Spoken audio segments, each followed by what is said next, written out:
đầu Valkyries, đầu Kame Planner, đầu Misachiever, đầu Rejoshi, đầu Sen Gemini, đầu Uriel, đầu Jobber, Dapper, đầu Babasing, Randy, Sinra, đầu Felix, đầu Lisa, đầu Mushi, đầu Nitro, đầu Sobo.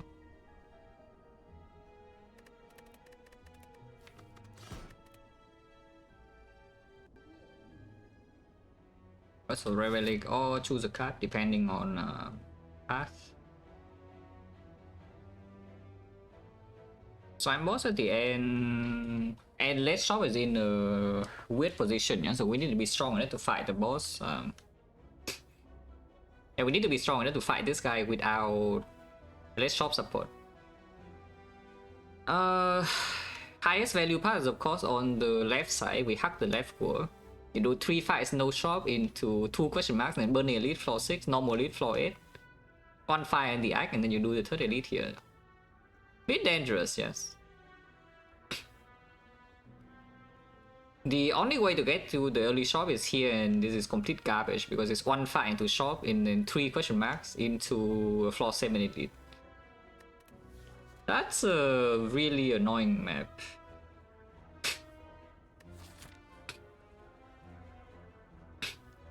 But this is for like Curse of Relic in this kind of map is, I guess you can go like elite here and then you go this shop and then you pivot back into here, like just double question mark annoying. Because from here you would really prefer to do all the fights and then fight this elite at the end instead of going to the shop. You can go to the shop. Early elite is forced.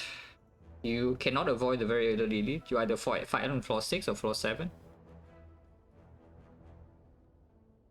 Yeah. Probably not Curse of Reveille in this map.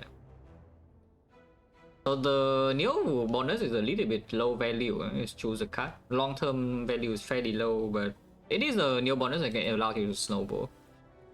It's just that the just one card, even if it's literally Carnage, I don't think it's strong enough for us to safely do this left part. So it's a new bonus that doesn't have like staying power, and you're also not getting 3 elites out, which is only 2 elites. That's a little bit spooky. Yeah, this is a kind of run that can actually fall apart later, yeah, if the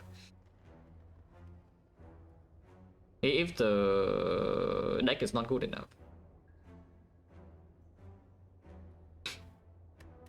Because I normally, of course, you prefer to click this option, but in this map it's really hard to do safely. I mean, you can still do it, it's just that you die sometimes.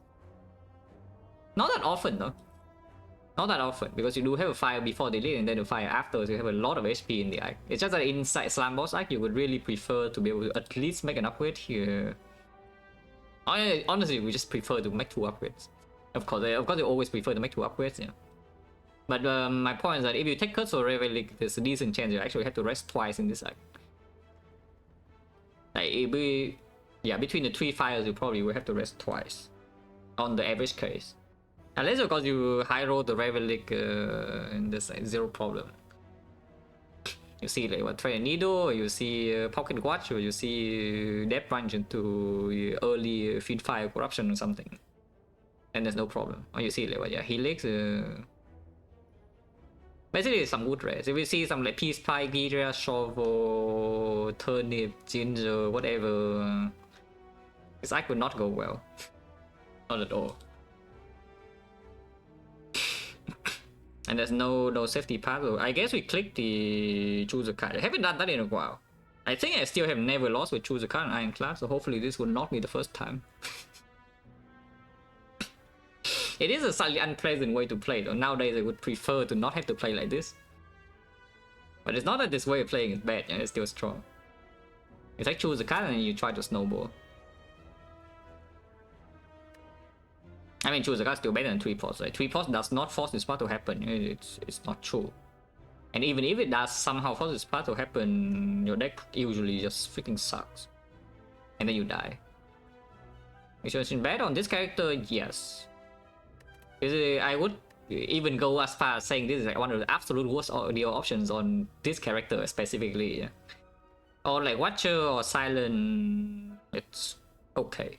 Not that good, but it's okay. On Defect and Ironclad, I would say is really bad.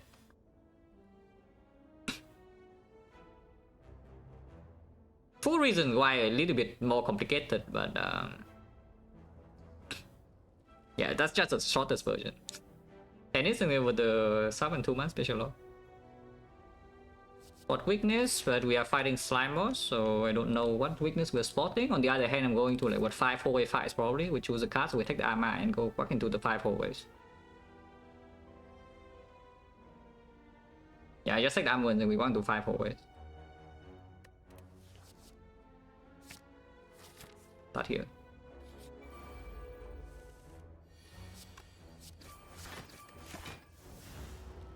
Yellow is armor. Armor strike is. You know what armor strike is? It's 6.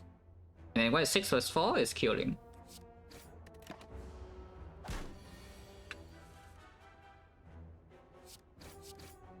Instead of getting a destroy in turn 2, we only took 1 damage, yeah? Which is pretty good.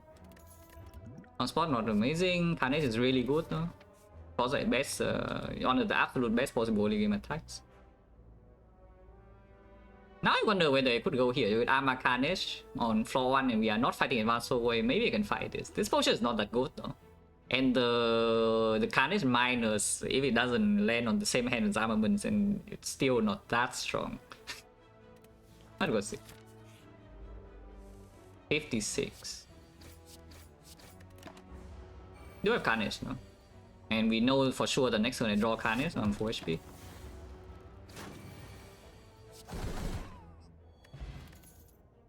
The evolve. Are we doing this again? It's only a 2 elite act though, so it's about whether you want to secure the slime boss right now or not. Yeah? Sentries I honestly don't care about. We fight a maximum at most 1 sentry, and then there's another greed card I would like to take for sentries anyway. That is a Feel No Pain, and I don't want to take both Feel No Pain and the evolve in a freaking X1 deck. Yeah? Especially when I go into a billion advanced hallways. I show 71 risk, I push it as a show. Wait until like 50 more runs of Ironclad, and then you will also see that it's also a joke. I'll just wait. Ironclad will get the big numbers soon. I think the current knowledge of the character will just put it in a ridiculous number like sooner or later, yeah. We know enough about the character now. It will just happen.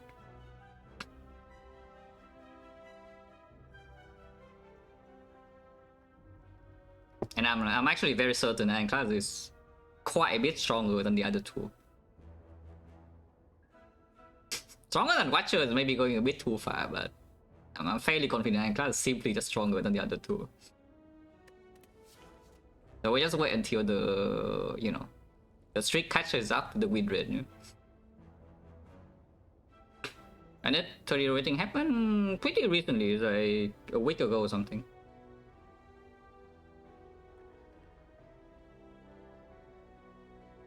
But yeah, when I went to like all the advanced hallways, if I really want to walk into all the advanced hallways, I should maybe take this Iron Wave. The deck is not going to be good though if I take the Iron Wave here, but it's not going to be that bad. Iron Wave is one of the cards that's just, it's okay to draw. It's okay to draw it. It's not that terrible to draw. It's just like not that good to draw either. Of course, you can just go to the shop here if there's a lot of gold in the chest too. Yeah, so there's an option to spend gold if somehow we get super rich inside the eye. Otherwise, we just keep going the whole way. And there's only 2 fire. I probably do take the Iron Wave in this kind of map. We go to so many advanced hallways here, just an okay draw. It's like, yeah, here's like 2, and then preferably we go to 6 advanced hallways, like effectively in a row.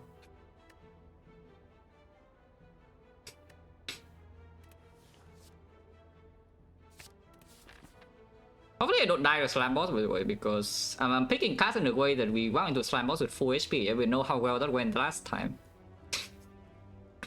And I skipped the Slime Boss but went into the Slime Boss with full HP. With 1 Carnage.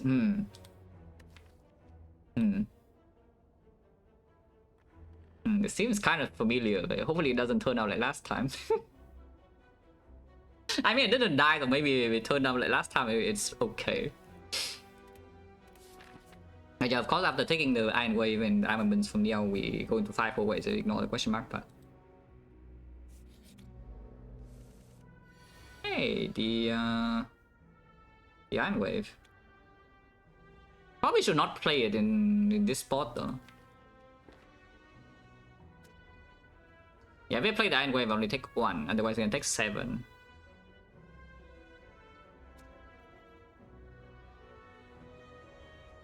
I can also take 0 if we want to upgrade the defense. It's just that I'm pretty sure if I don't play Carnage, I should upgrade the Iron Wave here to put this in 1 strike range. There's only 2 defense in here. If I Carnage an instant kill, this guy still doesn't die and I take more chip. And then I have Iron Wave plus and redraw. Maybe I should just upgrade the Iron Wave and ignore the Carnage. But this guy rolled 13, 13 is a good number. And next turn, maximum I can spend on block is 2 energy, and usually I don't even draw 2 defense. This guy usually attacks, and then never heavily so. So we just take the damage next turn anyway, and then this guy probably dies in time regardless, whether I play Carnage here or not to make progress. So I should play Iron Wave plus. Okay, fine. Other choice, of course, you can go extreme, yeah? You can armor the Carnage and Carnage here. Seems a bit strange to do that. But yeah, even if you put 5 damage, we still need to block next turn, and usually this guy just attacks. And you take damage. So just do this.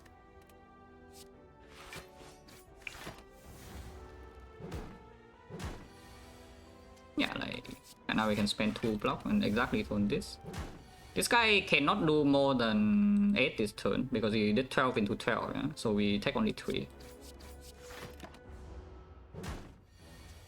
Ah, the Iron Wave plus. I'm still full HP by the way. Because I'm missing exactly 6, yeah? And Iron Wave plus is going in.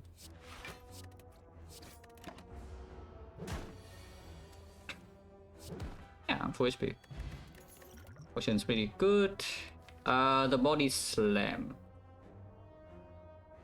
Eventually it will be good. Like it's looking at this kind of starting deck. The fact that we have already added like armaments and Iron Wave, man, eventually this will probably be the attack icon in the deck. Okay, the main attack, I mean, for the run to deal damage later. It's kind of so strong that I can carry a body slam now because it will not be green for a bit, yeah. And of course, in these fights, it's probably not even good. Carnage upgrade is still here, and then if these fights go badly, we need to rest. But I do have potion. I can use the transport in the whole wave fight. Point chance right now is 30%. Transport can be used in advanced hallways for kind of like a little bit of AoE. But I'm just a common though, that's the thing. Like, that's the thing about picking early body slam is that you can just find it later in the same act. It's pretty likely to even find a body slam later inside this act, and right now it's not that good. And the situation could actually change quite quickly after we see like, the 2 relics, for example. Probably not. Probably not yet. Let's just skip. Sliver, yeah, armaments, Iron Wave. This combo is going in again. I think I still upgrade this for 2 though.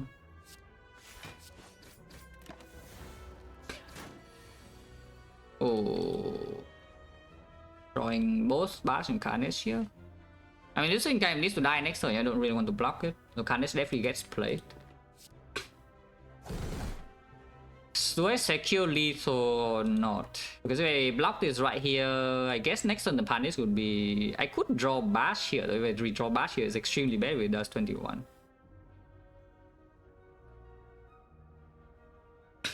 Of course, you could use Transport to prevent that, but then you draw a defense next turn and you just take 6 and then Transport goes to complete waste.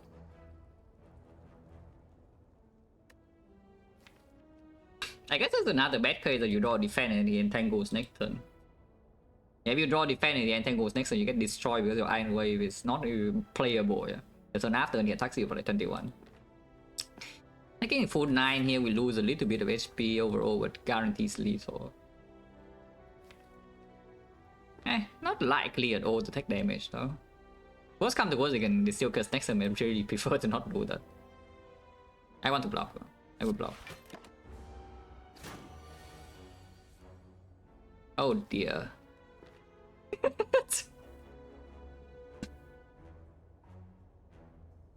Oh dear.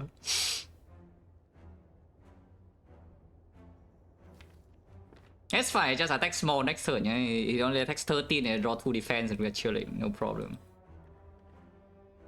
It could take 21 damage next turn and then, you know, everything's terrible because it didn't use Taunt Spot. If it used a Taunt Spot, it's dead now.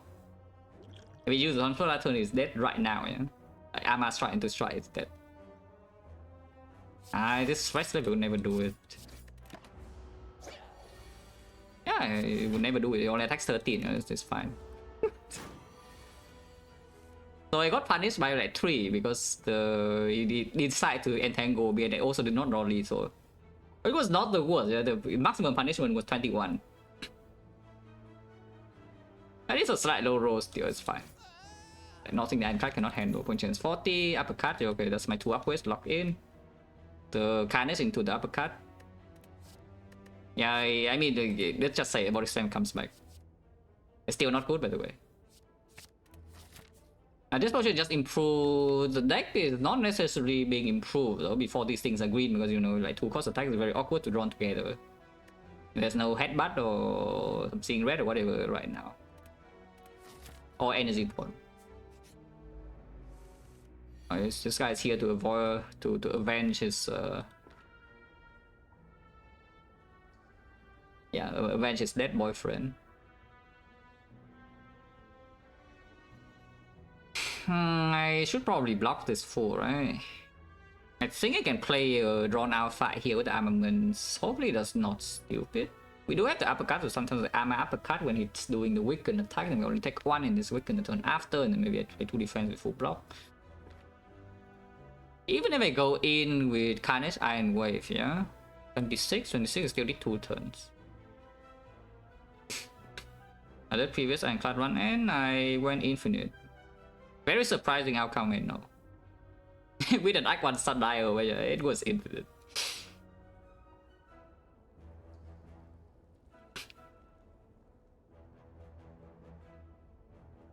Probably just let the Carnage go. Yeah, I think we can bluff this. Point chance 40. I don't think this fight is so bad. The liquid bronze is to be used. Oh, previous streak. Pretty difficult run. I did not kill Happy Flower in Act 2. I was not even talking about it at the time. Yeah? The run was like very tight. But I chose to not kill Happy Flower I saw in Act 2 and then I had to key back a prep and then that was actually enough to lose me the run. That run was extremely tight. I think I played okay at the time. But the deck wasn't that strong. It was like strong enough to win the run, but it's not. It's very much not foolproof with the Act 4 variants. And I died.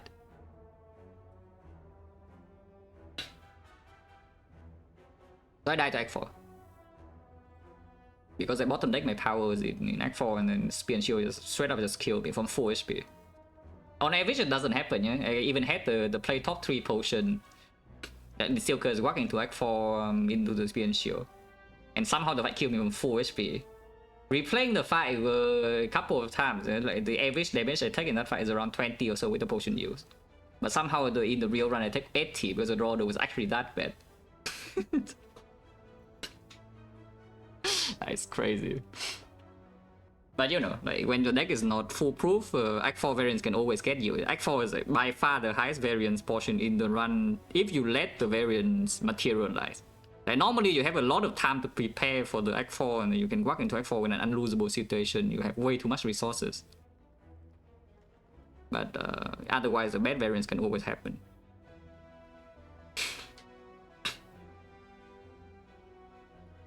Now, yeah, if I pick if I key the magic Happy Flower in Act 2, I would win the run pretty easily even. So now I'm a lot more careful about taking like marginally positive relics in Act 2 chess. If the run is not looking to be super easy later, I'm like a lot more careful about that. Right here, I think we can block. Hopefully not stupid.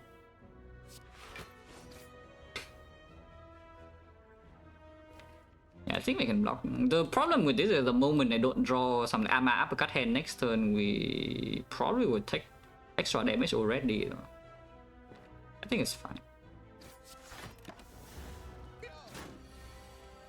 It's not armor uppercut. We can armor defend next turn. That's fine too.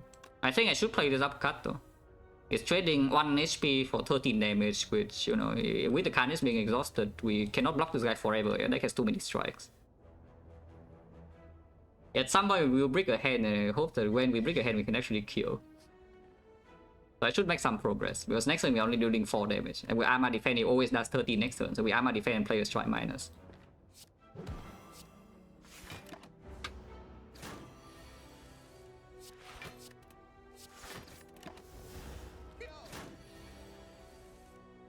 Yeah, armor defend again. This time I can full block though. Because we have the defend plus and Iron Wave in the draw still, and yeah, blocking this guy from here is not too difficult. Okay, so now we kill. Recover to 69 HP. Let's get a potion. So yeah, I could have used a liquid bronze in the red slaver with perfect foresight. Point chance is 30% now only. Oh, that is extremely good. Of course, it leads to more awkward situations with the Carnage plus and whatnot, but you know, of course, you still pick Cuts Broken. Ancient Potion over the Liquid Bronze Steel, you know, right? Not protection. Sometimes you can trans Artifact Pod. If you're strong enough for the run, you can also keep this for the Act 4 for the hard fight specifically. Yeah, Transport is just a whatever potion. Carnage Steel first.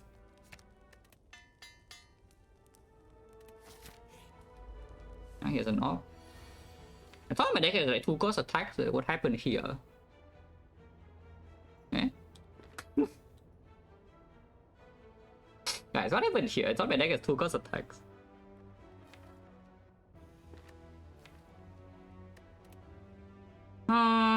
So we need to decide now whether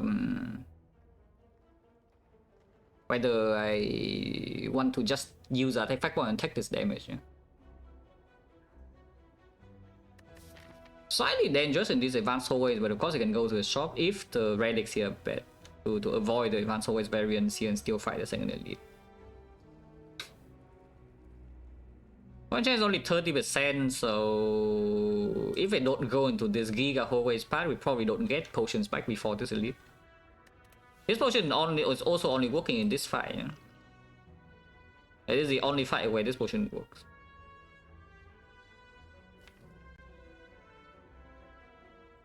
Like 34 plus 11, 45. 45. I guess can block again. Sometimes uppercut lands, but yeah, Carnage needs to be played, so the weakness is not so clear. The Steel Chaos is also not reliable here because any defense it plays this turn is wasted. But inside Lagavulin or in like the Lagavulin fight, Sentries fight, first cycle this potion is just way better. Yeah, all the defense plays. In the slime boss itself, because during a split turn, playing this also helps a lot more than, you know, saving this HP. So probably we just face tank. Unfortunately, drawing the Iron Wave here is bad in many ways because first of all, I don't get to use the Iron Wave to block one of the attacks. And secondly, you know, it means I haven't drawn my 2 ghost attacks, so they probably are stuck together and they can only choose. Basically, if all of these are stuck together, it's kind of like I haven't added any of them. You know, I have added one of these cards to my deck. If these are drawn together, this uppercut might as well not exist because I will play the Carnage. But yeah, we probably just use this and face tank then. I know they still goes in. This fight will hurt a little bit. Okay. I mean, no armor uppercut on turn 3, that would have been the perfect draw, but that's fine. We are not vulnerable, and next turn usually is weakened. And I did not bottom deck and shuffle out my Carnage, that's the important thing as well.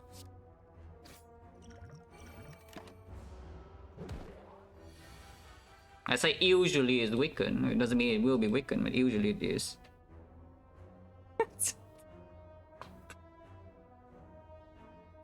Yeah, there's a 1 out of 6 that is not weakened this turn. Yeah, it's fine, it's only 16. And next turn we play the thing, it doesn't really do anything. If I draw the Carnage, it's lethal.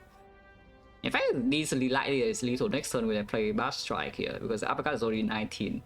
So we deal 17 in 1936 and 1 strike is lethal. And it's basically no damage. We take like what, 8 into 16, 24 damage, right? Card, no problem, we shake it off easily.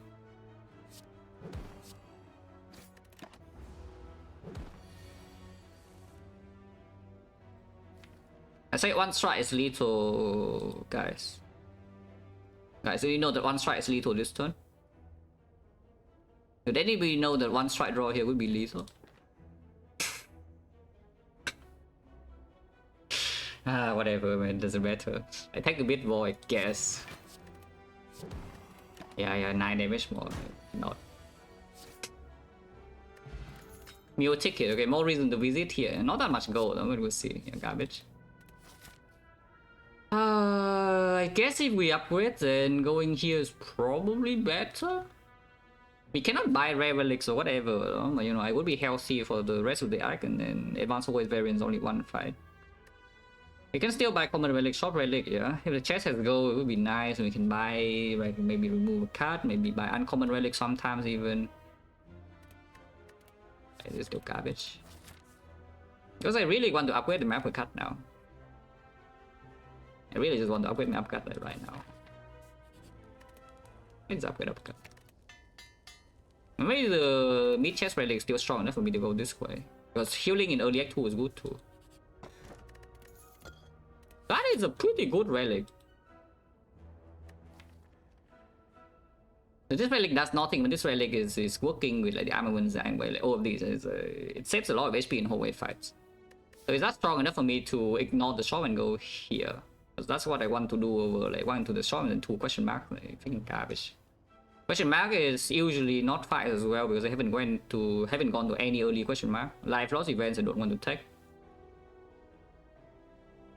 And the amount of gold in here we cannot buy premium things, you know. So do I take the Act 1 risk right now, or in order to have a better Act 2, or do I say this one is so good later and then I just play safe now? Because it certainly doesn't look like they run so good later, you know.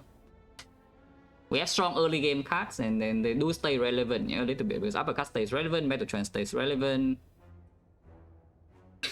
The armament maybe can stay a bit relevant, but yeah, the Carnage falls off and the Iron Wave falls off.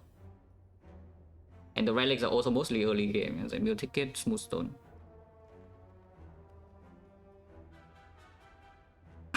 Resting one time. So how much HP do I have for the rest of the cycle? Let's just calculate now. They probably don't gain max HP, extra max HP if I walk into this part.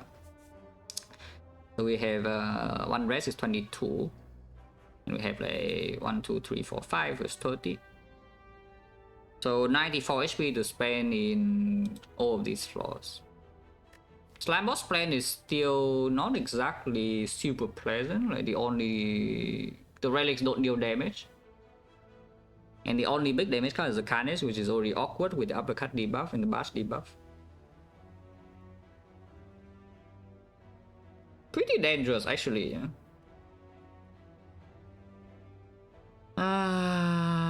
Freaking knob low roll, man.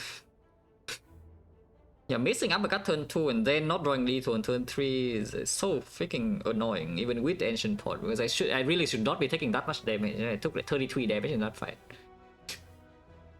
Like 24 is already maybe a little bit of a low roll. Taking the extra 9 after turn 3 is like just ridiculous. And suddenly now I'm not actually super safe into the thing. If I have 51, then you're probably really safe to go to the whole way path. We're not that strong against the nasty AoE things either. So like Slime Gang probably cannot heal, Exodium, whatever, probably cannot heal. We already fought the 2 Slaver, single Slaver, which are the easier whole way fights.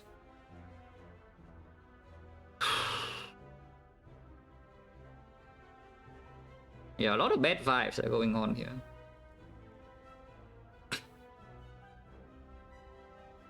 Really a lot of bad vibes going on here to go left.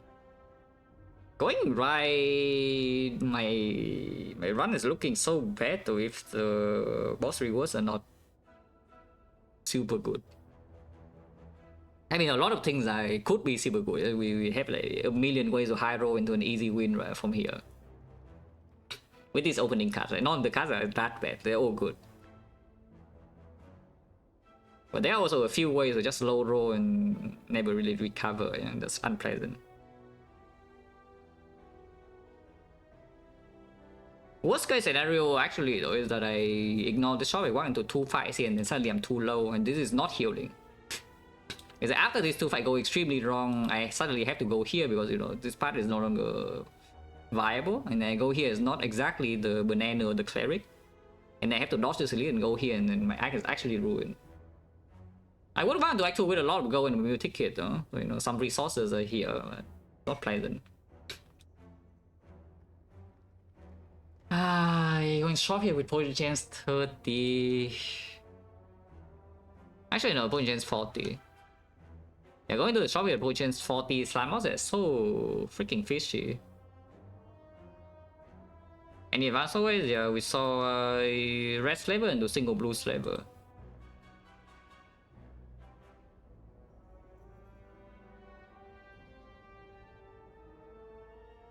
So, you know, all the bad advanced ways are still here. And a low roll, the not enough, they took 33 damage with ancient port with this deck. Yeah, bottom deck and shuffle our uppercut and redraw. I needed to draw 1 strike on.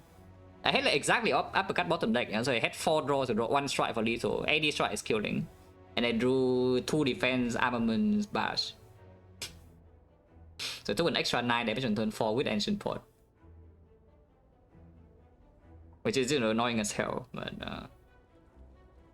it does happen, and now I'm in this situation because of that. Chance to see a fight in the question mark, 10, 20, 70, yeah, 28% that we see a fight. But yeah, I'm pretty sure that after seeing these relics are not strong enough, yeah, for me to go here. And there is a very tangible reason to go to the shop, so I guess we just go to the shop. Even if I don't buy a lot of things, I should probably still go to the shop. But it's annoying. Like, this can snowball downwards very quickly, yeah, by clicking this node. This can also snowball quickly. Like, this situation is bad. This situation, I would tell you, is very not good. Maybe it would be good after I buy one of these things. I would be richer. I would like to be richer to buy more than one of these things, by the way, but I can only buy one. So what am I buying? We compensate for not going the whole ways by buying 5 card rewards, or is that what's happening? Or am I buying like piece of insect to do this? It will make Act 2 Elites a lot easier, because this deck into Act 2 Elites is... I mean, it's not that bad, but it's also not that good. And from this position, the number of cards the number of unupgraded cards I want to take in this deck is also not that high, yeah? If I'm still scared of Slime Boss, which I am. It's just that if I'm scared of Slime Boss, this doesn't even do anything. Already we can come with the energy pot if we want to, and then we are just poor forever. But yeah, I'm pretty sure I just buy the Orrery. It's cheaper in this as well, and I think strength is comparable strength in early game, and this late game is just stronger. Yeah. 5 cards, strong. Oh, I mean, barely does anything, but I guess it does something in the end. Yeah, not the best Orrery you have ever seen, I will tell you. Shark we can take. At least I got this reward, otherwise it would be quite sad, but yeah, we take the Inflame.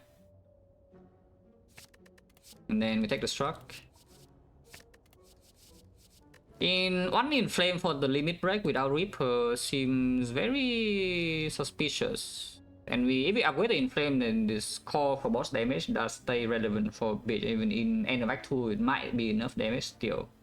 With the uppercut permanent vulnerable with the bash, and then the Inflame plus, and we pick like what, 1 strength skilling attack or something. Our Thunderclap with uppercut first really annoying. I would prefer the not add. Like this deck, honestly, this deck is really... I wouldn't say this deck is like going to be bad, yeah, but with this kind of relic support in early game, it's very likely that we will have to make the deck bad at some point. I still want to hold on to, you know, with the hope of backing a good deck. It's not time for this yet, basically, is my point. I would prefer to not add the Thunderclap yet. I want to wait like, at least until I see the boss rewards. Because if I have Force Energy, this Thunderclap, of course, that's just not going to play, you know. If I only have 3 energy, then it's different, yeah. But preferably I don't want to have the card in my deck. And I don't think it's that urgent. I hope I'm not wrong. I could pick a 1-cost attack right now, because yeah, with the inflamed strength, which will probably be upgraded, I do not mind a 1-cost attack at some point. Body slam would be, if body slam comes back now, it would be nice. Yes. I mean, I did say body slam would be good at some point this day. So especially now with the smooth stone is even better. So if the body slam comes back right now, maybe I would like. Unfortunately, it's not here though. If body slam is here, it would be perfect, but it's not here. How is War Cry? How is the War Cry minus? Because it does set up the Carnage, but that's the only thing it does. So probably not good enough, right?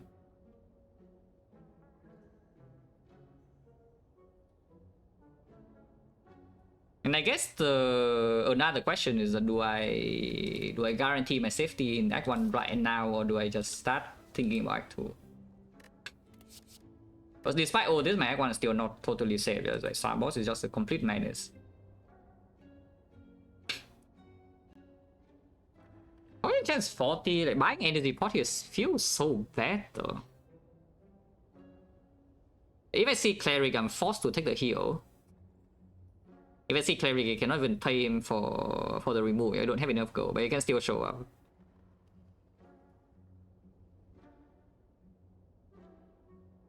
I mean, I guess it's fine. I take the healing, also improves my Act 1 a little bit. It's just that in Act 2, if I buy the energy pot, it's probably better than taking Cleric heal anyway. But yeah, how about this Twin Strike? Like, 1-cost attack. And then even if you take the body slam and then upgrade it, whatever, it's still not that bad. Do I have the chance? Because right now, if I don't add any other attack in here, Inflame being green, the Slime Boss is still not comfy. You know? If I want to interact with potions, which I do want to interact with potions. I could just use potion and Slime Boss and probably I'm going to be fine, but I want to interact with potion with this kind of thing. Yeah, sure, I can just get Twin Strike.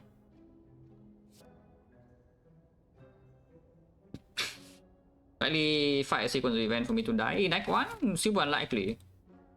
I'm not actually thinking about death in Act 1, but I'm thinking about situations where I'm forced to enter Act 2 with no resources, and then it's very easy to die in Act 2. It's really hard to die inside Act 1 at the moment, but you know, it could happen.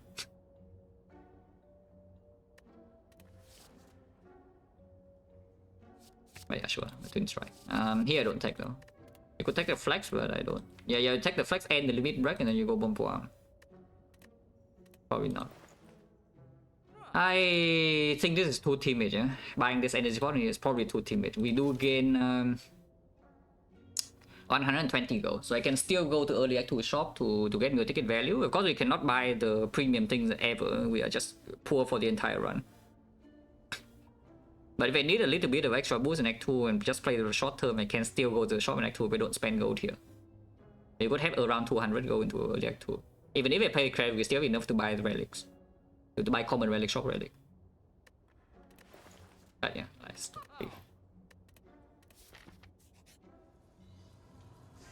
Oh, that is just in time. I literally just passed to a shop. I literally just passed to a shop, so you know, that's slightly unfortunate timing. I really don't want to go to Act 2 shop if I can help it though, but if I take the pain here, I'm pretty sure I need to go to Act 2 shop and also spend gold to remove, yeah? So effectively I don't even get to spend my gold in a good way. It is still very positive for Act 1 to take the tongs here, even with the pain. I'm pretty sure this tongs is still better in Act 1. But if inside Act 2 you need to go to remove the curse, is already bad.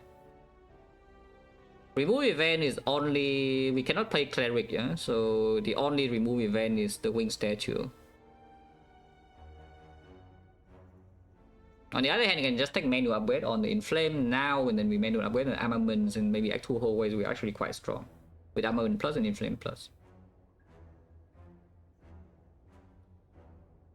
Contact Tongs in general, useless question, but strong in early game, weaker later, that's basically the answer. So look at the run and think. It's one of the most overpowered things in Act 1, yeah? And then gradually it falls off and then you lose on your one remove way later. And you're on upgrade and targeted at this, I guess, but it's not such a problem. Then again, like this deck is already so early game centric. Like, do we really want another thing for early game? Do we really want to just want another thing for early game? Armament is probably going to be green in this run too. And when Armament is green, the Tongs is not so good. You know? Yeah, no, I'm not too interested. Right? We just upgrade Inflame now.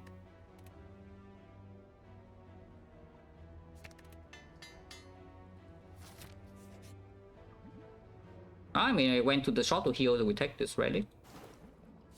Okay. Ah, the Twin Strike. It's also an early game relic though, so like right now we are in a very strong position early game. Let's just say that. The deck has very good early game cards, we have very good early game relics, but the vibes are not amazing if the boss relic breaks, because this kind of run, especially when you don't have go, you can fall off a cliff, yeah, really fast at some point. Hopefully it doesn't happen. Hopefully we stay strong forever. But yeah, my Neo bonus is nothing long term, and my relics are short term, so hopefully we can keep being strong. Instead of suddenly being weak at some point, the run collapses.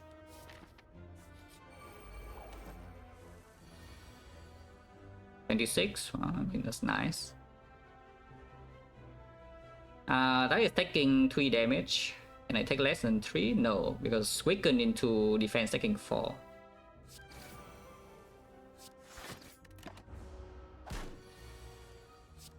I mean, that is of course still healing. You know, potion, which is 50. Unless you tell me it's time to be strong. We want to be strong. That will cover for boss damage. Act 2 for sure. You know, like 5 strength, some weakness, and 1 strength scaling attack. If I take the second inflame, I think I might upgrade the trends before the armor. If I take the second inflame.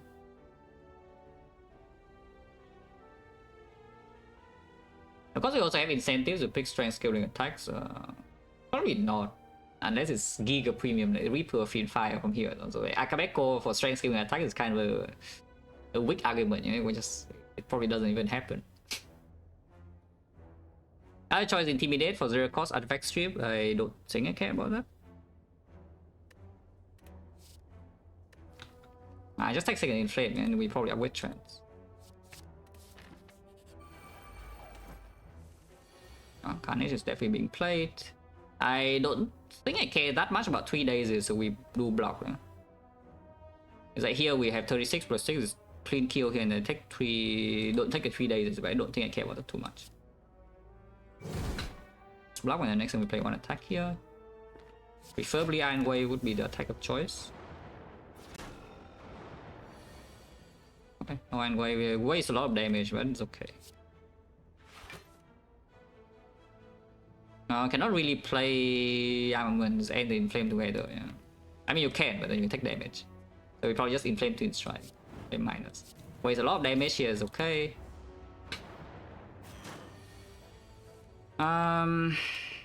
Fencing now shuffles out less cards next turn, but we also don't have guaranteed full block. But yeah, if we draw Inflame Plus, we play Inflame Plus, Iron Wave defend. Then it's 10 damage, and then the Carnage is 33, so it's perfect kill. Let's do that, right? The potion should be preserved, yeah. Oh, I can bottom deck exactly Inflame as well, yeah, thank you. If that's the case, then what? It's only 15 damage here, 28, the Carnage draw is still lethal. Twin Strike draws 20, and we need another attack. It's not super likely to be able to kill this, so I guess we don't, and we probably just get taxed next turn. But 1 defense already blocking a significant amount with Smooth Stone. Ah, 1 defense. Yeah, I mean 1 defense. And 1 strike scaling this. Always freaking Twin Strike. We can pivot though, we can pivot. Like with this draw, I definitely do not waste all this damage here, and we hit this guy instead. Okay, I mean we pivot back. And if you don't get taxed anymore here, it's always lethal. 32, symbol. Well, body slam is here if you want it. With 2 in flames already, I don't think we care about the body slam anymore, though, at least not now. The boomer is also here for the Akabeko and the 2 in flames giga attack, by the way. I think we just become big. Yeah, potion changes back to 40%. Preferably, I don't use potion slime boss. I sure hope I can ignore the potion use and slime boss with like 5 strength and some vulnerable. I sure hope that is true.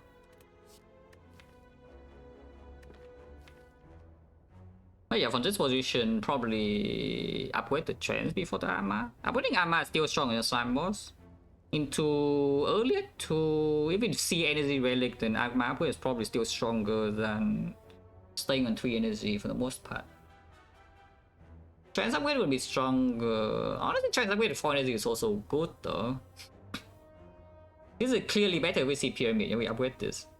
And probably also better with see Snecko.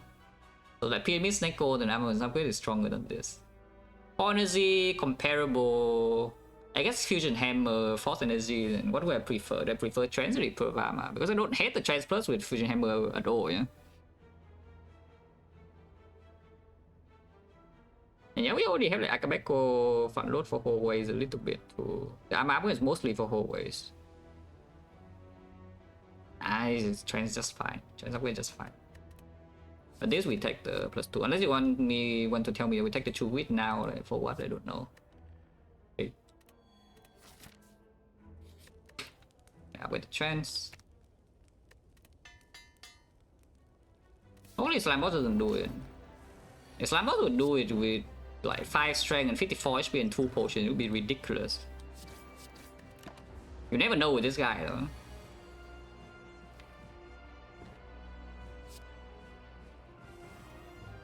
Okay, draw all my cards. I don't need Carnage in this fight though. I do not need Carnage in this fight because we have the 5 strength. So I probably just play uppercut to block 10 next turn, yeah.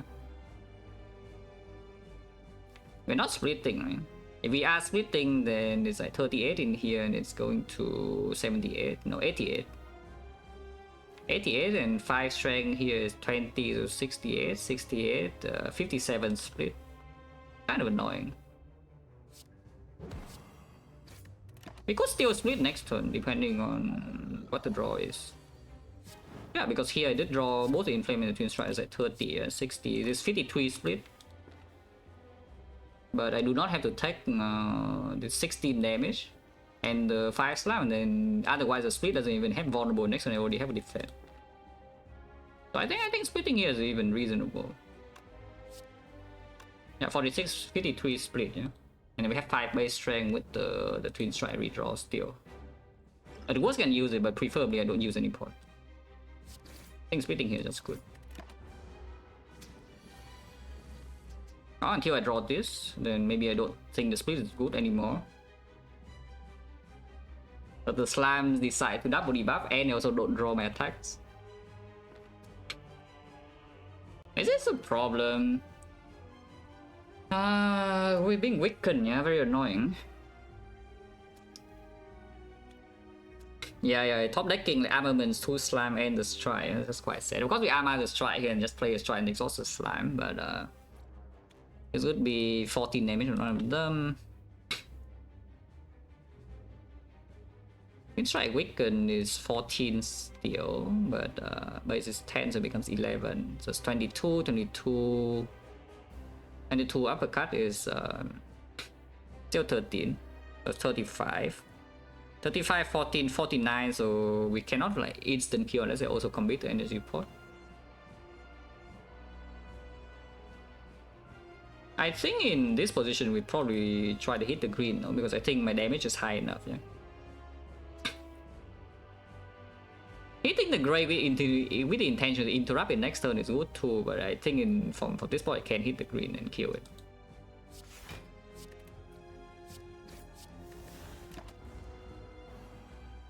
It always does 18 now. Yeah, we did draw the uppercut Twin Strike turn. It was split on 4 and then we are probably okay. Transing now to redraw back into Twin Strike. It's fine. It's just the same thing as next turn anyway, whether we draw now or not. But yeah, drawing back to the trance itself, drawing back into the twin strike is like just a lot better. We never die here, of course. I would prefer to not have to use potions if possible. But of course, we never die here. Did not draw a third strike, which is quite sad. So maybe next time I have to take another hit, but we're not weakened, so sometimes I don't.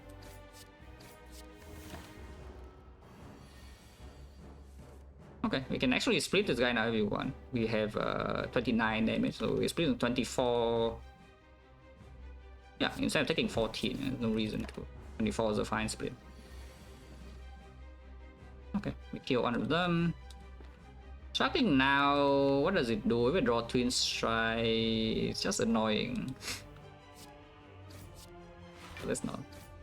Now we can upgrade this for fun. You never see this card again. Yeah.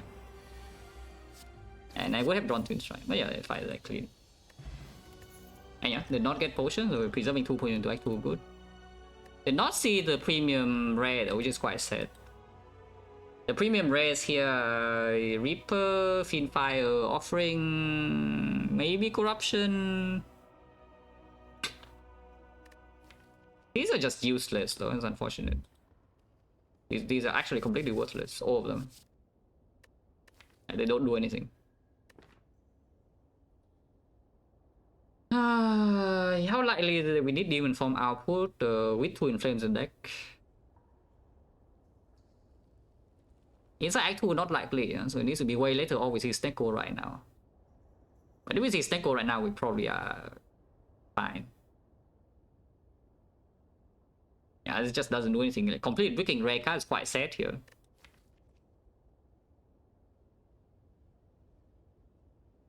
Yeah, like, complete Wicked Rare card is just quite sad. But none of these do anything. Okay, I'll put 2 then. And we see Pyramid, and I see Palace, and without the Berserk Palace thing, we never have energy to play the card, and I die. But it's just +2.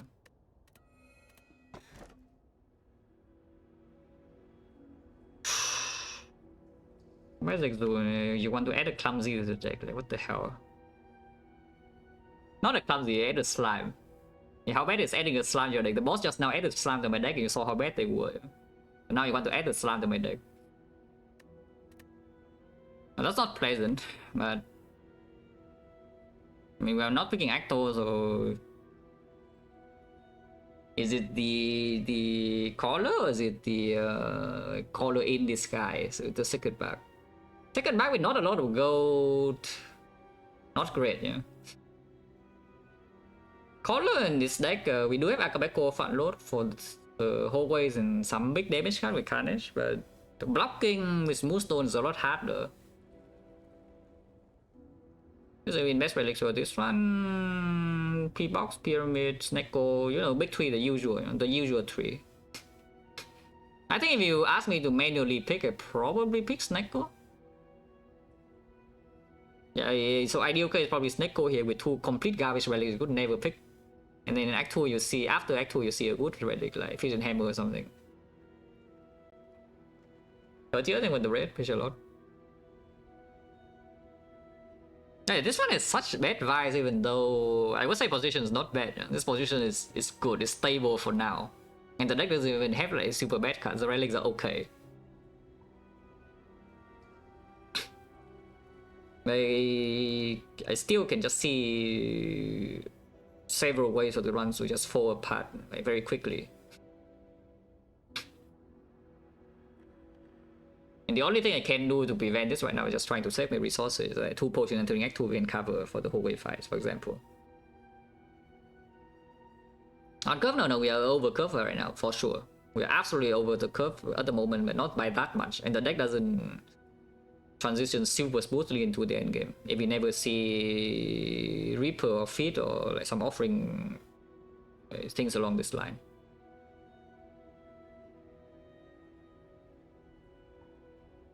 Which is very annoying. Because that is how you lose runs, you know, on this character. That you try to play a fair deck. You try to be fair, you know, to the game. You cannot be fair to this game, yeah. But yeah, Color still better than Actor, and I do think energy in Elite boss fight definitely plays. Yeah, the energy in the elites and boss fight are pretty important. We just claim that these relics can cover for whole ways. Yeah, I hope that's true. Don't have auto protection. Like the dangerous boss, we don't have shockwave. Yep, don't have shockwave. Collector is dangerous. That's all it is. We don't have a shockwave and collector is dangerous. I would maybe pick a whirlwind here, though. We do have Akabeko whirlwind potential and then some strength. In the way so if we see a whirlwind, maybe it could be taken. 2 elites maximum, that's not true. There is a 2 elite path. The path is pretty freaking dangerous though, but there is a 2 elite path. Unfortunately, I would be forced to double shot if I go into the 2 elite path. There's a way to dodge the early shot entirely, but then we have to fight Burning Elite, and afterwards there's no fire, yeah. So I think we just go to the early shop anyway and then stack the heal. Going from here and then pivot back to the Burning Elite is double fire into Burning. If we choose to do the 2 elite path, then there's 0 fire in the act actually. But we get 2 shops to heal with the meal ticket. The healing happens a little bit too early in the act for my liking, no? I guess after we fight this, we have +4 relics and, you know, still +2 shops. At least we can maybe buy something, and probably this is final color. I hope that's true. Yeah, meeting with the 7 months special law. Interesting. Act 1 finish. Yeah. I mean, this is what happens when the Neo bonus doesn't give you long-term value, and then the relics are also short-term. You actually have to play a run that's like. Why would the game force you to play a run? That's just like kind of rude, you know. And the boss rewards don't give you instant win. You break the rare card and you also kind of break the boss relic. Yeah, why would the game not give you an instant win? That's kind of rude. That's fine. And yeah, how scary is Burning Elite? Because long-term value, I would say it's not even so much worse, yeah. And then against Collector, if we never find something in Armaments Plus, can be a way to beat that fight too. Like 5 strength and then we upgrade some cards.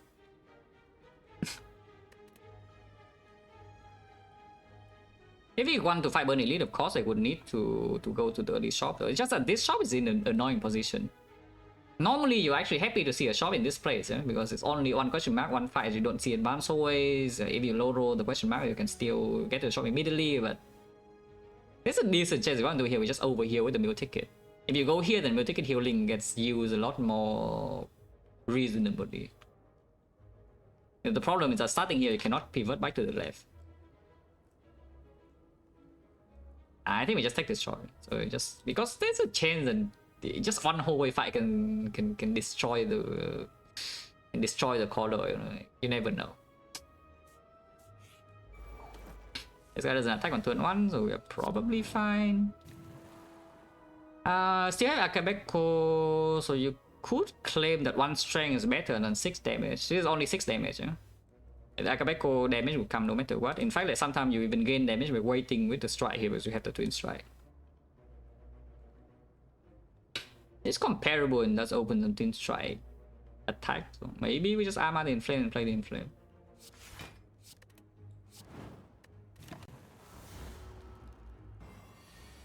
Yeah. See, right? Akabeko. And now it does already more damage than playing the strike and turn 1 without the armor. Is this lethal if I draw into Carnage now? I'm weakened, but it's 34 damage. 34 wickeds minus 9, 25 damage, 25 plus 9. No, it's not lethal. Ow!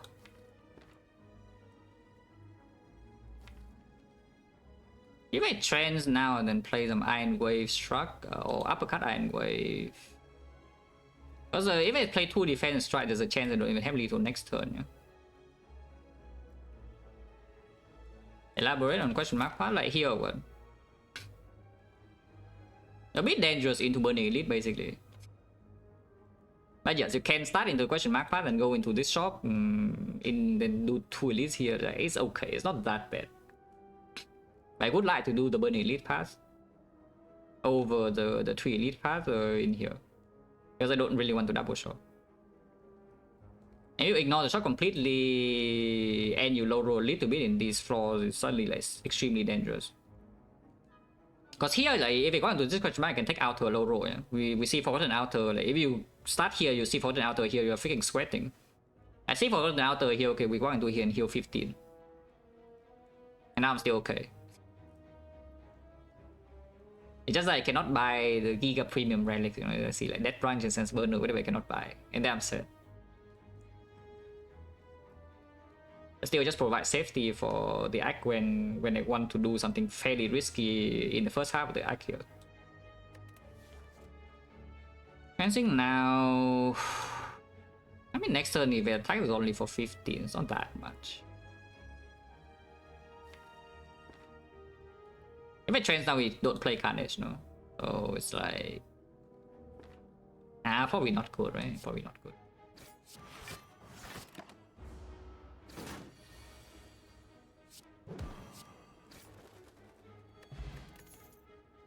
It's green. I already have one, no? At the same time, that is my upgrade target at the moment. So if we take the green one in here, you can claim that your battle trans plus becomes a lot stronger, and you're stronger in hallway fights as well, because you can just block. If we never see a way to exhaust skill like corruption, second win, then you know this card is not actually that good.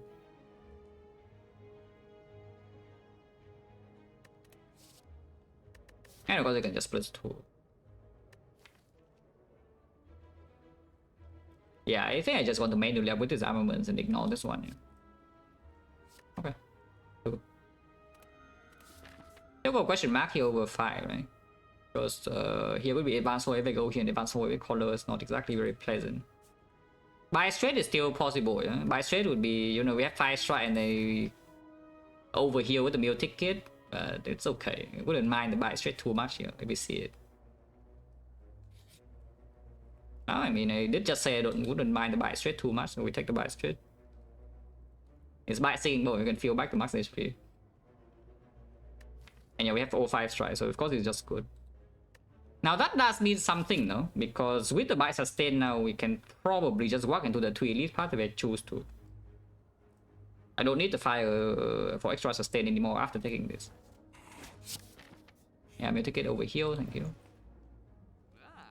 Pellets. For the berserk. On the other hand, you know, I'm a little bit poor because now I have to choose between the shockwave and the feet. The feet is pretty good, mind you. Because we already have enough damage in the deck, yeah? With the 2 inflames in here. We have enough max HP and a little bit of debuffs we want to act for, and you can just brute force the game. You simply brute force with your max HP, it doesn't matter if your deck cannot draw cards. You have enough damage, you have like 150 max HP, and then boom, the spy just rolls over and die. He saw so much in this position, yeah, and this doesn't solve a lot from this position or what? Because don't you remember what I said about collector when I went into this deck? There's a collector on the screen and the deck doesn't have a shockwave, so it's like kind of annoying. And here's a shockwave. That is, you know, a lot cheaper than this. Like this is way stronger right now, and it's not even so much weaker later. Because the shockwave also comes with a remove, you know, you can buy shockwave remove. If I do that, I probably do not walk into the 3 elite part because we do have upgrade targets. I can upgrade the shockwave, I can upgrade the armaments.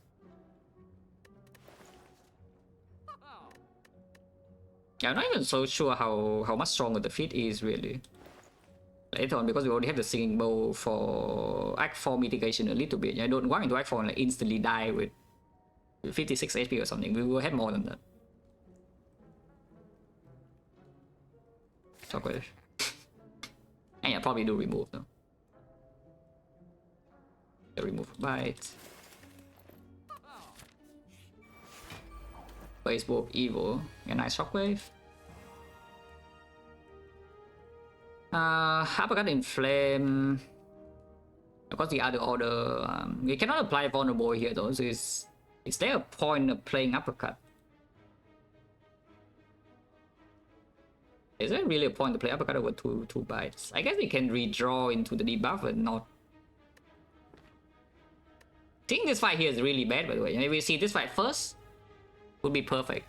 If this will be the first hallway fight and then we get old, you know, it's okay. Next floor, the floor after is C buys and we heal with the mule ticket, I'm always full HP. And we saw the Chosen, which is an easier fight, and now we see this crap, which is quite difficult, I would say. And suddenly now we are not full HP entering this portion.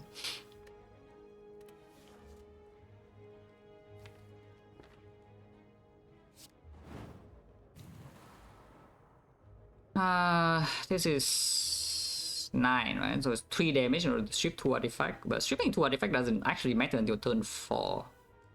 And only if I also play the bash. Don't think so, I think we just play double bite here. Maybe we can still kill it by turn 3 sometimes here. But not with this draw, that's for sure.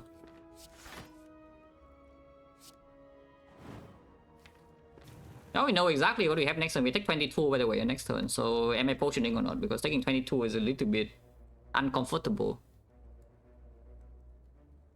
How much damage do we have here? It's quite a lot still. This is 5 strength, 33, and this is 20. So we have 53 damage. 63, so explosive pot actually does kill. Explosive pot would kill it cleanly next turn, and we don't take a massive hit. Point change is at 50%. It still kills, it's a lot stronger, and so I think I would prefer to keep this potion around. Until I want to lead our deck has no AoE and I'm sad. You know, it's fine. Double check, it actually kills. 3 energy only, so it's like Xecna's Twin Strike. It's 5 strength, this is 20, and this is 33. Which is 53 damage, 53, this has 69 HP. Yeah, 53, 63, 73, so we overkill by 4. Okay. And I mean, yeah, it's freaking feed with Collar, you know, do you really think that we can store hallway fight so easily to just feed? With the bites, probably yes, eventually, but it's not that comfortable, you know, to just try to land feed in these actual fights. 6 damage off, like die. And again, new pot, no palace though. I'm stupid and bad and small.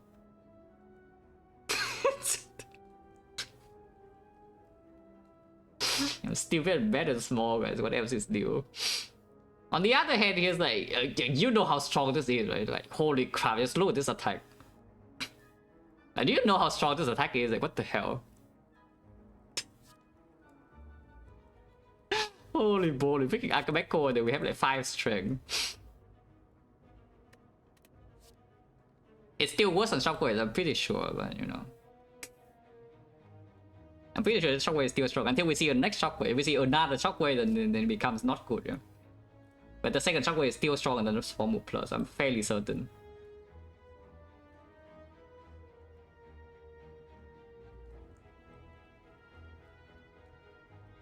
Yeah, especially with the bites as well. Debuff.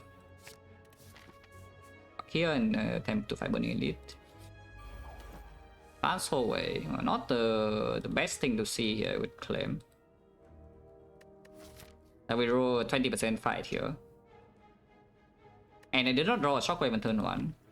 What is up with that? Well, this fight could hurt. Hopefully it doesn't hurt so much that my elite part collapses, because this relic is terrible. Probably still bashing here over bashing Chosen. No? Not playing this Shockwave in order to get a kill on Cultist next turn, but seems really bad. So let's Shockwave. And then get old next turn, but at least this guy's debug. Of course, Ghost Pattern.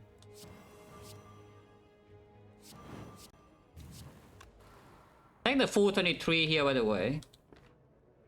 So, you know, color is showing its true colors. And that's what I'm saying, this one can go downhill extremely fast.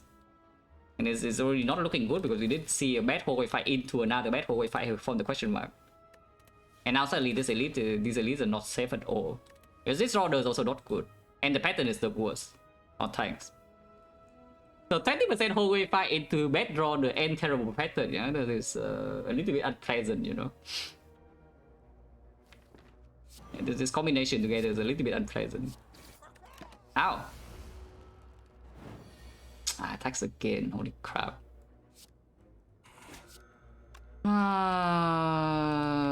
Attacks again. I can die next turn, by the way, just so you know. Yeah, just so you know, I can die next turn.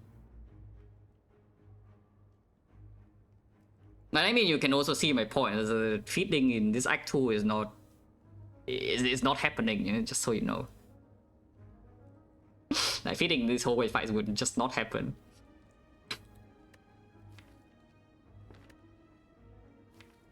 Hmm.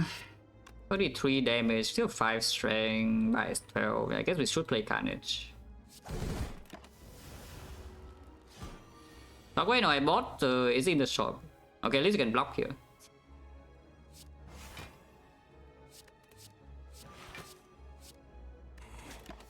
The shockwave was in the shop compared to the feed. That was terrible. We lost like 29 HP net with bites. At least you have some potions. We can rest once, you know, for 16. I guess there's no super urgent upgrade here. You can upgrade the armor, but it's okay. Shockwave upgrade is not so urgent anymore. Now I have 2 of them.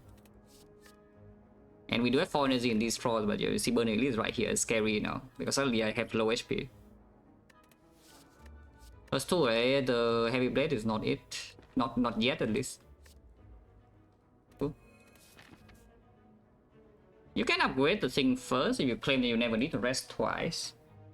29 HP into Slaver is not even safe with 4 energy, though. But I think I should rest now. Then I should rest now. Or you can go this way, but Outer can still show up here, and you're like Giga said. And of course this fight is not risk-free. You can still pivot back to the shop to heal 15, by the way, but then the act value is a trash. And Raycast Exhume Berserk Demon Form. Oh yeah, go here and rest. You know. Resting with buys is so sad, but you know, color just sucks. What can you do? Okay, this Slaver, the Burning Elite, not Slaver Elite, and here's the Shockwave, which is, you know, I like the Shockwave.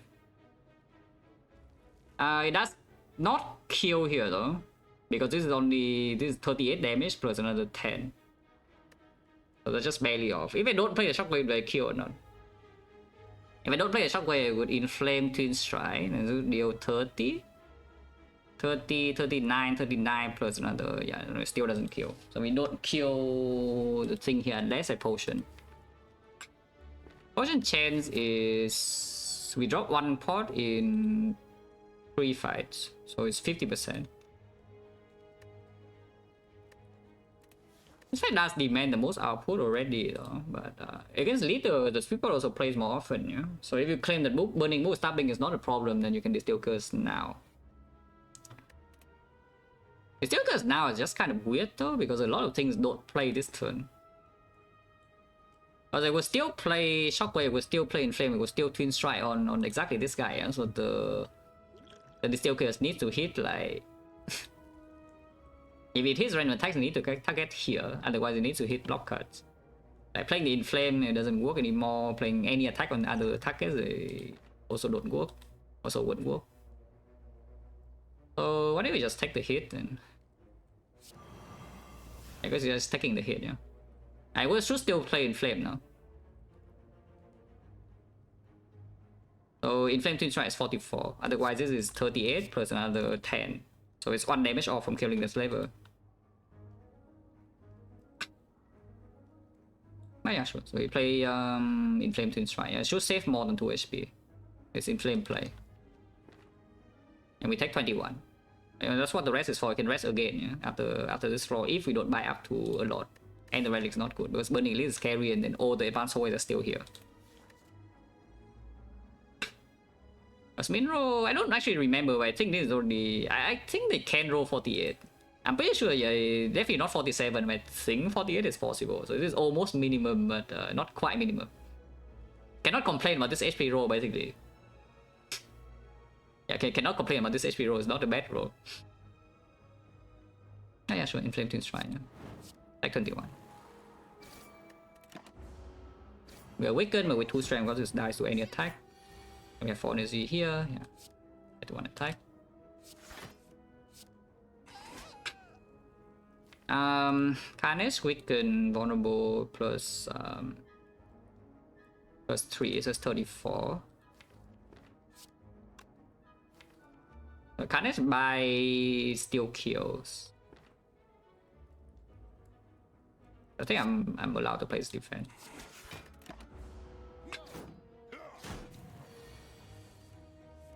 Oh, Carnage by is killing, exactly as planned.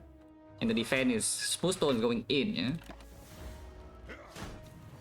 Smooth Stone just keep saving HP, you know. Shuffling a trance out but not drawing the 3 wounds.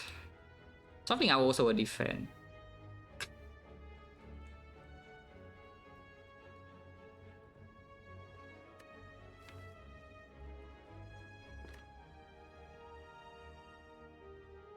I think chance is roughly the same anyway. Playing the chance now is the aggressive line and trying to end the fight. Of course, we play the trance after you play the other cards, but I think I'm not going to play the trance. Yeah? And hopefully we just don't Giga Brick and draw some bites. So we Armor the Shockwave, play the Inflame and take 1 damage. And hopefully it don't break. It's debuff forever. Okay, and wave is good. Bite is good. 2 more bites lethal, and hopefully we can just draw that. 1 more bite is okay. But now the Steel Curse is okay. The Speed Pulse is gone then. Yeah, because the good cards are coming together. I mean, I think it's very clearly just Fiendfire over Dark Embrace. So Dark Embrace right now doesn't even do anything. The Fiendfire on the other hand is a Giga Akabeko, Giga back to Trance. Like the first entrance to actually exhaust the deck down, we have like 5 strength. It's just amazing. Of course, now it needs a Distill Curse against Swords, just so you know, because it can Distill Curse Fiendfire.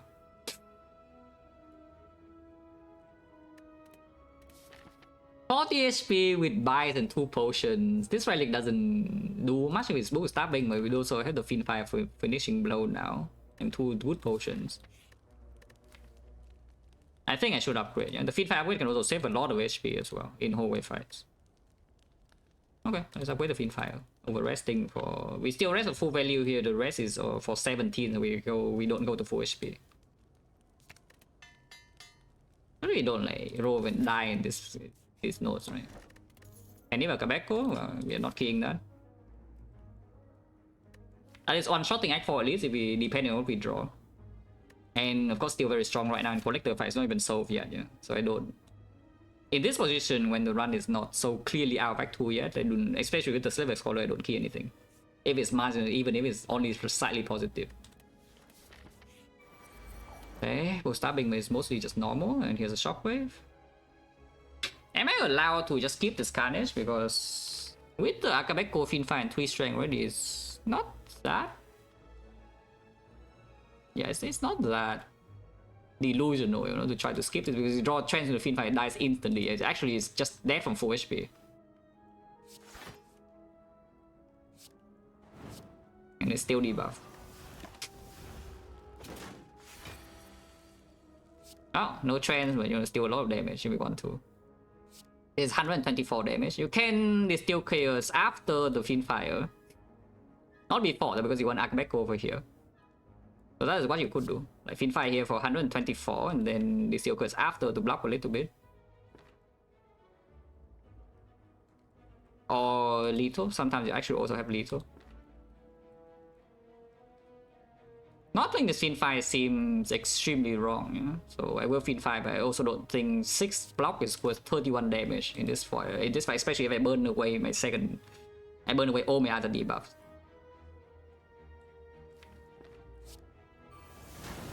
Now it is still chaos. That's okay. Could be better, could be worse. And from here we can bite twice. And the burning move stabbing not so painful. Shovel is fairly worthless, but we do have an armament minus. I guess I can dig.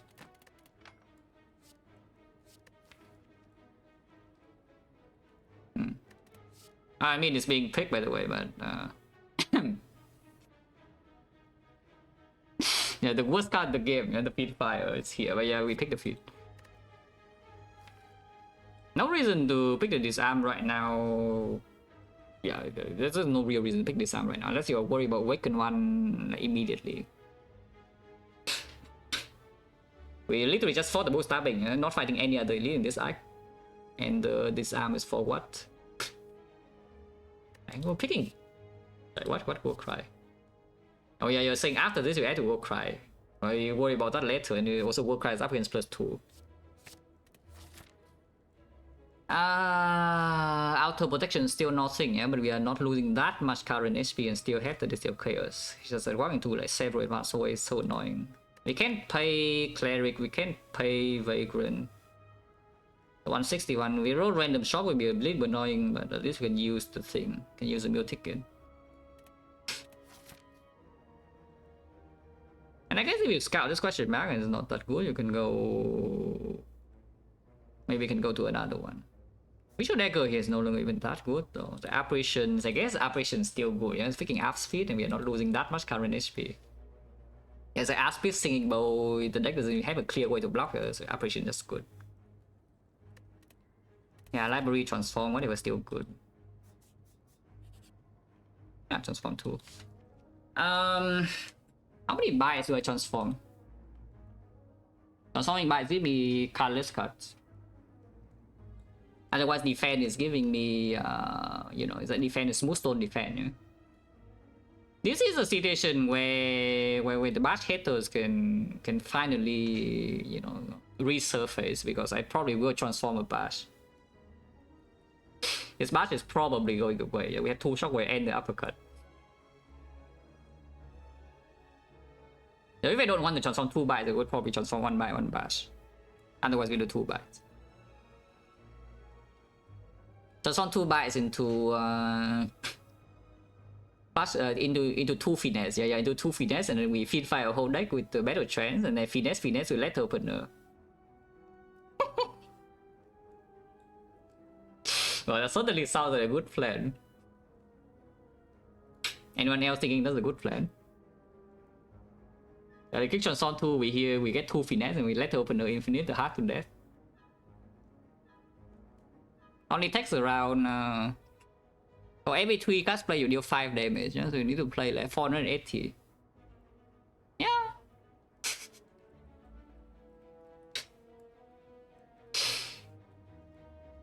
Oh yeah, the bash can still stay relevant. Not that much though. Like when would the bash really perform? Because double shockwave already cover for every single fight that doesn't have artifact. Even the fight that revives the weakness is the more important component anyway, so uppercut can cover the job for the most part, like Time Eater or Awakened One. Iron Wave has push stone. I mean, one is healing 2, the other one is blocking 6. Blocking 6 is still pretty good, no?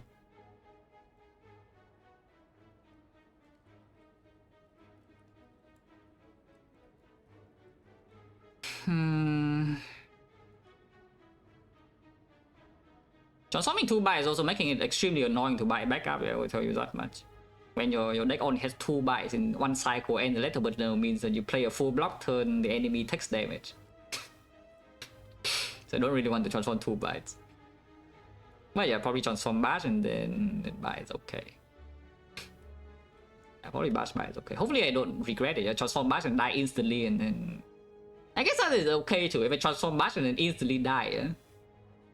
Then the next time anybody suggests to transform bash, you can just show them this run. But yeah, probably transform bash, right?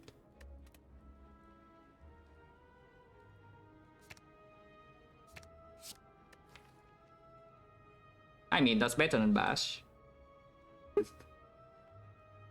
This is actually a billion damage, just slightly annoying maybe. But it is a billion damage, it is 1 remove. So if we transform into 2 exhaust, our deck actually got smaller from there. And then maybe the Fiendfire Big can do the thing. But yeah, Dramatic Entrance, how much damage is this? Is Akabeko Dramatic Entrance Pendip? Will never be green, no? But you know, it becomes 16, yeah? 16 and then Pendip is 32. 32 AoE, we set up Pendip for 0 cost on turn 1. Not working in this fight though. You know. Not working in this fight either, but you know. Ow! I heard I had 3 shockwaves. Or... yeah, where are the shockwaves? I can get. I guess I can play this over the shockwave. I should play the uppercut though, so I will play the uppercut.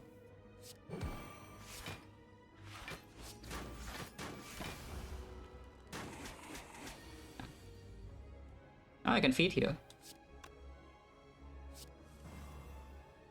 Cannot really preserve Penny. I mean, like, yeah, I cannot preserve Penny. Inflame to Carnage, 1 damage off. Trying to block here is also the illusional, so I guess we just Carnage feed.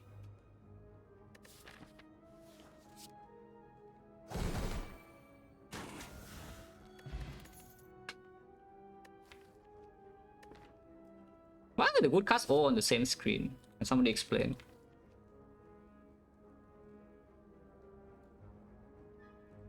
Yeah, why are the good cards all on the same screen? Ammon's feed, Ammon's what? Are you just saying that in my deck, or are you saying that I could play him the last turn? Because yeah, of course I cannot play him, but I believe that you know that I cannot play the Ammon's feed, yeah? But yes, we do have Armor feed in the deck.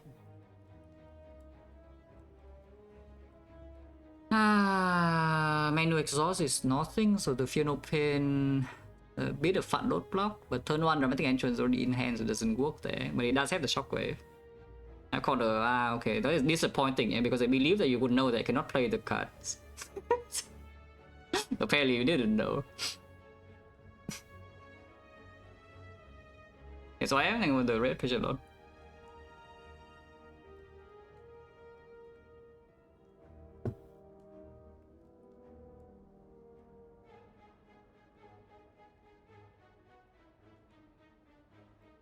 And honestly, why are they all together? And they like show up, you know, this card shows up first and this card shows up after, right? It's so much nicer. Interesting, yeah, I bought a shockwave and then the floor after I see a free shockwave in the floor after that I transform into a shockwave, so you know, like... I guess I'm poor and bad.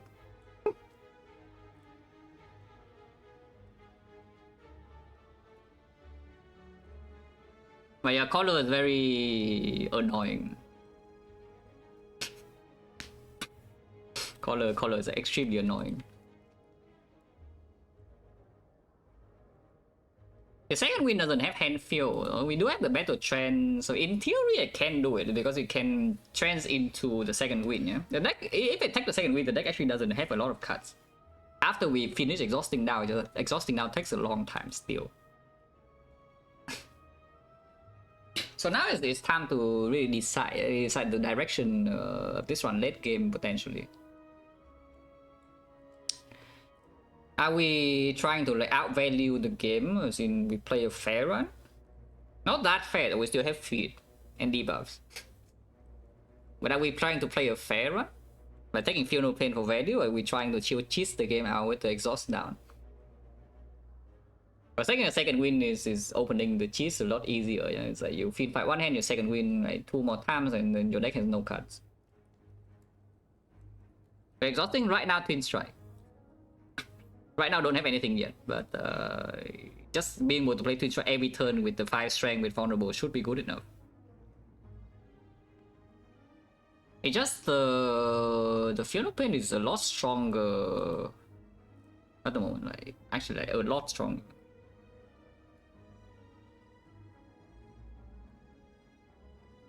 And the second win thing is still slow, yeah.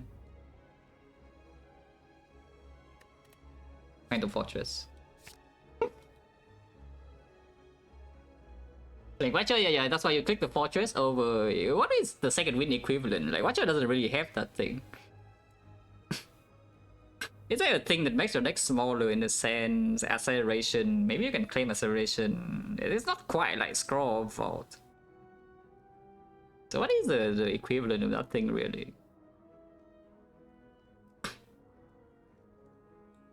Yeah, I don't even know. Like Watcher probably doesn't have something like that, yeah.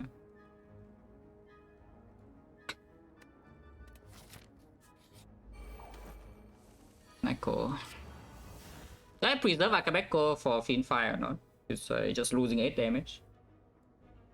But we can gain 8 damage back on Twin Strike and if we draw the Fiend Fire we gain a lot more. Probably not, right? Probably stupid.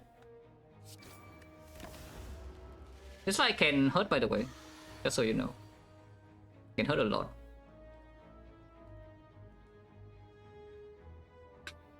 Am I playing Iron Wave or not? Because I do see here that we could deal a bit more damage when doing the Twin Strike. We can play the Armor Twin Strike Bite. And don't take that much damage. If I play Armaments Iron Wave, we take like 0.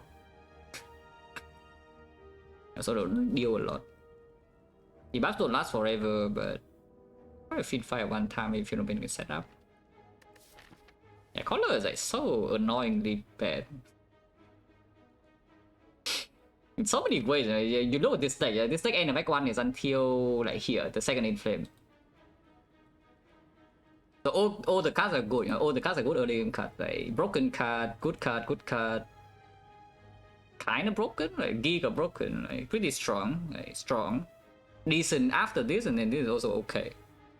Like all the cards range from fairly good to giga broken for early game. And relics are also early games. Like smooth stone plus 1 dexterity, amazing. And then Akabeko, your front load like 8 to 16 damage, also quite good. And then you go into Act 2 with a Silver Scholar, you get absolutely destroyed by whole wave fights.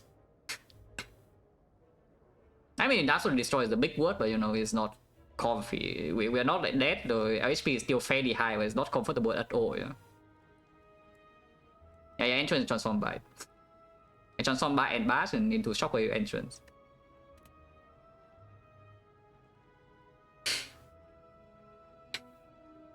Penny is on 1, so advancing Penny is not really going to happen.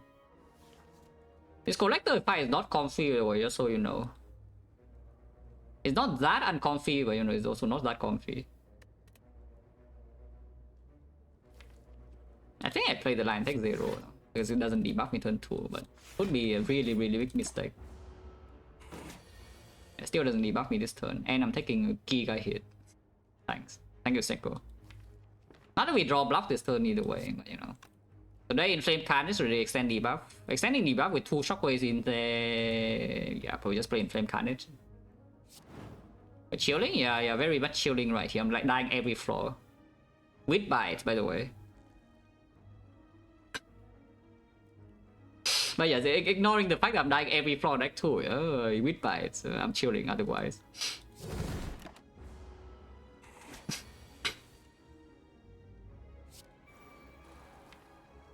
I mean, it's lethal next turn I don't get feed. I mean, you can just see the feed in the first place. Why I didn't buy the feed in the first shot. It's just, you cannot land feed in this Act 2. It doesn't happen. You simply do not land feed in this Act 2. It is dead next turn, no guaranteed. Feed fight always kill. And we can always play feed fire, so I guess just do that.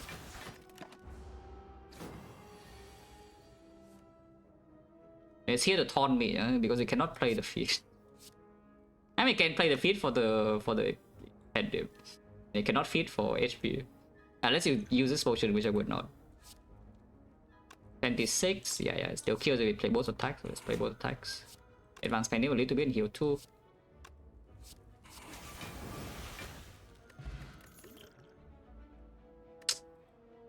It's freaking green. Only 5 strength though, and I don't really want to take more.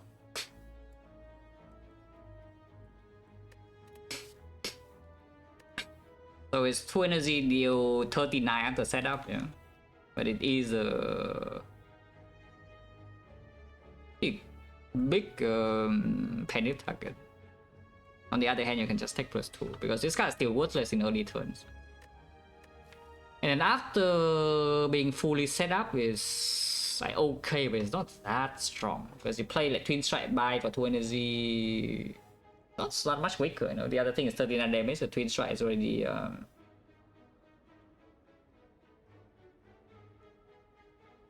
yeah, it's like barely stronger than Carnage. Carnage is like 30, 33, the other one's 39. It's also upgrades +2. So I guess the question is just, do I need this for collector or not? Because I sure hope the answer is no.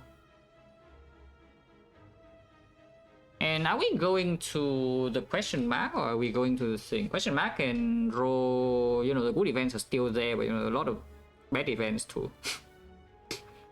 Outer is still in, yeah? Of course we can see track, but yeah, outer is still in. Apparitions, I guess apparition in this spot I probably still take, but it makes the collector fight a lot more dangerous. Yeah, this apparition will actually make the collector fight a lot more dangerous, and then it becomes really strong. If you don't die the collector, it becomes extremely good. But yeah, like Mausoleum with entrance already, and the deck had some way to exhaust down with the Fiend Fire and have just removed a few cards from the transform events. It's not even that good. The fire, of course, is freaking advanced whole way, yeah? So it's not safe, but we just forced Neck Plan into Snecko. It was Neck Plan here, right? Yeah, it was Neck Plan here. So we forced Neck Plan to Snecko, so there's still the Avocado Red that hits you a lot on turn 1.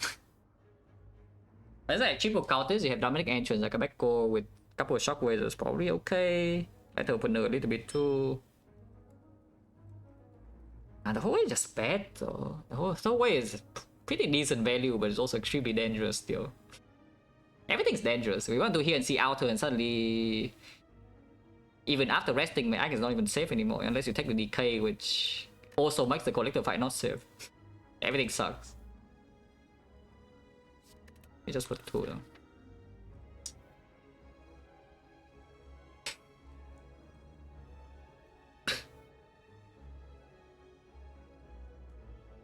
Yeah, I haven't been forced to play a real run in a while, but this one's unfortunately real. It's the awkward Act 1 map with bad neo options for long term into Breaking Boss Relic in Act 2, and then Overdose Relic Bar is also not that strong. Yeah? The deck is not bad though, so it's not like we're in such a terrible situation, but it's not a good situation.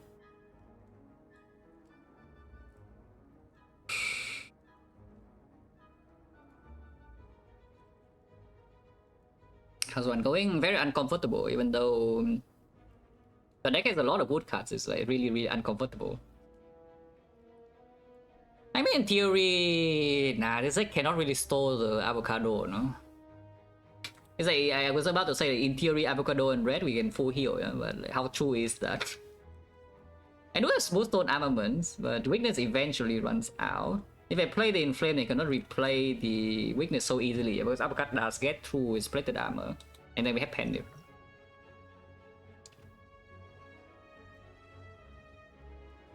Yeah, just so many events in here, it's just nothing or negative. So. Maybe zone 6. Chosen rematch now, we do have the Funeral Pain, so maybe it's a bit better than the first time, yeah? The Chosen just hits me with 23 damage on turn 3. Yeah, the Chosen counters we fought, like, she just does vulnerable into attack and then I get hit. Because I must kill the counters. This time we do have the entrance, that fight is a bit better, like we see it again. The deck can feed you, I would definitely go the whole way. But we cannot feed and we cannot buy store either. In most fights. Some fights you can still buy store or feed, or both. Centurion Mystic, exactly one fight. You can both buy store and feed in that fight, probably. Usually you can. And then that's known is very good. Baseball Sentry... It's not a great fight. Not the greatest fight I have ever seen, because the Shockwaves are not doing... the Shockwaves cannot get through the baseball unless you play 2 of them on 3 energy, which is already hard.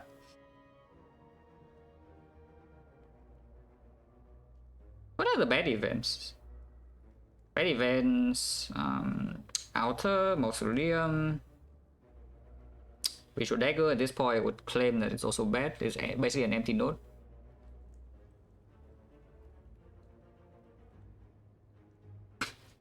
Yeah, Mausoleum, Outer... Visual Dagger.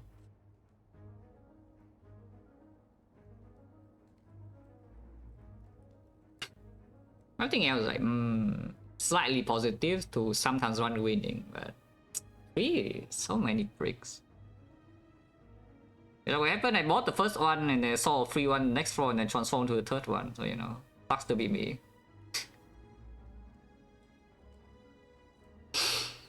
I don't mind three shockwaves that much though, but on 3 energy caller I do mind a little bit because in hallway fights I don't want to really draw 3 shockwaves. Yeah. In boss fight with 4 energy I don't mind 3 shockwaves in the deck too much, right? Debuff still good. And the fight lasts long enough for the debuff to actually perform.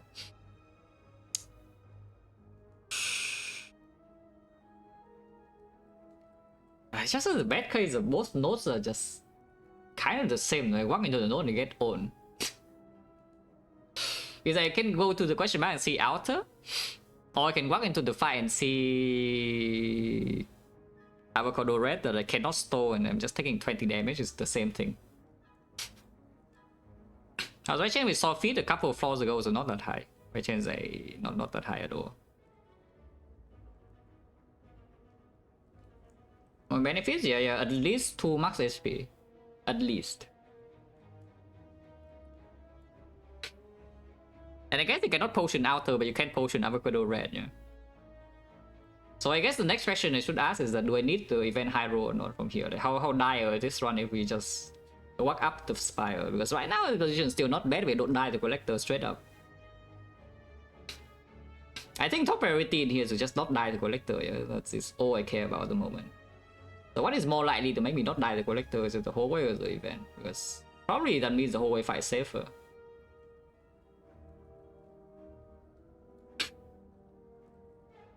And I think the book we probably can into rest, but it's not safe. I'm taking book minus 21 and then rest for 18. So we enter collector fight with like 32 with 2 pots and a book. The bow is just really strong, I think it's fine. I probably should just take the fight. I mean, that's the best hallway. At least to claim that this is the best hallway, we should hopefully be able to get full HP here and defeat. If that happens, then it's not amazing. Yeah, we heal 28 and then get feed HP. If it happens, I don't know whether it can happen or not because we still only have 2 energy in this fight. We have some random damage everywhere and she can just randomly attack. For now, it's okay.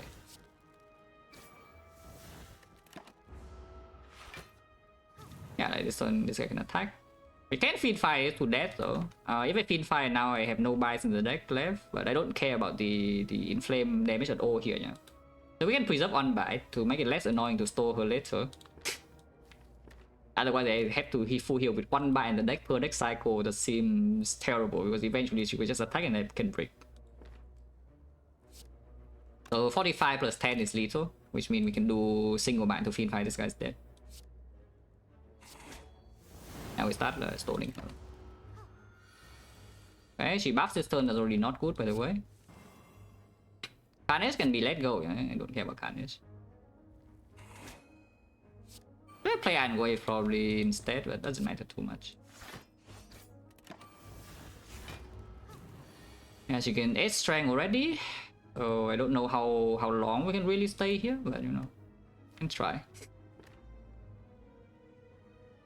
Do I armor the shockwave the exhaust in flame? Also, what are we doing about the Akabeko panic thing in the collector? Because okay, how big is damage? How big is this damage? I need to calculate. Assuming we draw ideal draw, yeah, turn on shockwave, turn 2 trans fiend fire. Like how that is collector. That's not actually a perfect draw. Perfect draw in we draw double inflame shockwave turn 1 and turn 2. We still have the thing. But let's just count without the inflame. Yeah, how much damage is that? Like we apply shockwave and then we can trans into fiend fire. Fiend fire will be 27 per card in that case. 54 actually. 54 times, yeah, she's freaking dead. That's like 370 damage. 280 damage even. So yeah, so we draw shockwave turn 1 into trans fiend fire, collector instantly die to Penny Kabeko. And dramatic entrance in redraw is not even so bad because we do have the Funeral Pain and 0 cost AoE with 5 strength into the minion. So setting it to 9 and not playing attacks on turn 1 is probably still good. Okay, so I have another mission here, yeah, basically. She could attack me next turn. She heals now and next turn 44 with here the bite is dealing. It's not that much damage. I guess it's fine to play the Inflame Shockwave. Drawing Inflame Brick is not, it's also not good. And we have another Shockwave to debuff. Okay, at least she attacks this turn, that's nice. We can kill her right now, but that seems bad, so let's not do that. Yeah, double block. I think the Iron Wave, because next turn she heals, we want her to heal again, but can already Armor the Bite. Yeah, Armor the Bite, play the Bite, and then play the Shock is probably next turn. Because we want to shuffle out these cards. That's true. Maybe that's not true. Yeah, Armor the Bite is dealing 8, yeah? 8 is 11, 16. We can still play the Iron Wave when she goes to 1. Then she heals to 41, we play one more attack. Defense also of course deals 5 damage, but yeah, Armor the Bite. I don't think there's a reason to play Struck here, but we still need to block if she decides to attack in 2 turns. This turn she is always healing, and next turn she can attack. No matter what, we can feed right now, but yeah, let's not be too lazy. It's pretty easy to block her next turn.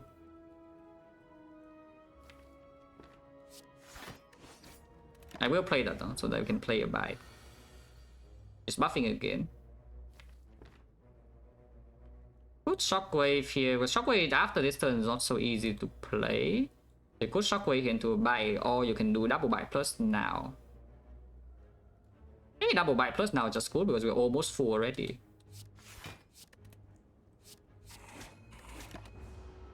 And this one she always heals.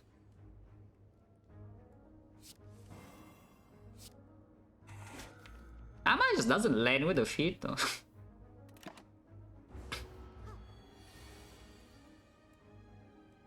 I could Armor Shockwave here and play it, but next turn we could be forced to do some unpleasant things.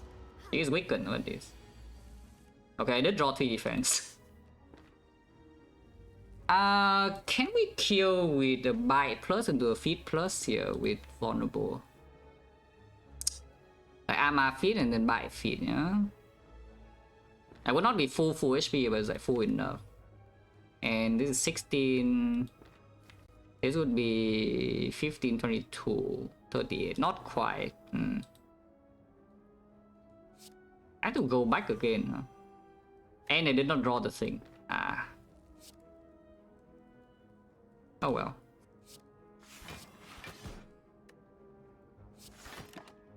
How hard is it to line up Armor with feet anyway? With the deck that's this small. Apparently quite hard.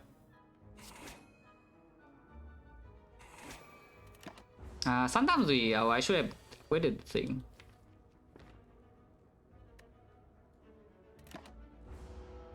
I'm already full, yeah? So now we just try to upgrade the feet in Penny, but apparently upgrading the feet is freaking impossible. And she has 16 strength, at some point we need to get out. Not yet though, not yet. And we'll try to go back around.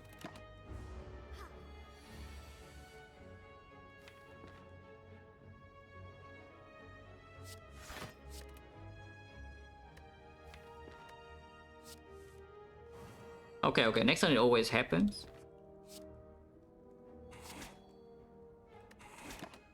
If she attacks this turn, then I would be forced to kill with the feet plus and the thing's on 3, otherwise getting away. But she always heal in the next 2 turns, so maybe you can do it. Also, yeah, Penny Wakabeko 9 actually instant kill Collector with the feet fire, and yes, I would like to just get the hell out of the fight. If the game allows me to. Otherwise it's still like kind of one-shots a minion, so it's probably good to set up anyway. Punishment here is only missing feet, yeah, we will never really lose HP from this position.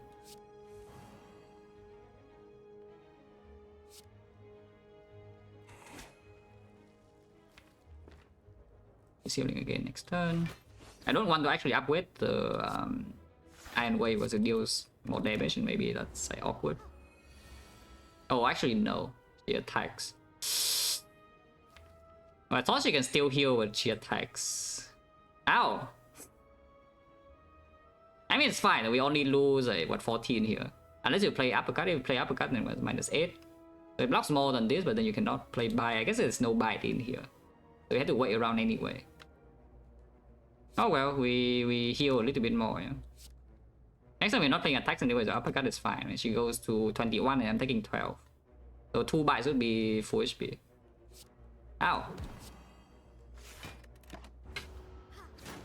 He heals this turn and heals next turn.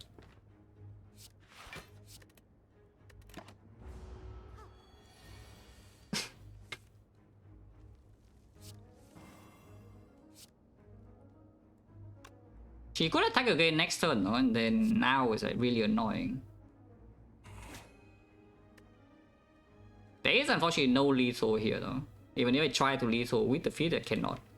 I could have done it without playing the buy, but if she swing again next turn instead of buffing, then we have some problems, yeah. Hopefully it just doesn't do that. Okay, struck plus at least, struck plus. Taking more damage, like this is getting a little bit annoying. Ow!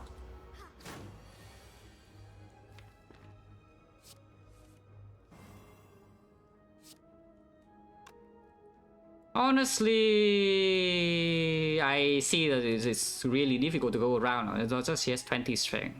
So do I just get the hell out or not? Because I can. I just don't get to play the feature, but I can get the hell out of here just by playing Prince trying to feed, and we have Penny Kabeko, and I'm missing like what 8 HP.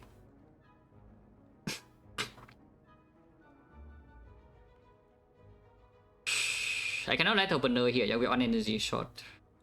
From let opener into by feed lethal.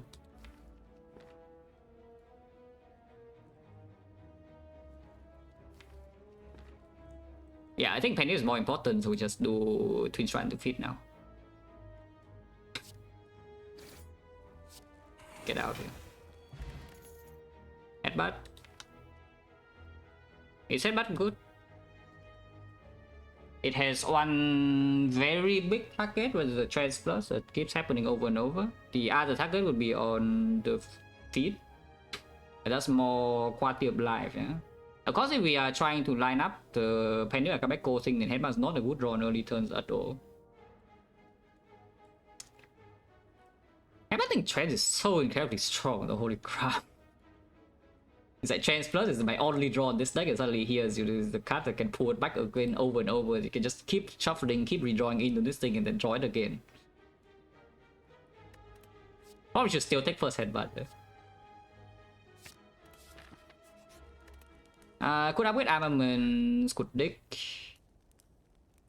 I'm putting Arma in here with the headbutt on the Trans. It's like kind of okay, but not that good.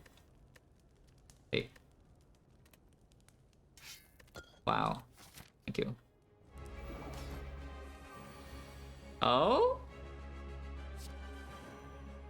Ah. If I draw Fin 5 here, she's dead, by the way, just so you know.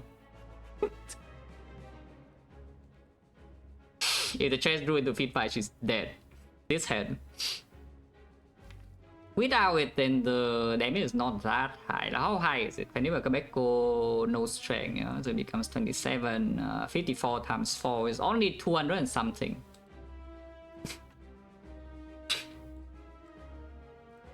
It's only 200 and something. So I could break the thing now and exhaust entrance as well in order to get the Trans on top, but I don't even know what does that do really, getting a Trans on top here. I guess if I don't get a Trans on top, I don't draw Fin 5 next turn, it's just terrible, yeah, to not headbutt here. Yeah, so probably we just break the pendant. Yeah. Probably just break the pendant. I want to headbutt, so I probably just arm on the shockwave. Trying to Fin 5. Excellent first message.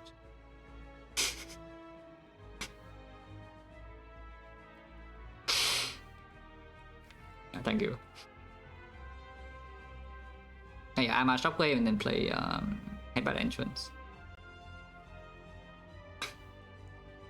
Yeah, just in case you're serious, you have no draw from the battle trance. Just in case. Oh yeah, I'm Shockwave and then play Shockwave Plus and then play thing. You can also intentionally play the Shockwave minus here to keep the Shockwave Plus and redraw. I don't know why on earth you would do that.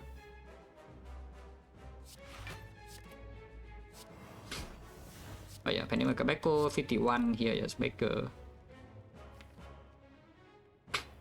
Prancing next turn slightly awkward though, because we don't really get feed fire, but I guess again just playing the trance and draw back into the trance to shuffle faster and to maybe line up trance feed fire later on is good. And also want to land the shockwave on the minions and play my powers too. But yeah, just headbutt the trance now. Play the entrance. Unless you tell me in the redraw this is so incredibly good. Because we do have, you know, all the powers that work with it, and the shockwave the minions are probably also vulnerable. Seems weird though.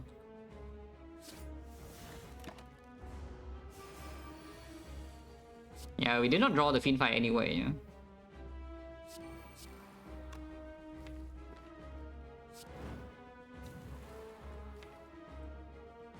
So is this okay? This fight okay. She has strength now, next turn she always swings, but we know if you don't draw top 3 Fiend Fire, if you don't draw Fiend Fire in the top 5 cards, you can always distill Chaos next turn, and we always land the Fiend Fire, which will exhaust a lot of cards and block a lot, and we draw back into the Giga Trance. And even if the Fiend Fire doesn't hit, the main collector is still kind of okay in a sense. Other choice is playing Shockwave now and they just distill Chaos immediately. Seems a bit strange to do that. But I think I will just use the Essence of Steel here. It's perfect block this turn, and this fight is actually pretty scary now that we have failed to one-shot her. And I'm not too attached to that potion with like the feet into Act 3 and such. If I was literally the top card. So do I keep the Fiend Fire around or I use it to block now? I'm pretty sure I still need to play this in Flame, you know, just play the Inflame. Yeah, so we can use, for example, Twin Strike into Fiend Fire here. You can just Fiend Fire our minion immediately.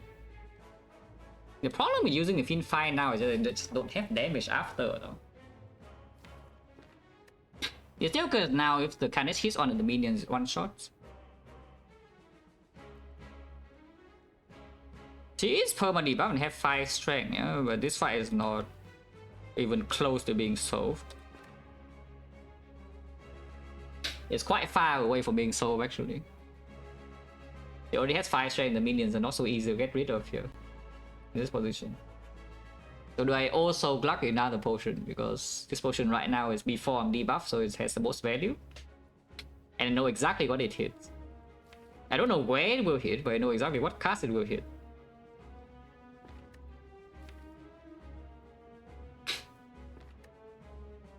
How big is the trance into Fiend Fire later?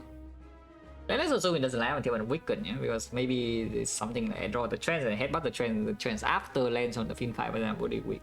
So what would that look like? Pendant probably doesn't land on that either, so let's count without Pendant. We have 15, so it becomes 16, and 16 is times 7, which is not that much, like 112. And right here, of course, I'm taking a lot of damage if I don't do anything. Like, I don't play the Fiend Fire.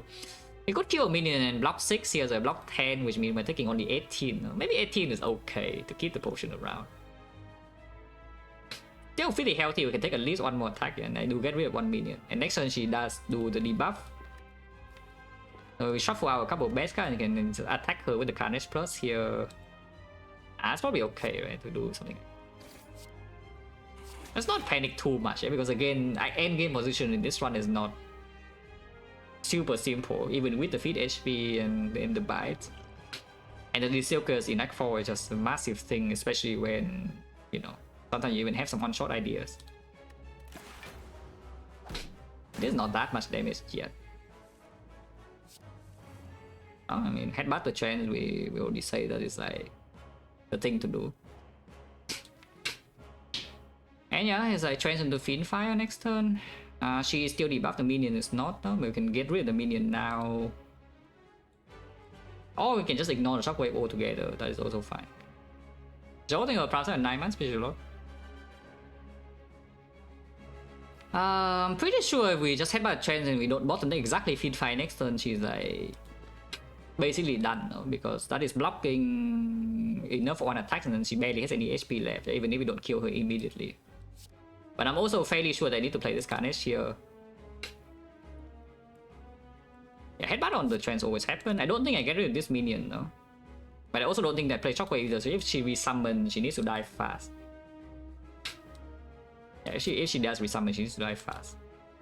We already counted this at 112, yeah?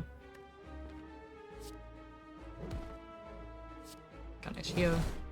And then blocking this 6 and preserving plated armor is like, okay. Otherwise, you can do the Twin Strike. The Twin Strike and then 112 is almost lethal, but you're taking 6 more damage here. And sometimes you'd actually bottom deck the Fiend Fire and then you actually will need to preserve this HP. That's not true, because if you bottom deck exactly Fiend Fire, you can always Fiend Fire whether it's still Chaos. Ah, oh, that's much better. We bottom deck the Fiend. That's the best case. That is actually the best case, because now I can probably feed next turn. And here's the Fiend Fiend Fire. He exhausts 9 cards, block 27. I'm still taking a lot, by the way, because, you know, this fight is like unfair. He's weakened, and this doesn't even need the frail to block, and I have the plated armor, but I'm still taking a hit. We just Fiend Fire now. Uppercut into Fiend Fire is taking 3 more, but otherwise it's only 1 tail, yeah? So it's a 35, and it's not always lethal next turn. It's just a bit more damage, and then it's like 4 more damage here and advance the Pandip 1 more, so we only need to roll 1 attack into here to Pandip the feet. Nah. We will never break. Yeah, why will you break? Ow! Yeah, why will you break? I just don't break, you know. Unfortunately, this is too much damage still, so we break the Pandip. Yeah, unfortunately, it's still too much damage. And this is not enough damage. The headbutt into feed is not enough damage, so we need to play 3 attacks. So Pandip is just gone, but you know, at least you can feed her. No armor here, though. It's like slightly sad, that's fine. Hey. Okay, preserving potion didn't die, that's good. Holy. Thank you very much, Triple T, for the 20 gifted subs. Like, yeah, 200 total is just insane. Thank you very much, as always. Oh, at least you got a wood ray card in this act compared to the last time. Like, of course, it's instant pick, you know, there's nothing else here. What ray card do you want? Yeah, this one. Oh, I already clicked the buy, and I only have 4 things, so this thing is not that good, and the other thing is free. So, you know. Not the premium boss relic, not the boss relic, but you know, it's pretty good. It's basically free energy. Basically free energy is pretty good still, yeah. It's not the best thing I want to see, I could see there, but it's pretty good. Where are we going, by the way? Map is still kind of annoying. Like, where should we start here? Unless you tell me that we just want the max 4-way fights now, and then... Oh, elite number 1, elite number 2, elite number 3, and then go super late shop. Because walking into here, I guess you can still get 4 relics in the act by doing 2 elites, 2 fires here. Or the first shop breaks, you can go into this shop still, but you lose 1 relic.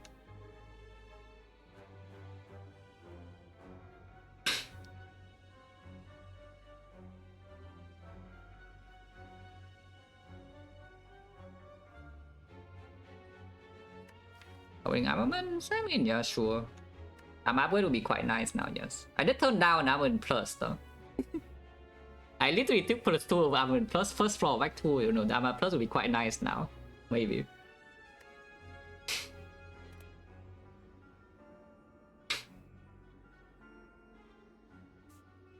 Yeah, probably here is still better. We have no reasons to go to hallway 5, though. Is the thing. Like, no red mask, no golden idol, you know? To question marks, I mean. So if I go here and then we choose to pivot left, and I lose a little bit of value by going to the question marks over the hallways. It's probably still fine. Oh, they are attempting something.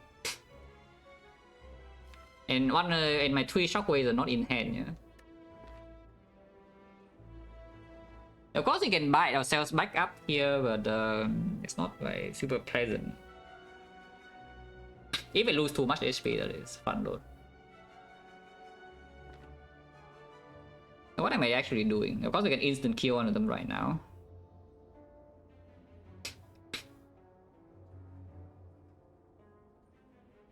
The other thing is what, like play entrance and then play feedback is only 46 though. Getting rid of the headbutt and the entrance in the redraw. The next one probably I just want to block, and then afterwards I don't mind the armor and redraw because it's an armor feed. So just play the armor to keep it around and then feed fight this for 54 well, is probably what I'm thinking here. Yeah, probably true, right? It doesn't matter what we hit here. It's a 20 AoE into this 20 damage is not killing. No? So and I don't think I care about the 20 AoE too much. And it's thing with the Prime 7 man, for sure. I probably just feed my nuke this guy because your next turn is very, very annoying. I do have Meal Ticket though, so you know, we can always go here for emergency heal if the buys are not enough.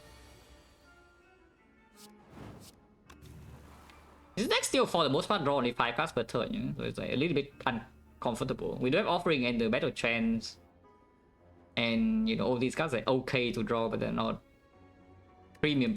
The Relic's front load support is also not much besides damage. We have the Akabeko Penny for damage front load, that's very good. But there's no like, Anchor, there's no Burner, there's no Gambling Chip, there's no Red Mask. But things could go wrong fairly easily in the act.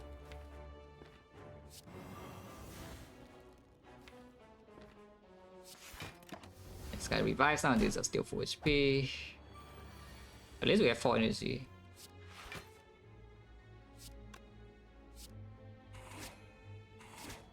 Iron Wave, yeah. Still performs. This guy is still full HP though, it's like annoying.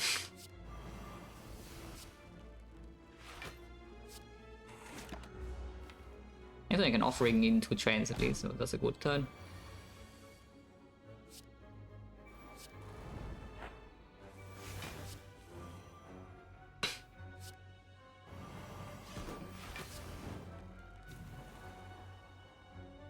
Not a good enough turn because I'm still getting hit. It's fine. Get rid of the strength now. Take 6, but we do have buy, so heal. That's all my shockwaves though. I'm out shockwaves.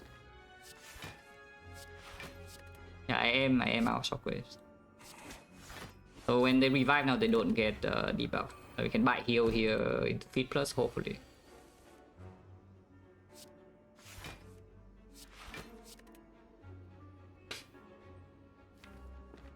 This middle guy has 8 strength, so even if this guy can multi-hit, I should probably get rid of this, yeah. It's still weakened. No, this guy is not weakened. It's just that I don't waste damage, so much damage by hitting this instead of hitting this.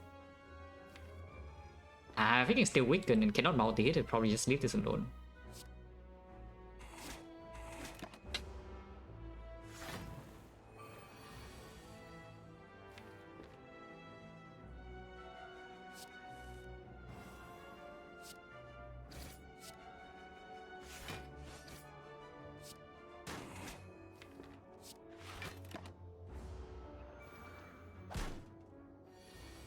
Okay, we can finally get rid of this guy.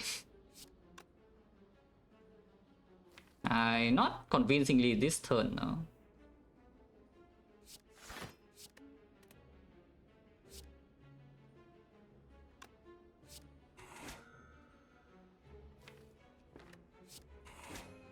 Do I struck here or not? I kind of want to draw the struck. Just play defense.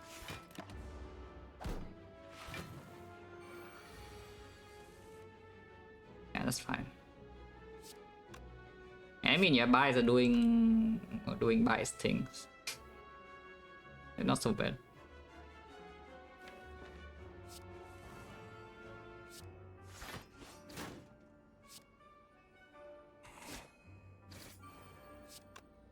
We can feed here and get the hell out if we want to, but the relic setup a mess up and I'm not actually full HP yet. I think we have this fight under control for the most part though, because when they revive they don't gain their previous buffs. Yeah. So like just cycling like 2 attacks and 2 block cards per turn is good enough with 5 strength. I think we can stay here. Also, this guy is not even reviving this turn.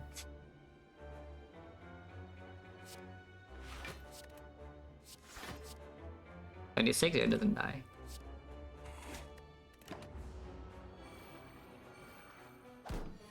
Oh, 3 though, so hopefully we draw. Oh.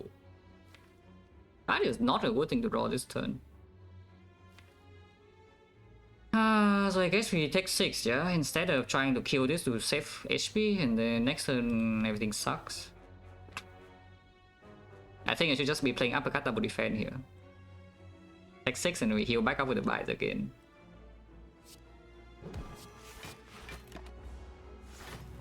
That's a pretty annoying draw. It's fine. Yeah, it's okay.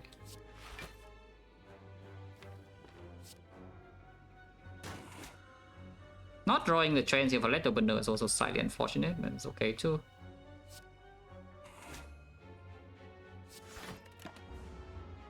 Okay, now I'm full HP, so I can choose to just feed whenever I want. Like right now I can feed and get out. Penny would be on 7. Penny Wakabeko next fight is either shapes or the thing. Yeah, shapes or the single worker. I guess you could see double workers right here, and then that would be important, huh? And we need to see double workers right here, and the setup is really important. So I guess we do set it up, yeah. I remember the last time I saw a guy with Sliver's Collar fight, like, workers in the leg 3, it didn't go very well. So better be a little bit respectful to that fight. Let's be a little bit respectful.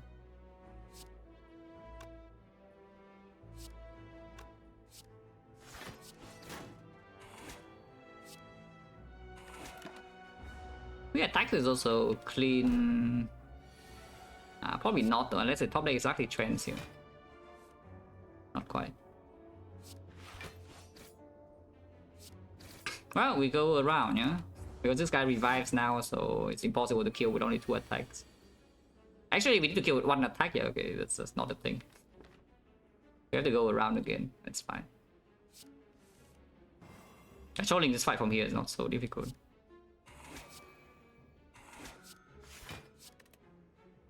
And my defense are becoming upgraded too. And this deck doesn't have any manual exhaust, yeah? Like targeted exhaust, no true wit, no burning pack. Not even second wind away with defense either. You can see like after a billion turns of deck is still fairly big, it's 14 cards. 14 cards after you exhaust your entire deck on Ironclad is a lot of cards. It really is a lot of cards.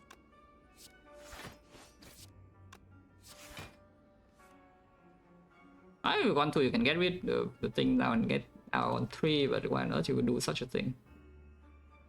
Complete nonsense. Do we just have this fight under control?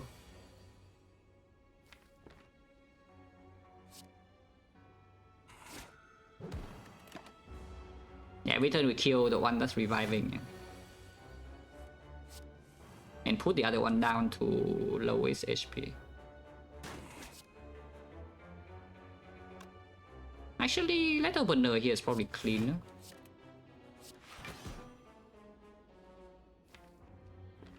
It's still really hard. The next one, this guy revives, and then we don't have the trends in here to drop into the field. Cannot do this cycle either. Holy crap. Yeah, when can I get out of here? Yeah, when on earth can you get out of here? Because like it's really quite hard, you know, for this to actually line up. For the penny to be on 9 when the feed lands. Oh well. What can you do?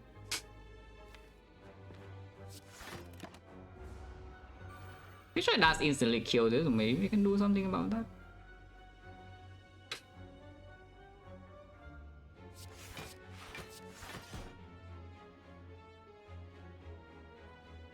Yeah, if I want to do it like this, I should twin strike here, and next turn let opener again. Penny on 6, this guy is dead, and then we kill these two with 3 attacks, which maybe is doable.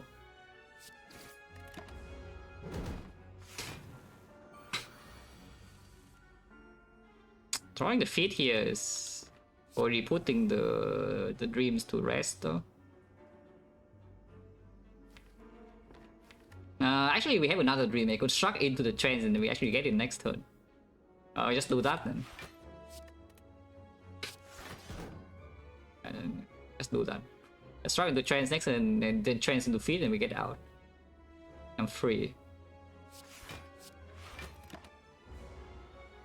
Honestly, right now, from this point, dealing damage to left opener is maybe better than playing attacks anyway. Oh, I'm not free. This guy revives now, and there's no way for us to kill with only a few attacks, and I'm sad. Also, you can kill this with 1 and uppercut here into left opener. When Penny is on 8 already, then 1 feet is not enough to kill this, even 2 left opener. Which means we cannot do it in this cycle. I need to go around. Oh well, if I see that we must go around, and I might as well just end this guy now.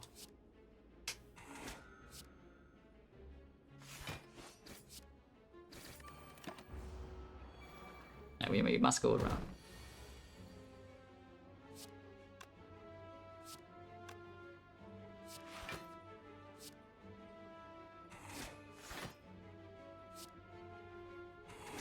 For other feet, it doesn't matter too much because 8 attacks is a lot of attacks. We need 2 deck cycles anyway, and trans run here is not so slow.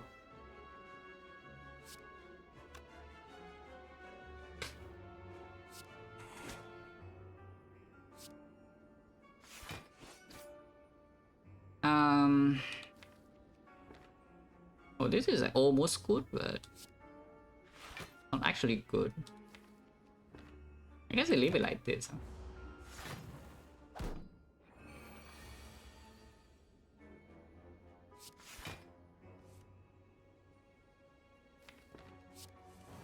Oh, okay. We're not drawing feet here. We have something promising.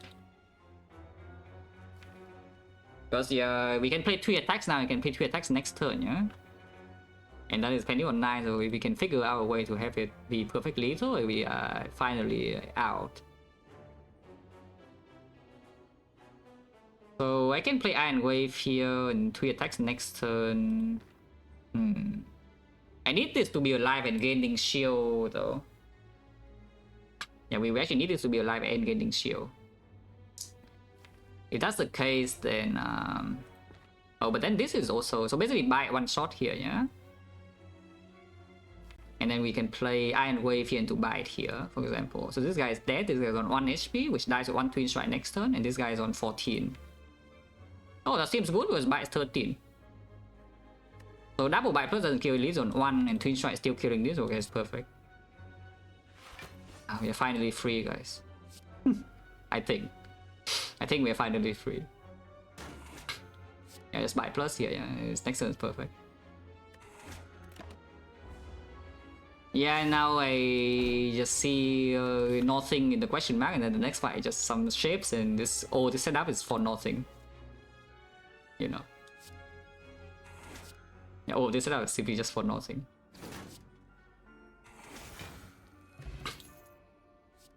It's green. It's green. It's a loop attack here. We can exhaust down. That is maybe the best loop attack. I mean, of course, it's always green. We have Molten Egg. But that is probably the best loop attack in this deck. Like 5 base energy, some struck, some smooth stone.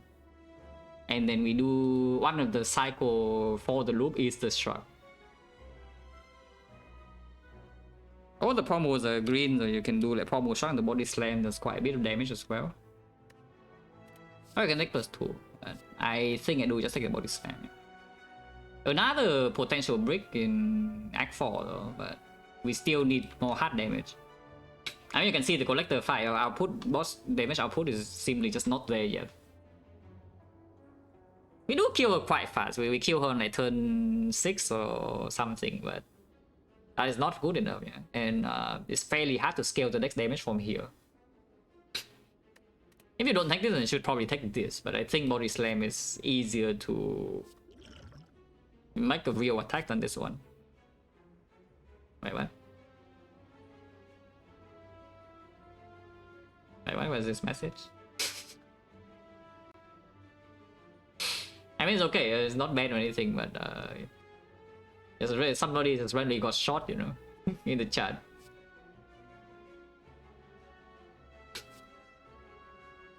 Yeah, body slam. Double walkers? Wow, oh, the setup for nothing. Of course we take this because we have the thing. We have the singing bowl. Technique, yeah, sure. Technique for letter opener, technique for offering, technique for shockwave, technique for armor sometimes, technique for transplus. It works with a lot of things. This is probably nothing unless you tell me it's time to prepare to one-shot spear and shield. Because I suddenly see a violence in here. You can violence into the Fiend Fire. I can go panic and bomb dead. Lethal.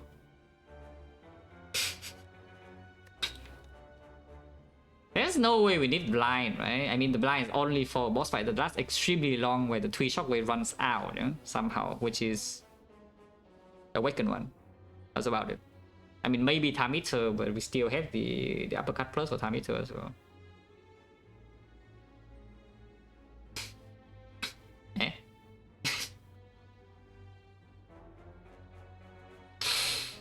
wait. Now I actually got shot. Like, what the hell is this? Don't do that.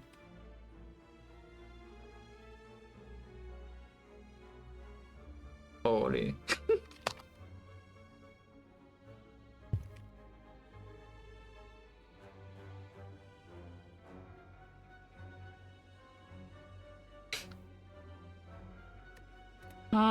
Yeah, no way, it's a blind. The only thing is maybe the violence. Deck doesn't have that many attacks, so the chance of violence landing on Fiend Fire is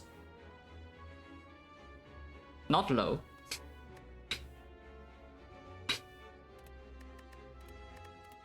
It's not that high. This is always +2. Yeah. This card reverses, I never think. It's always +2. But here, yeah, it's just for the violence, and it's only for the violence Fiend Fire, and it's only in the spear and shield fight, basically. So we really need to go into a situation where, first of all, Panic needs to be set up, yeah, which is not always true, that we can set up Panic safely in the second fight, the boss gauntlet. Secondly, the Fiend Fire is not drawn and then the violence in hand, and then the violence in hand would also pull the Fiend Fire in the deck. Sounds like kind of a stretch, no? On the other hand, we can stretch the deck's max HP. Like become bigger, we stretch the Ironclad instead. +2. What about that? Also, am I going to the shop or not? Like 300 is not enough to buy rare relics. How are elite fights? Are elite fights dangerous here or not? The Retromancer, we set up the thing, we can wipe our first wave, yeah? Nemesis is not safe. Yeah, Nemesis is very much not safe, but it's also maybe not that dangerous. And the Giant Head is scary. Sensitive Stone didn't give the one cost self cycle, which is slightly unfortunate. Like Flush of Steel Finesse would be quite nice here, especially when the Flush of Steel comes green too. Yeah, but yeah, Master of Strategy, Flush of Steel Finesse, these are pretty good.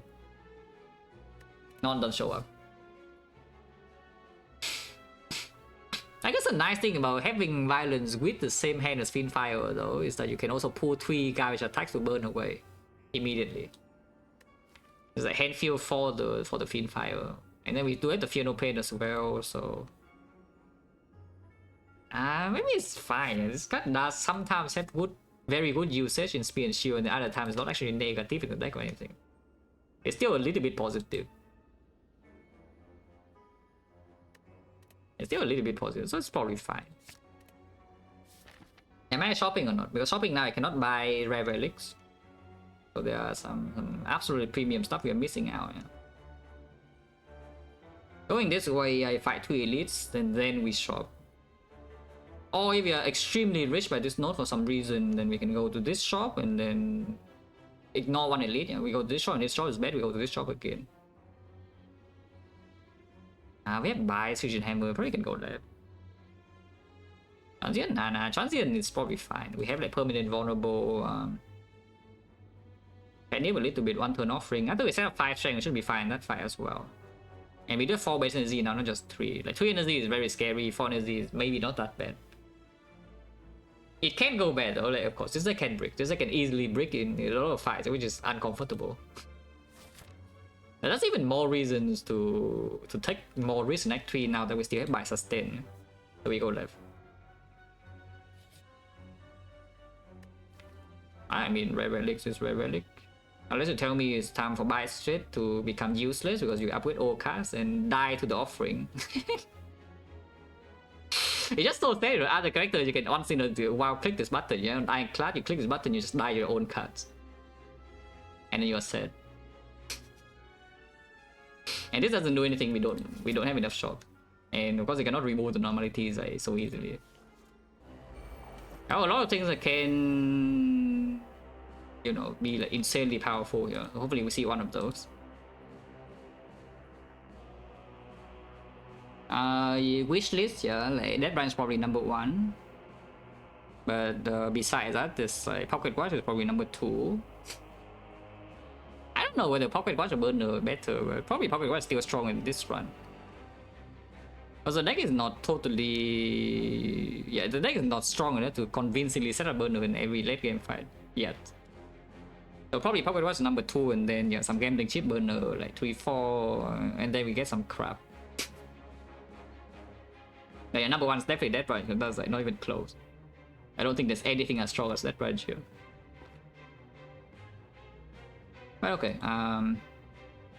any reason to technique the shockwave before playing the offering? Or I can technique the armaments and armor the offering to draw more cards.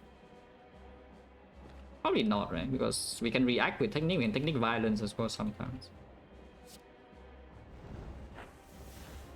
Yeah, like here you can go in with the thing, you know, the technique shockwave and the technique violence, and then go boom boom. And maybe you draw fin fight and you fin fight this immediately.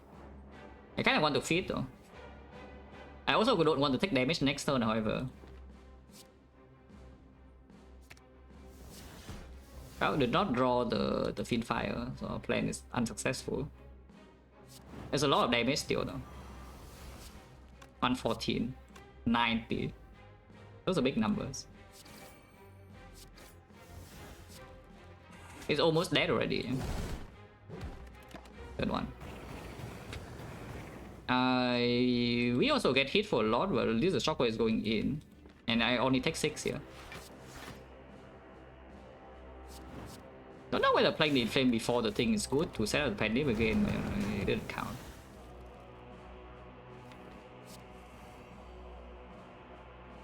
So no armor on the feet, but it's fine.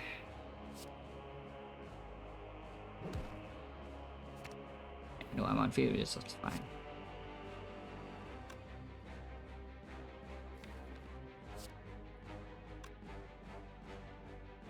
Actually, without playing the shockwave, you can play shockwave and take damage, but without playing shockwave, it's even lethal next turn. Because feet is only 15 damage.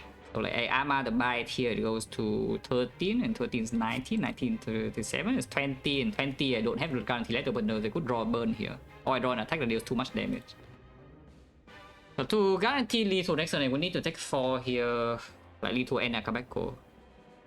It's fine, it's fine. It's double bite shockwave.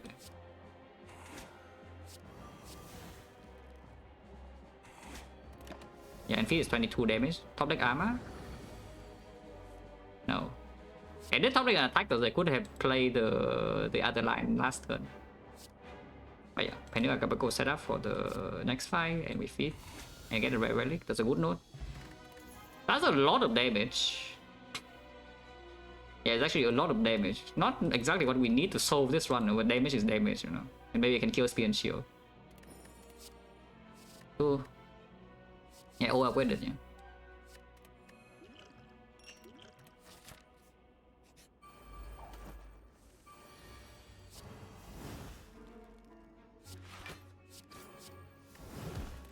Setting up Penny Akabeko here is impossible. This guy doesn't have enough HP. Also, we're getting hit.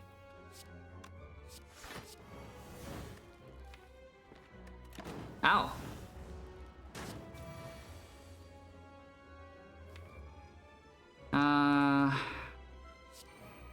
I don't want the offering here, so do we just violence?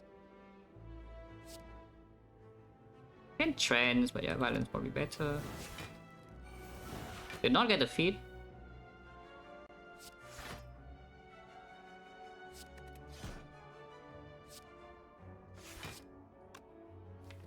Oh, hopefully I draw feed next turn, no? Because it's not going to live for much longer. Okay, at least you got the feed. Cannot buy though, and cannot armor here ever, so we just feed and get out. This is always green because we don't need it, yeah? Here's an armor in plus, by the way, if you want that. Looking at the last few fights, I have a feeling that, you know, this is probably not good. Because the worst fight is already when we don't even draw the offering or the trance, you know, and then they just draw 5 cards in the opening 2 turns or so, and then everything sucks. It's just terrible. You take +2.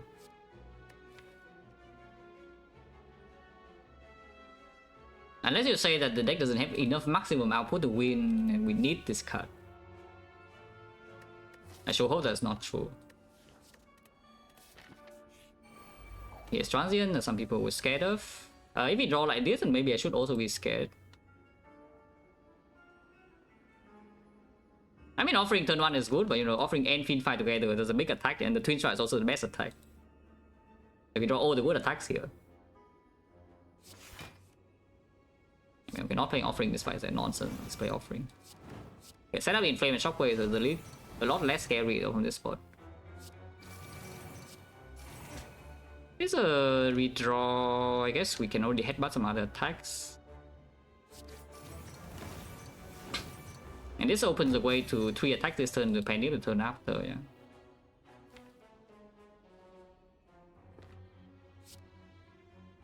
Oh, I can play 2 attacks this turn as well, that's fine.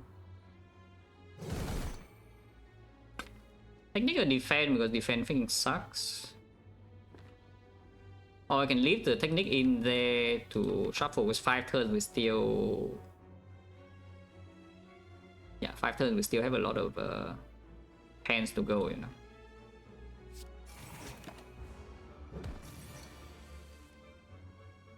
Okay.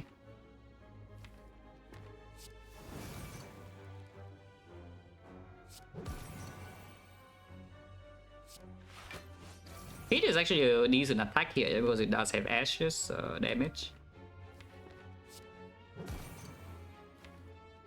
Still so long though. It's like 5 strength already and it is debuff, but it's not actually comfortable. There are only bricks in here, but if I headbutt the Fiend Fire and withdraw the trance next turn, it's quite good. Because I burn away all the block cards. And also set down the Funeral Pain. Not that setting the Funeral Pain does much of anything really if I play the Fiend Fire already. Other choice is to headbutt like Carnage just to make sure that I have enough damage to split next turn. And hope that we draw the trance anyway, because I mean Fiend Fire without the trance and we also burn the other cards and then have the trance after, so it's still good. If I put Carnage on top, we can shuffle out these cards and we only have like 2 turns after, so I don't see these cards again ever. So maybe Carnage on top is just stronger. Huh? Yeah, maybe Carnage on top is just stronger, then that's the case. Probably is true, yeah. We don't draw the trance here, unfortunately, but still fine. Oh, not playing Funeral Pain here is like so weird. Let's play Funeral Pain Tech 2. Okay, I can take Nick here for, I don't know, what, let's Shockwave or what?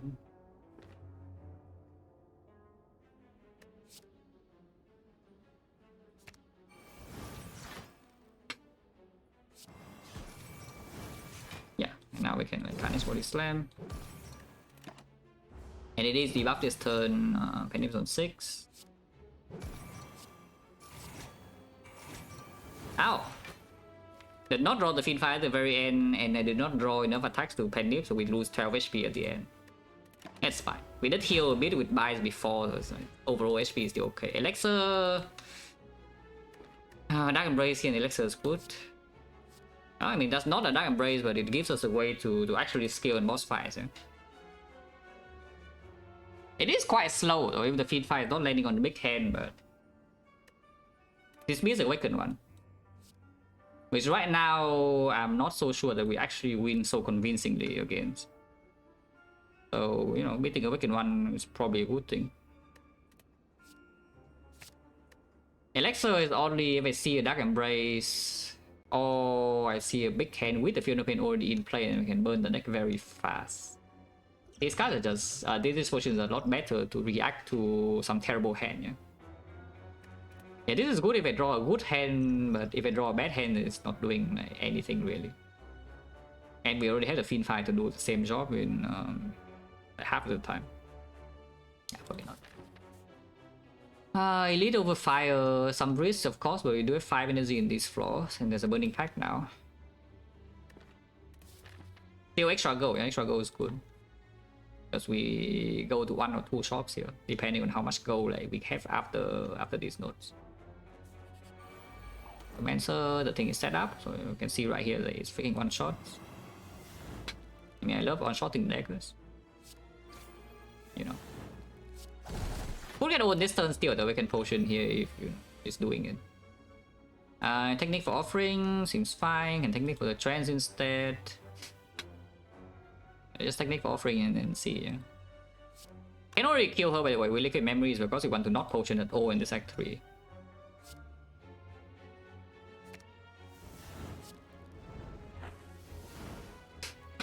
If I Trance, I can no longer pack, but I think we have enough damage in hand to just kill her with 3 strength, that's true. For the most part. Inflame into buy, here's already 15, this was 30, yeah? 30, here's 24, 54, 54 here plus another 73 is pretty close. And I mean, starting with Pack, sometimes we don't even have enough energy, let's just Trance. She's definitely dead. I just hope that she's dead with feet. Yeah, she's like beyond dead here, but I hope she's dead with feet and not with Fiend Fire. We can play 2 Inflames. 7 energy, so 1, 2, 3, 4, 5, 6. Which means we cannot play Field of Pain into Burning Pact for Body Slam damage extra, but Body Slam is still 5 damage attack, yeah? With the double Inflame. So let's count. Double Inflame 5 strength, this will be 18 each, is 36. Should be 30. So 66 damage, 66 damage is 22. 88, oh yeah, it's enough, it's lethal. Okay. Oh good.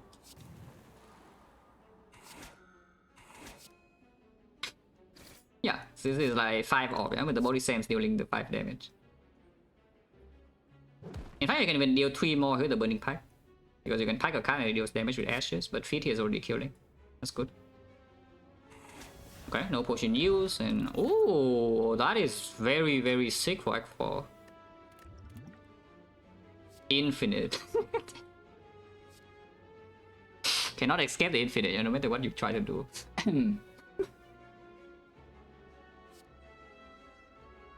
Yeah, you think we are playing fair. You would think that we are playing fair this run, and suddenly we stop playing fair after a few floors.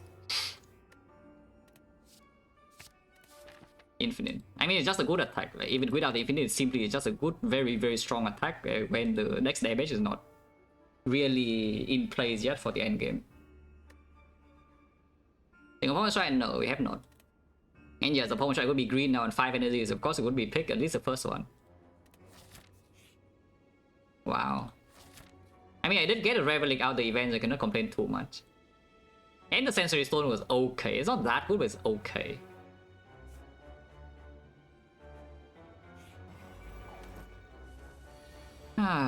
Amazing opening hand. Hopefully this fight is okay with it, but the drop is fairly good here. sure this fight is actually okay. I should probably take this 3 though. I should probably take this 3 to just deploy second shockwave now.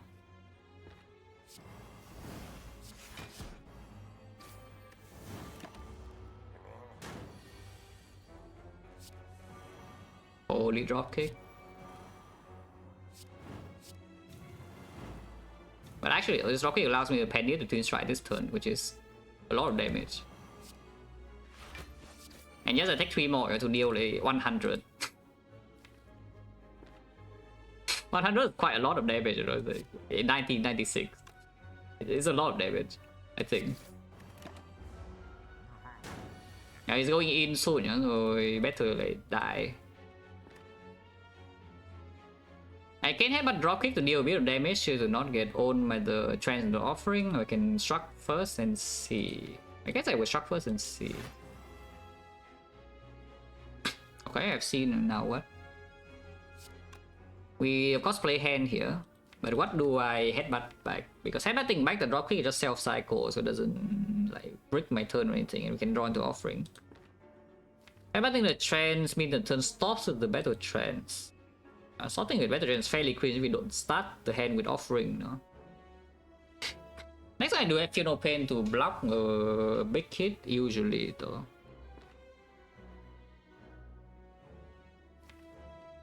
I mean sometimes it also freaking kills it too. I don't care about feeding so much here. This fight is like scary. This fight is a bit scary. I don't think I care too much about trading or feeding.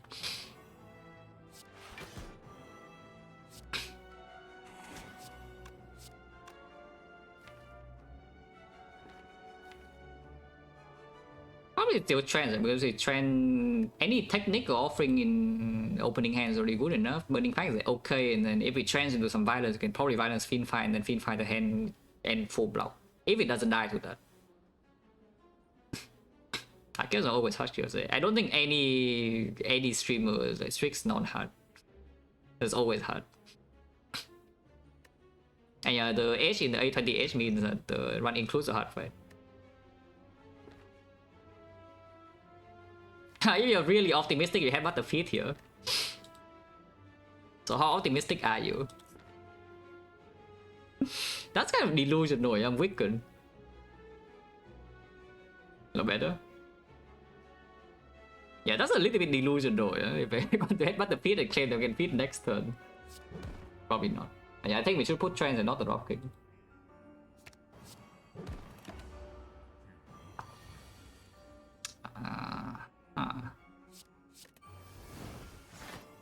Oh, I did not see the thing, huh?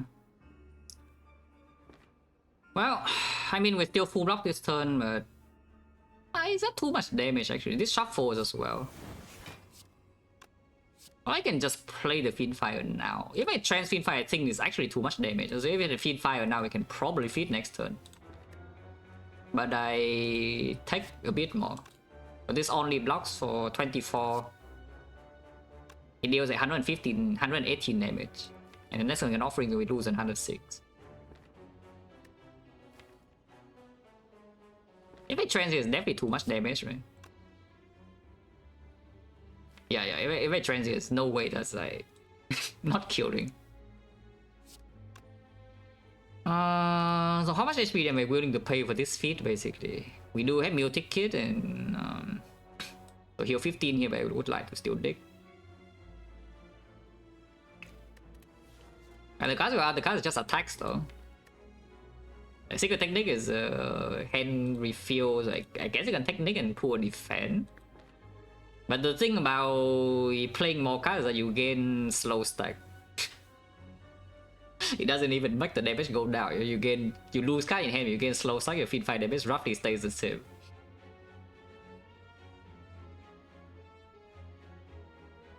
Yeah, if I just Fiend Fight now, most likely I can feed. Like the deck has like no cards, the next one I know for sure I draw the offering top deck. I can even secret technique for Arma on the offering and we just draw the whole deck.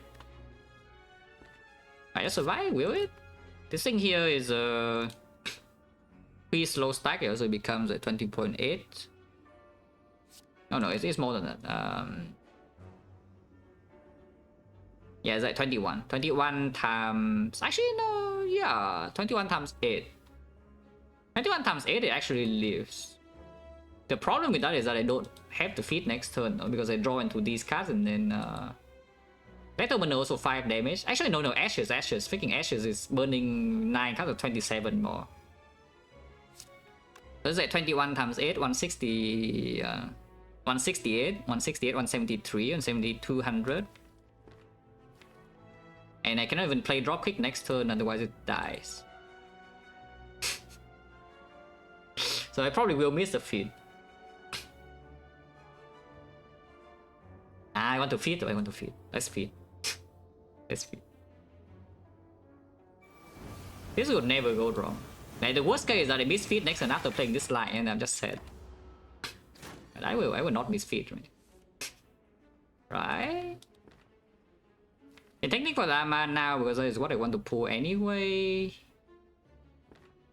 I can take me on map first. And we're probably burning pack to defend.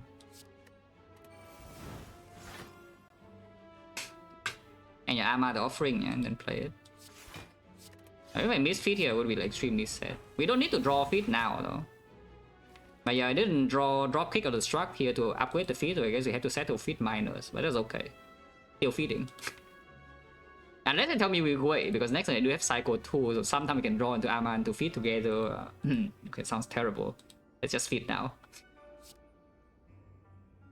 Yeah, let's just feed now. Let's not get overly greedy, guys. Getting overly greedy is not good for you, yeah? Okay. Oh, that's a billion damage. So maybe our damage output is fine now, even if you're not exhausting out to a loop, yeah? Drop kick is still just a good attack, and we have like Permavon, 5 strength. Why are you together? This guy just stuck together, I'm telling you.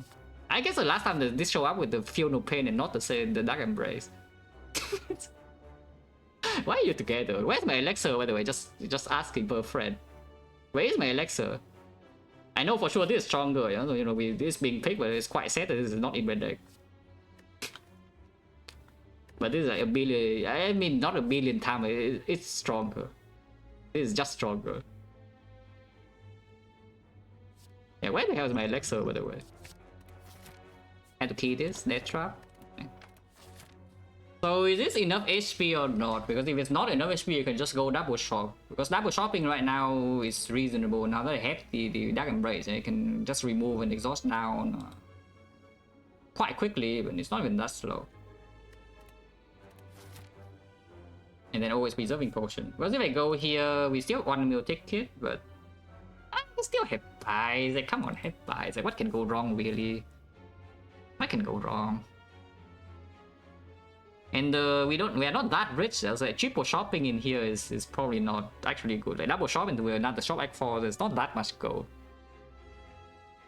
Yeah, that's what can go wrong with this node. This time I don't have the thing set up, but they're still dead to the ashes. To end the shockwave, it's still a lot of damage. You can Penny a card here, and I don't want to headbutt anything. I guess headbutt Penny is still stronger, but I don't want to headbutt Bite. Okay. So just headbutt the entrance then, yeah. Penny the entrance, I mean. It still kills them all, even without that Kabeko. I guess I could have kept the thing. We have a lot of things we could do this turn. I think do we start with violence or not? Oh, headbutt and feed on the opening hand is so annoying though, because now the problem here we have in this fight is how to accidentally not kill the Retromancer, how to not accidentally kill the Retromancer while drawing back to the field. And unfortunately, while blocking, we deal damage. We deal quite a lot of damage while blocking, so she can just like die.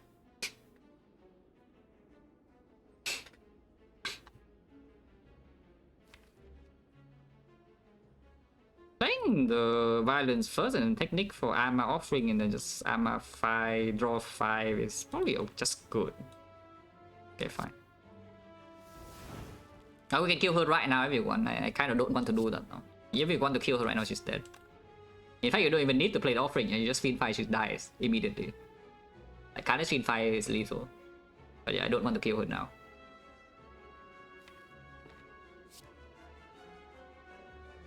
Technique for armor. Bring. Ow! Oh? Oh, these cards suck, right? Is that true? Is that true that all of these cards are terrible? If it is true, I can just feed fire this whole hand here. I can keep a bite, I guess, but we still have 2 bites here. Yeah? Biting up is not so easy in this fight, though. That Brace is not down yet. And next turn you can swing again, and I'm just sad that she's still weakened, or maybe I'm not that sad. And there are 2 shockwaves and then 5 energy and Funeral Pains in play. Really, I'm not that sad. Maybe I do keep a bite, though. Yeah, maybe I do keep a bite. It's still full block, right? This is hand is full. Okay, so feed fire definitely is full block. And hit her. Die. I guess I could have kept the struck too.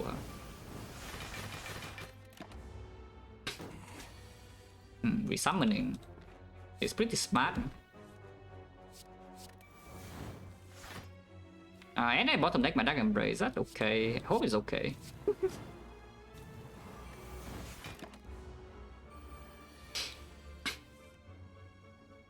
It's fine, it's fine. Okay, feed minus, then we don't care about feed plus. If it's literally in hand and cannot block this hit, then we just feed it, get the hell out. And yeah, of course she's dead, yeah, because of the frog.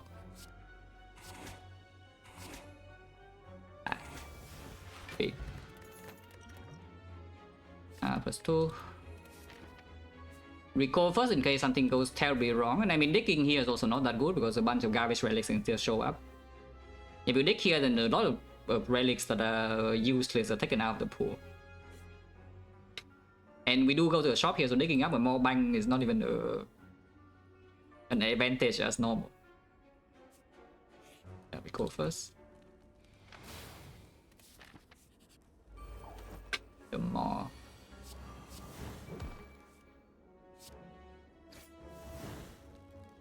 I hope this fight is okay. 3.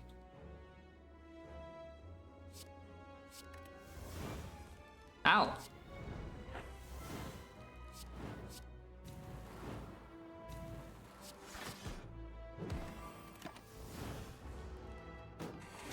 A 3 does mean that he buffs this turn, no? And we do not have the 5 energy in this fight, yeah, this time.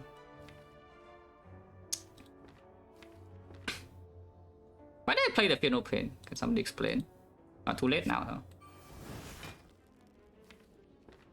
Yeah, I don't even know why I played the Funeral Pain, guys, but it's okay.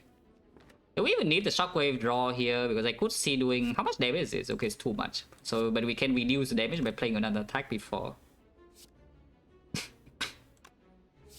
And then this is only 11 with the frog is like 19 or so. It doesn't kill, yeah? I don't need the shockwave here to pull the shockwave. Bite. In fire. 19 is 22 times 7. It's almost lethal. It's pretty hard to block next turn, but you know. Still the best bet to feed, probably.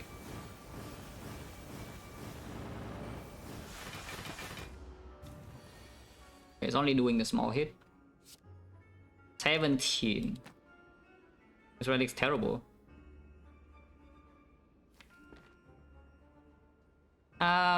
If I don't armor the struck, then I'm taking damage. I cannot headbutt because headbutt will kill, so this armor will not land in the feet.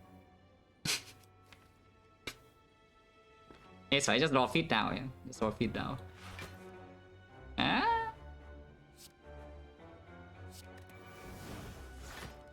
No. I guess that trend, so there's a decent chance we still draw the feet next turn.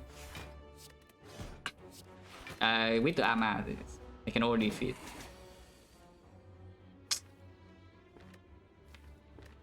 Okay, now what? I don't really worry because missing the feet altogether just worse, right? And there is a chance I can still miss the feet.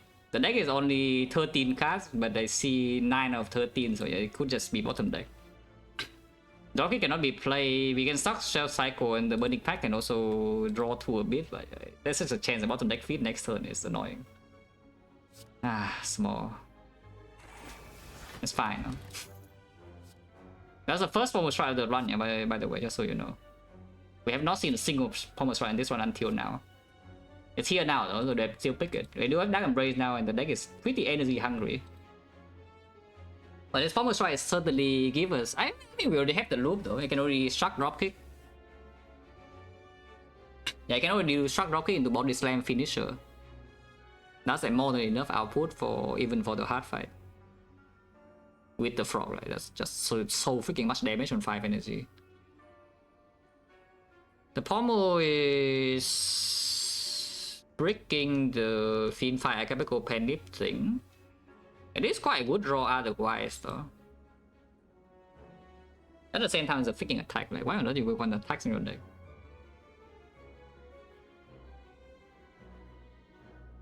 I guess with the Ashes now, it's not so important. The Penip Capital thing lands on Fiend Fire against Spear and Shield. You probably can just kill the shield anyway without the Penip on the Fiend Fire. Ah, Pommel should still be good. It's freaking green. How bad can Pommel plus on 5 energy be anyway? Okay, a chance to feed. Entrance in this fight is not really a thing, yeah? Taking 3 here, I guess it's fine. Kabeko still one-shot this. There's no repulsor, the way is quite unfortunate. Do I have one Dark Embrace or Fear No Pain?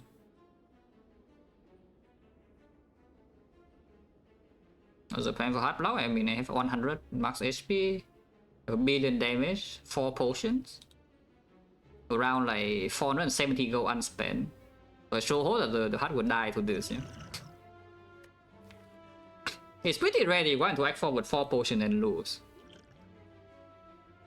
And I don't think this one's that weak, but you never know. This one's not so weak, but this one's not that strong either at the same time. Maybe after I see the shop, it could be different. We could be completely broken after seeing the shop. But for now, we are not like overwhelmingly strong yet. We are pretty strong. We are pretty strong. Definitely not so weak. Unfortunately, for energy freaking sucks here. So what do I play? I mean, just Armor Dark Embrace, play Carnage, unless you want the Fear No Pain over Dark Embrace. Fear No Pain is pretty good, though, to be fair. I think Dark Embrace and drawing back to the Fear No Pain is probably better for the plan. I can just Fiend Fight this guy is going to still block the Spiker too. But I guess if we play Fear No Pain and Fiend Fight already blocked, I'll probably still play this. Ow! We have 15 heal next floor. Here's a Pommel and 4 energy. That's the last floor that we have 4 energy though. After this, the color becomes free energy. Ignore whatever we did in Act 2, yeah? But now it's free. It is very soon free. Yeah, we just ignore whatever it was doing in Act 2.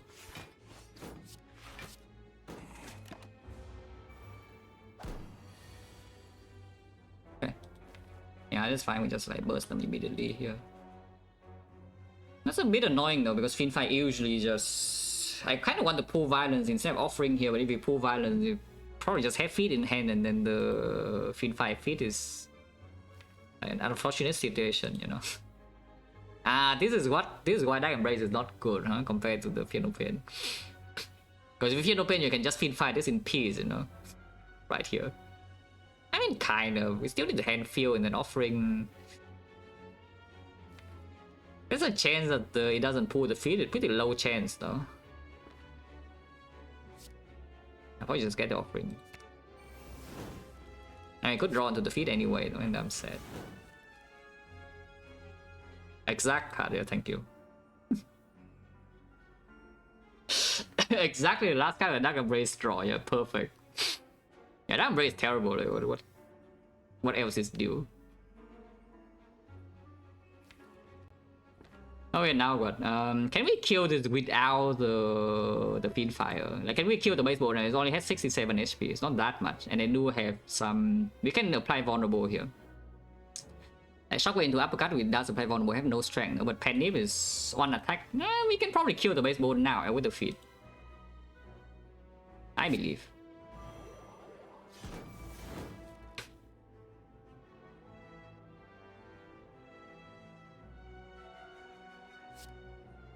We need to do it like this though.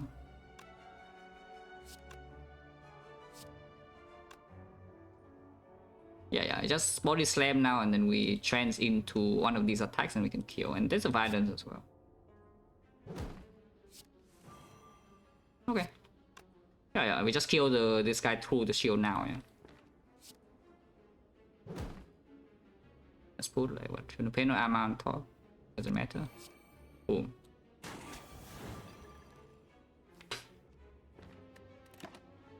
Oh, good.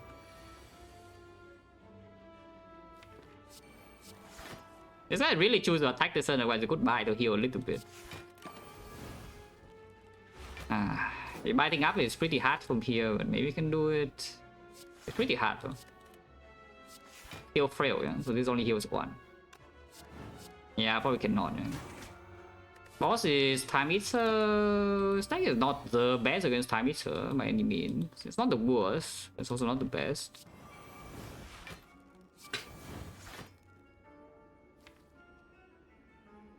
I can buy one more time here, so I guess you just do that. No, don't play Lethal Opener though.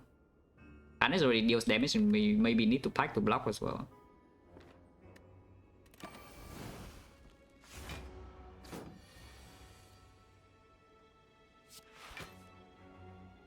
Not drawing the bite here. Next time I'm not frail though, so maybe it's so annoying because pack in the 2 block card is killing it with Lethal Opener already. So how on earth do I bite? It has 15 tons, so I just need to top deck the structure, otherwise it doesn't work. Or the trance. In that case, there's no point not playing Inflame.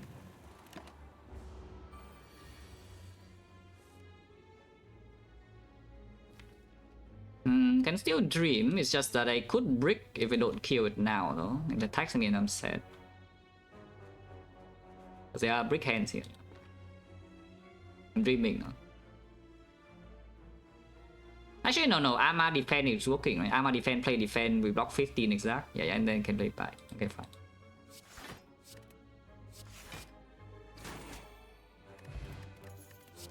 We know Palace is gone. To win minus, for what? Cannot be green. Already had the burning pack and the fin fire to. +2 is also +2. Otherwise, you can take this. It freaking blocks 14. It blocks a lot. It's 1 block 14, yeah? Yeah, 1 block 14 is kind of good. Probably not good enough, though. It's +2. Speed Potion, we know Palace is gone. Souvenir will not be used on the Speed Pot in the hard fight anyway. So what is the Speed Pot doing? Probably nothing. Okay, so skip the potion, and of course we double shot with 76 gold. The ticket is completely full here. I am poor. I thought it was rich, and I went to the shop, and I'm like mega poor. So it's the usual, nothing too different. It's just the usual. You always think you're rich until you went to the shop and you're actually extremely poor. Okay, what the hell am I buying?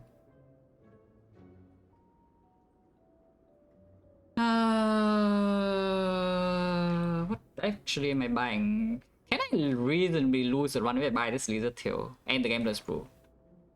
And that means I don't remove and I don't have artifact, yeah? But is there a chance I lose a run if I have Lizard Tail Gambler's Brew?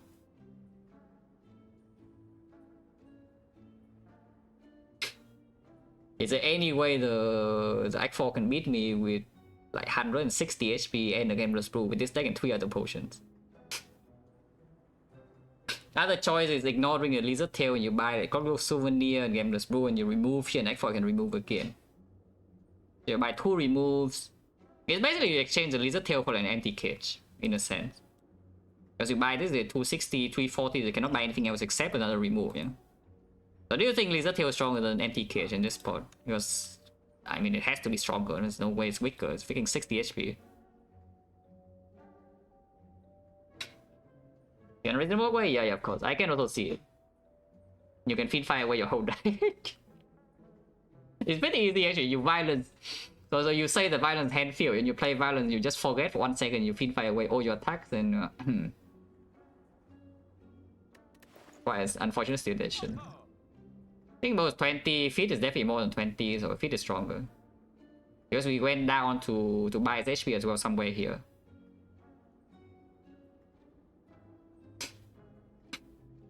English, please. Maybe you type on the wrong keyboard. Because you type English just before this.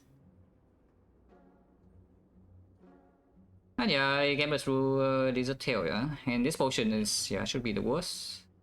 You can still curse feed fire away all your attacks as well. That's also one way to lose the run. Hopefully it doesn't happen. I mean, regardless of support, it's just afterwards, like, what do you spend gold on? Do you want souvenir and 2 removes? It's not just the Lizard Tail versus empty cage, the Lizard Tail versus souvenir empty cage. And the souvenir still blocks a lot in the hard fight. We don't have this up. Maybe souvenir is just strong, right? Because souvenir also allows me to battle trance into offering in the spear and shield fight, and that's quite a big deal. Why if Lizard Tail just sucks and just buy 2 removes? Yeah, why don't you just buy 2 removes with the souvenir? Like, can I really lose it? Because it's also 37 HP in the hard fight, you know. I think in 37 HP in the hard fight is so much HP. And I can still buy potion, yeah? It's not like I'm locked into buying. If I buy Lizard Tail, I cannot really buy anything else except one common potion neck 4. If I buy this, I can still buy either remove neck 4 or replace the potion if somehow I have to use the potion in the boss gauntlet. Yeah, it's only 125, so we had 385 to remove twice with the souvenir, so it's enough gold.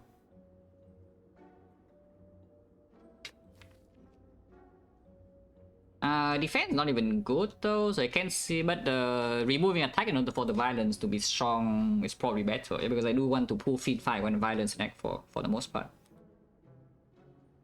So what is the attack I should remove here? Is it... Probably it's still bite, right? Act 4 I could see removing the Iron Wave though, and keeping the Twin Strike around still. You could also remove the entrance, but I think entrance is... Entrance is okay, yeah, it's okay. I mean, removing entrance is fine, but not now, not now. We are not going to remove entrance now because the Awakened one can still show up like after Time Eater.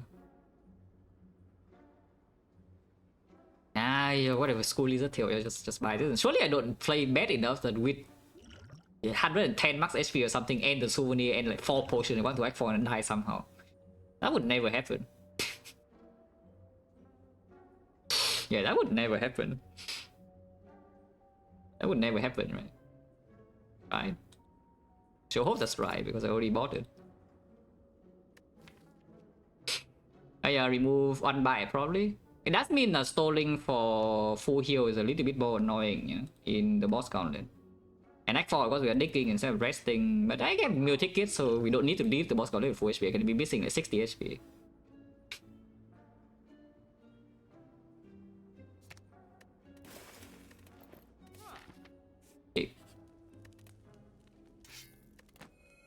Big. Lizard Tail just got a bit stronger. Ow.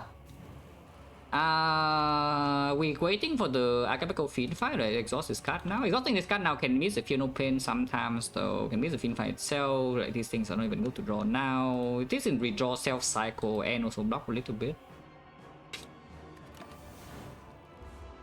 Yeah, like drawing Offering there was also not good. But now we can go in, yeah, look at this turn. I mean, I wanted to go in, but now suddenly these cards are in my head. Illegal record, I just lost one like 2 weeks ago or something. I had 4. Now I only have 3.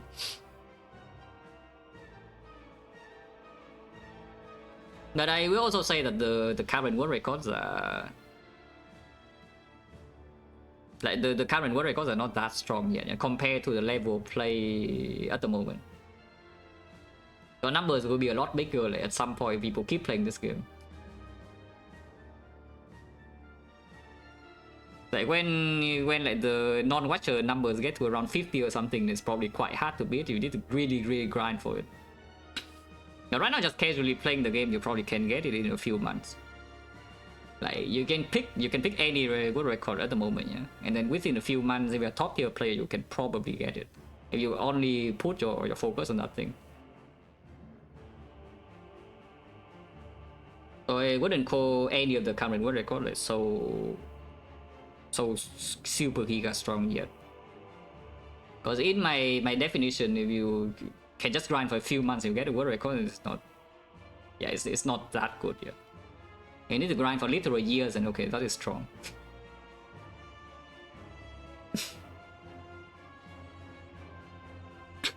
Yeah, the streaks are also very long now. Though. It's like, even if you play it 1 hour per run, you know, it still takes you... And also, you don't win every single run. Like, you win a lot, but you don't win every single run. So assuming you win... You take like 100 runs or something, you get 30 streak, which is still quite like very high win rate. It still takes you 100 hours. That's a long time.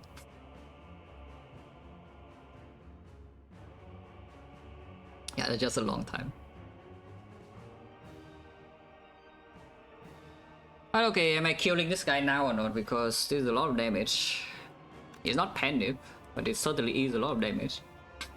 I do see some annoying situations. So it's like I pull every single attack and then suddenly I cannot play Fiend Fire because if I exhaust all my attacks, I die. I kind of just want to Fiend Fire this guy and get out. I don't care about feeding. I think not so long, it's less time consuming to 100 on sample. Kind of.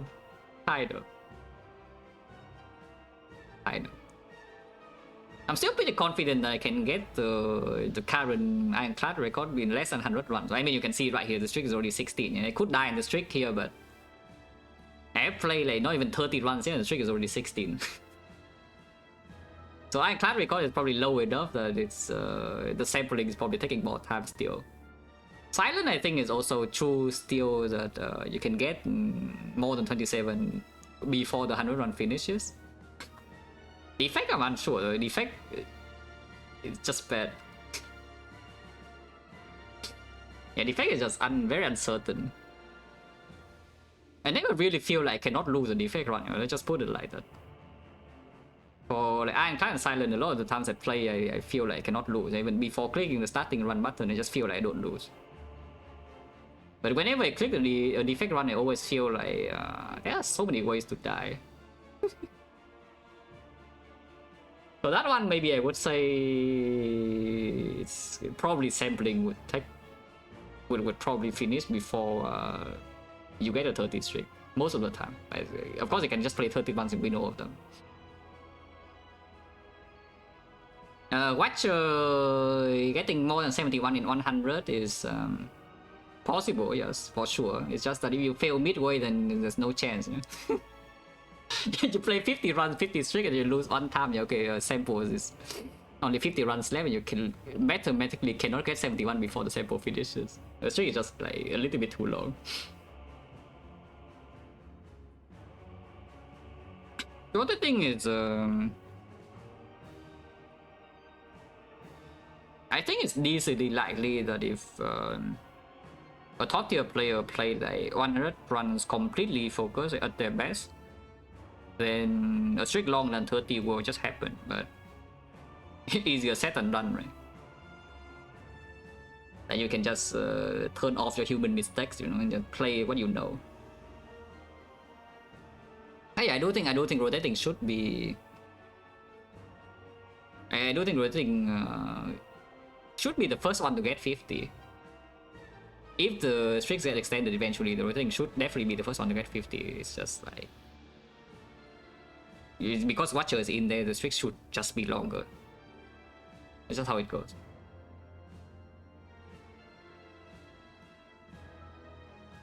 And Castle Low, there's a lot of factors for that, but maybe the biggest one is just that the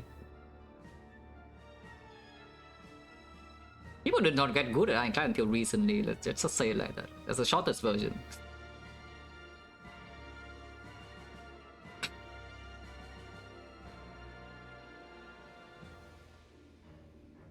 Once per day? Well, I mean, he doesn't play well all the time, that's the thing. Like, most runs are easy, but he doesn't play at his maximum, yeah, for sure, when he plays 4 per day.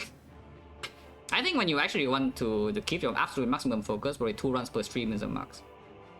You can do more than 1 stream per day, yeah? Like 2 runs per stream is probably when your focus starts dropping. If playing more than you just play bad.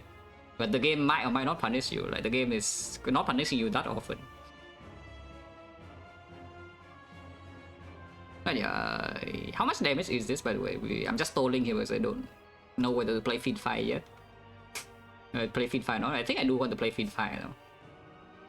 Will be around 40 minus 9, right? It's like 360, so it doesn't die to this. It's fairly close. It doesn't exactly die to this, it's fairly close. Oh, getting dropkick here. At least the Feudal Pains here. I guess I could have armored the Feudal Pain as well, huh? I do use the energy though, so if I exhaust also the dropkick, is that okay? Exhaust also a twin strike, but the body slam is probably being drawn right now, and then we just go bomb bomb. Yeah, this is like 1 billion damage, you know.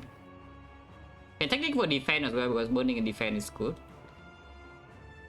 We play 1 card and then 2 cards. It's on 8 and energy is 4. Okay.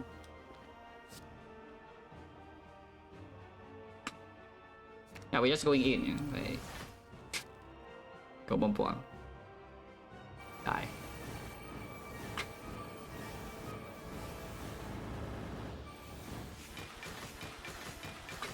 Yeah, I mean, it certainly looks like it's freaking dead, no? 68 damage.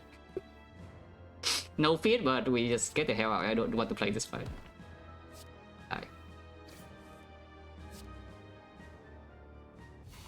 That's turn 2, by the way. That's turn 2.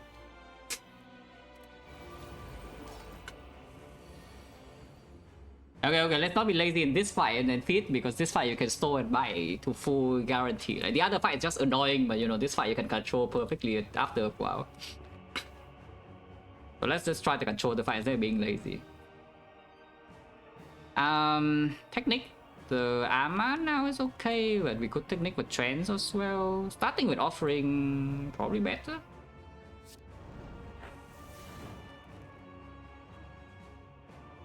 So do I technique for trends or armor? Also in this fight, we probably don't want to play so many powers. Like, Feudal Pain probably should still be played. Dark Embrace should still be played for sure. Afterwards, it's unknown, no? The Inflames are not even necessary because we have Body Slam for loop damage after we exhaust down the dropkick. Okay. What does it say? What does it mean actually though? I don't know. Maybe I just do the design line like technicking the pack. And we just start exhausting now or what? I kind of want to pack away all of these powers though, that I don't want to play. We can also technique for violence, yeah, and then violence pull the Fiend Fire, and then we just Fiend Fire all of these attacks away in the hand. Also possible. I don't really need to upgrade the Shockwave, right? I don't think I kind of need to block this turn a little bit, but we have the Pombo and 7 energy. What if we just start with Shockwave entrance and then Pombo after, yeah? Then we can decide what to technique afterwards. I still assume Defect better than Silent Perfect Play. Unclear.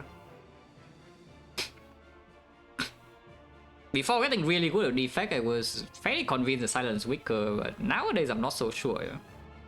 They kind of die the same way. They really actually die the same way, like the two characters. It's just your early game just freaking collapse. Like Flourishing when the 760 monthly Lord. It's just a Silent collapse in Act 1 and Defect collapse is in Act 2. They die the same way. It's fairly unclear. I mean, I think Clad is very clearly the strongest though, but you know. I just had to play more runs until the world record is like what 40 or something, and people can see that.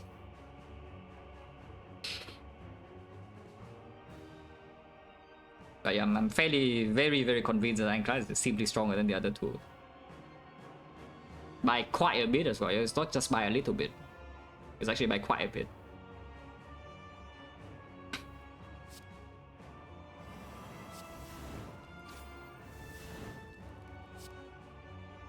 Now this already killed this, so we can put this here. Okay, it's killing this too, but I kind of want to feed and just feed this guy. Yeah? Okay, feed is here. Okay, feed is here, then of course the technique card is decided, is the armaments. Whether that is good or not, who knows? Well, taking more damage right here and don't have armor for these cards, but you know, plus 1 HP.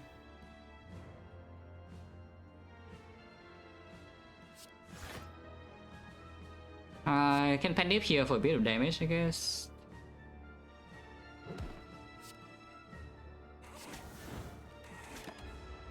I guess you can also kill this before playing the power sometimes. Like for example here I can violence into Fiend Fire. It doesn't die to this though, it exhausts a lot of bad cards. Actually yeah, exhausting all of this, like how bad is that? We will have Dropkick, Steel, Shark is still in here. So we have Dropkick, Shark eventually. Because if I exhaust 2 attacks basically, the 2 Shark will already get out on their own. And then of course we don't have the Fiend Fire draw later on, yeah? Or the Dark Embrace Funeral Pain now. Exhausting 1 by 1 with the pack is really giga slow, you can buy it back up. And if the fight is stable, then we never really get threatened. I guess I should probably play the Shockwave. Shockwave into the Fiend Fire. Or you can keep the Iron Wave around as well. Like Shockwave, Iron Wave, Fiend Fire, and Fiend Fire only for 2. Or did I? Yeah, probably die to Collector of Evil. He pick a Peace Strike next one and you know. You know what happens when the Peace Strike is in your deck, everything sucks.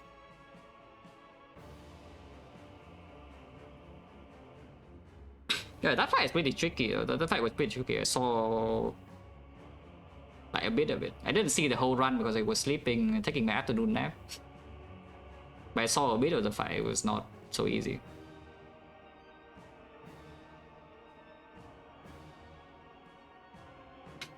Yeah, I should probably play this. Do I keep the Iron Wave around? Iron Wave is not a bad redraw. It's an okay redraw. And it also block 6 right now. If I got only 2 cards though, I can do better later, but if I only draw defense, I think I'm already fine. This guy doesn't deal that much damage. In fire. Turns multi-hit was only 24. And yeah, I simply don't need this Inflame, so we can Burning Pack away the Inflame. And we just play into the Struck Body Slam Dropkick loop. With 5 minutes.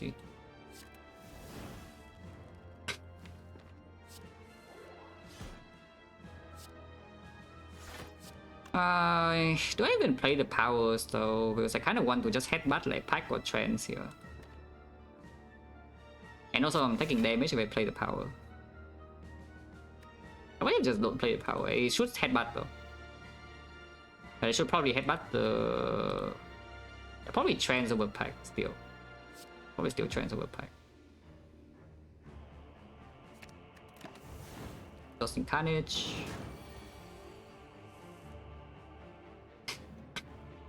Can armor the Struck now, and yeah, we can headbutt the thing, yeah? Or you can Struck first and try to draw into the Pack now and then armor the Pack, but then... just armor the Struck now. Okay, so you can Pack here. The Inflame. Can headbutt the Trance to just draw faster, or you can headbutt the Pack and ignore Dark Embrace as well. We don't need to play Dark Embrace now, the deck is already small enough. So it barely even has any strength. It's only debuffed for 3 more turns, but 3 more turns enough, yeah? Yeah, let's just get the Pack now. Guess I can play by. Or you can play the Funeral Pain. It's a bit weird to play this Funeral Pain. It's like giving this 2 strength for 1 exhaust because the Funeral Pain doesn't even block anymore. You have already played the cards. Just be patient, you know, and just never play another power.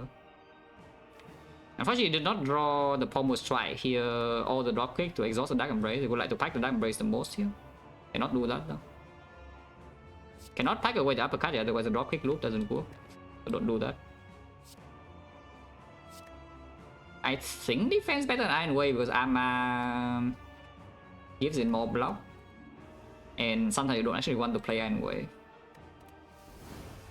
This is making... Actually, yeah, maybe this is a mistake because the... Setting up the Penit now is not that easy. It's probably still easy though. If you can block forever in the second phase and you can just wait until this regen up and eventually it just works. Yeah. Yeah, because you don't really need to actually play the Dropkick per se to block. You can just do like a block card, struck into the block card, play the block card, trans, and then struck in, play struck again. That's blocking a lot already. You don't need to drop clicks, or you don't need to rush damage. Yeah, this guy's not forced to lose HP every turn, basically, is what I'm saying. You can just like heal up.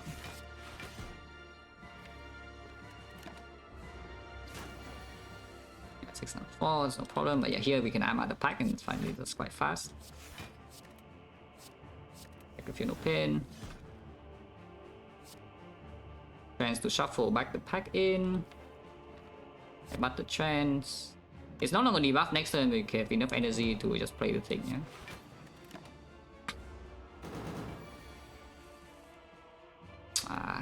Bottom decking the pack here is slightly unfortunate, that's fine. I'll defend plus then.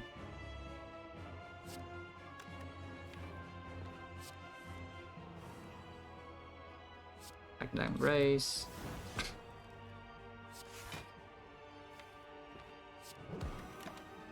One more, doesn't matter, yeah? We have 60 here in the next second, of course we can buy second phase. For now. Yeah, next turn, could bottom deck pack, but then we can just trans into it, it's okay. And the multi is doing like barely any damage, it's only 32, it's not much. If I exhaust this buy, we no longer have the thing, no? This hand is really awkward because it didn't draw the defense as well. If I burning fight away this buy, you cannot heal back up, yeah. At the same time, though, we already are full HP, so as long as we don't lose more HP, we are fine. I would never lose more HP from this spot, right? Ignoring that I'm being hit for the week, you know, 32 this turn, I'm probably taking damage. But besides that, I'm okay.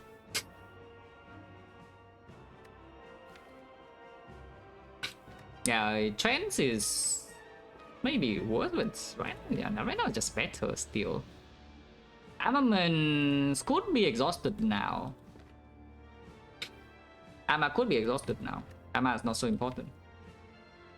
Yeah, we already have the struck is green, rocket is green, more sand is green, pommel is green, defense plus is green for us to do like defense struck, defense into trans into struck. Yeah, I probably can just exhaust the armor.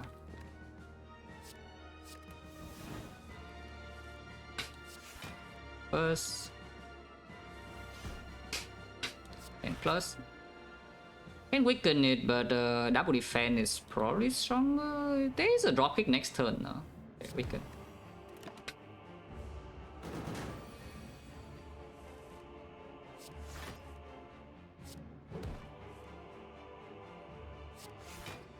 Extending weakness. It would be on 26, so I cannot really do some headbutt, but still fine. Okay. Can pack away defense or the pommel here. I think we just pack away pommel now. I don't want to play pommel anymore. I don't think I want to play the pommel anymore. I can just pack away the pommel.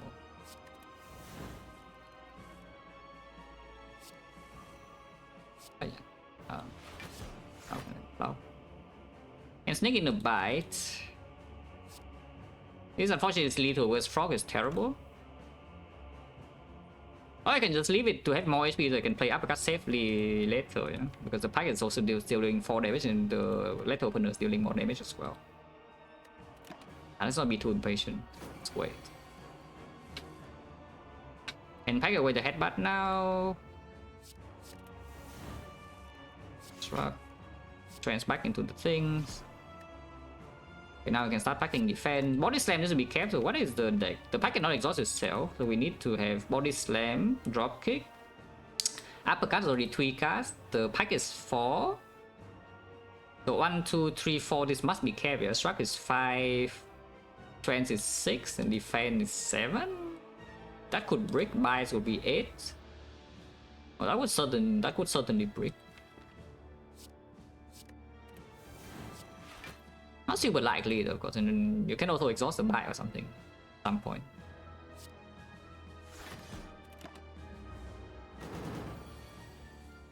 Because honestly, right now if the fight is only under control, we don't need to buy anymore. You know? But blocking the 42 and then second phase at 36 with the void is not that simple.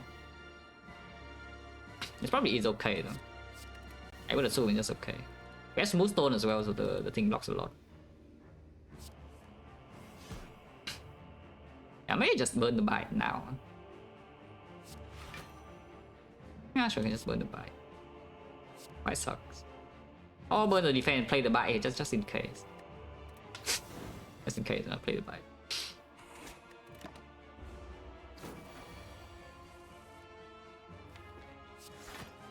This one you can split. If I exhaust the trends, then we are forced to... Is that true? We are kind of forced to play dropkick if I play the trend. I guess I can choose when to body slam, so exhausting more cards is just fine. Yeah, that should not mess up the penny if I'm being careful. Because I can choose how many body slam I play beforehand. Yeah, that should be fine. There's no way that actually is a problem. You know, I can exhaust this bite now. Yeah, just kill it now.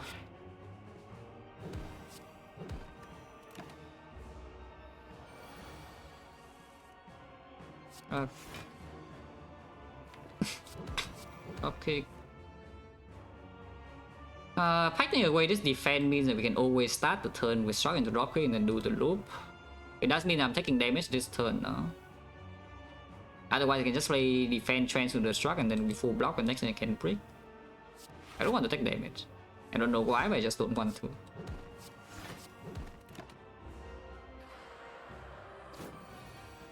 Seven. Yeah. Now we can pack away the defense, yeah? I guess it's only 27 and weakened, it's not that much.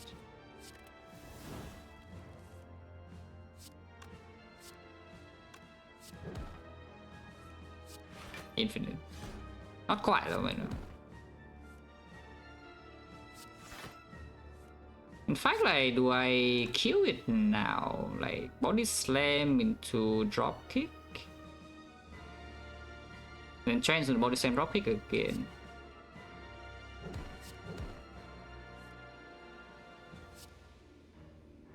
Oh, actually, yeah, I can just do the body slam now and then change to the body slam and it's dead immediately and this is on 9, that's perfect. Yeah, no need to store here for that long because body slam just deals a billion damage, you can just end the fight.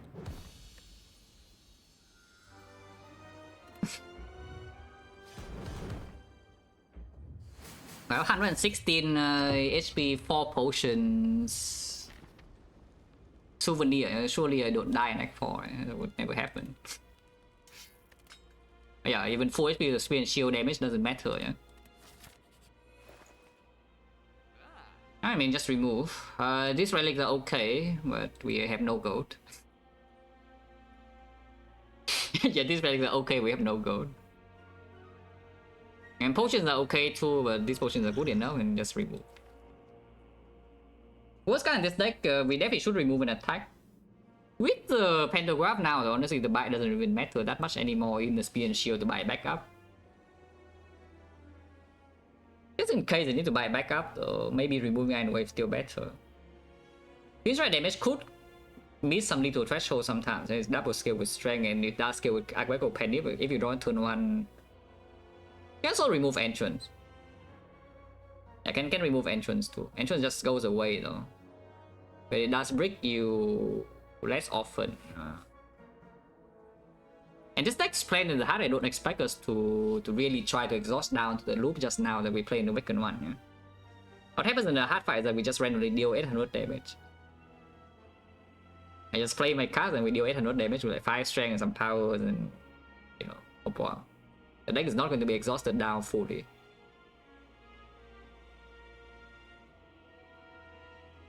GCB please, I'm going to prop up, a lot.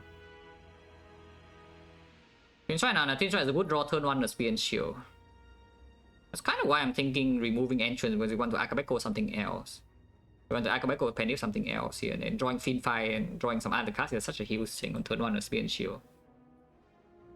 But the one exhaust in the hard fight doesn't really matter so much, you know, in this deck.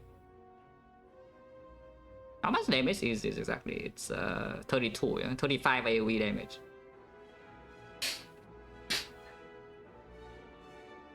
It is 35 AoE damage guaranteed.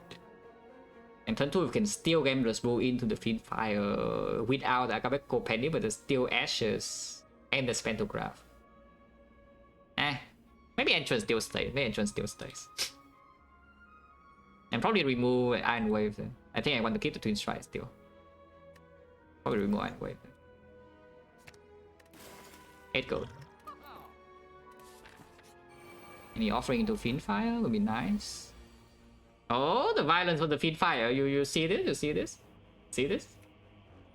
Do I play it first though? Because there's a lot of draw in the hand right here. If I draw first and then violence after, and of course if we miss the Fiend Fire, they can have a likely chance to actually pull it. Because right now if I play the thing immediately, we have like what 1, 2, 3, 4, 5, 6, 7, 8, 9, 10. There's only a 30% chance that I actually hit. I think we start with trends, yeah? I think we just start with trends first and see. Yeah, only pull 2 attacks and suddenly now the violence chance is 3 out of 8. Also, there's like a lot of damage already. I think we started violence before the pack. If this is the case, I could pack the drop kick right now and then violence after, but probably violencing first is good. You're not here, but you're use the Twin Strike. You're use the Twin Strike. See the Twin Strike? Like, you know, maybe some people wanted to remove. Look at it. Look at how strong it is. 64 damage. That is worth playing the other one. I don't know whether it's worth or not. But 64 here and what? We have Pentagrams, we can just ignore this guy. I can kill the shield instantly because he's still hitting me with 21 right now. So we take the 12 and then maybe next thing we take like what 40 or something and Pentagraph up, no problem. Is this dead? 64 damage. I don't think this is worth playing, yeah? With the energy we still have. Like 64 here and then another. This could become 14. 64 plus 14, 76, 76. This is 13, 76, 13, 89. 89, 2 energy left. 89, this is... We draw 2 more cards, so let's assume we draw nothing. So 89 plus another 10, 99. 99 plus another 3. 99 plus another 3 is 102. 102 is only 16. That's a little bit off. Oh, cool rolling with the red. Fish alone. But right now I'm not infinite though. You know. I am not infinite. Alert. I killed Tamito on turn 2 by the way. I just feed fire for like 400 damage. It was full HP. I played Shockwave in turn 1 and then died turn 2.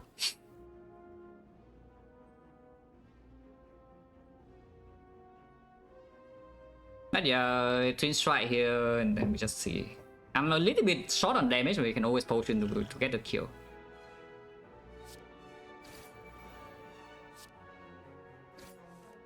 Oh, offering, okay, it's dead. If offering, then do I play this in flame or not? Sure. This guy's done for him. You don't have it full. We pull every single attack except the Fiend Fire and the Carnage. Also no power. All the shockwaves and all the powers are still here. So next time we probably break like pretty freaking hard, but it's okay. I guess I can headbutt the trend so we don't break that hard.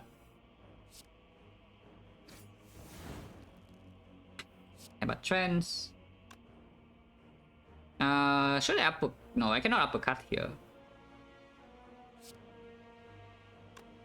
Can I not? This 18. Cannot let the opener though. I guess if I play pack, then it's still 1 damage off. Yeah? This is 18 and this is. No, it's 21. It's exact. I would not get feed HP though. I could burning pack here if I want to. I kind of don't want to. Why on earth would I burning pack? Let's take the hit next turn. You have Pentagraph. You know. Fans on top and I feed this. Cool. And I just play the defend. Slap. Ow! Wow, amazing turn. I know one more artifact, so I also don't think we care about this Dark Embrace thing at all. Yeah? So just trans and hopefully we don't Giga Brick. Ah, I don't Giga Brick. I can just Fiendfire this. And we take only... Yeah, not that much. It's blocking 21, so I'm taking only 19, so I still full HP. Not playing Dark Embrace for -3, for +3 is maybe a little bit dubious, but at the same time this guy is dead. So I think we'll be okay. I think we'll be okay because this guy is dead. It is debuff as well.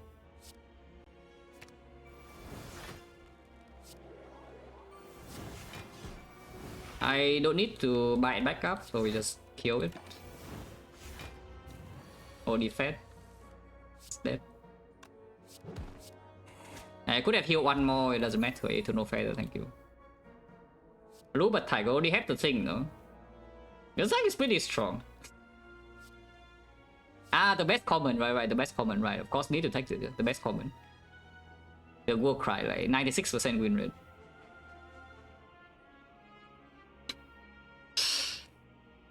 Must pick. Do we need buff or butt damage or not? I really don't think that is true. Yeah, it is not true, so we just take the War Cry if anything. War Cry. And full HP. Do the Seal No Pain probably. You can do Dark Embrace to Inflame instead. I think duping Feel No Pain is good. Yeah, sure. Let's just dupe the Feel No Pain then.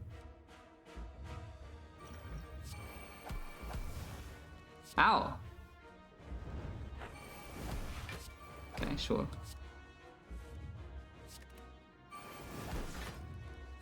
Can Arma drop Arma the Shockwave? We have two other Shockwaves coming. I would prefer the Arma the Inflame even.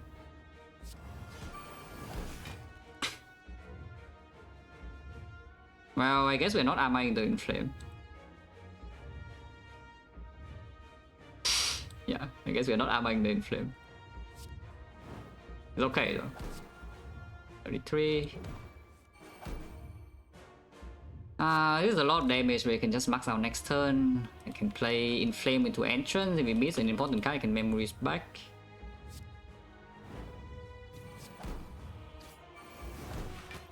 Oh, that's a pretty important card we can Memories back, and there's one more, yeah? So it's fine if this is missed. You're not even vulnerable. In 6 Feel No Pain setup, it's weakened. I see a Fiendfire here, so it's probably good enough. Technique for Violence and pull all the attacks and burn all of them away. Is that wise?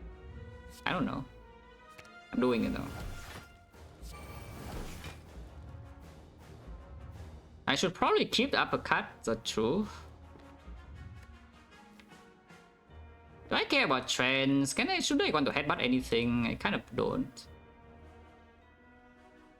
This honestly doesn't do anything, no?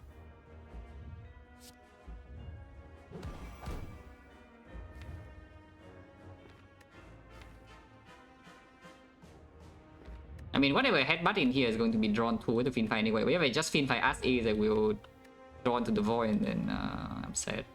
I'm not that sad. Yeah, I'm not that sad. I don't care about trends, man. Just burn this, yeah. Small. Yeah, it max out damage. Sometimes I don't even draw the void. Yeah, like this. Then we can do exhaust the slime as well. Or you can Liquid Memory is a burning pack and just keep going as well. But probably stopping here is fine. Didn't draw the void. You can still keep going if you want to draw the void right now to set up for next turn. Which is honestly, why not, right? Like why stop? Why not just Liquid Memories? Or you can even game this blue just hand, yeah? To set up +2 draw for next turn and not get the garbage.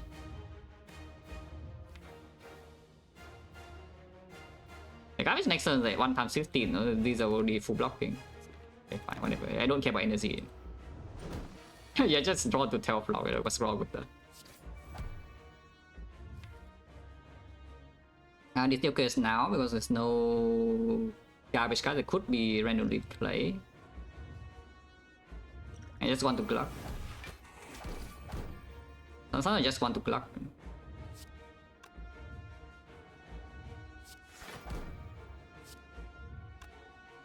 Oh, this definitely debuff forever. Now I don't need the shockwave anymore or the uppercut. Nice order. Ow!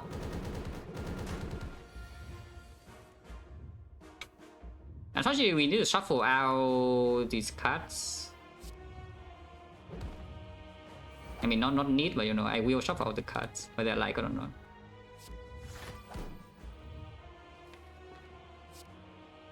Keep the shockwave in, honestly, because it does self-cycle even for 2 energy. Yeah, I can nip this or 17 damage. Quite a lot.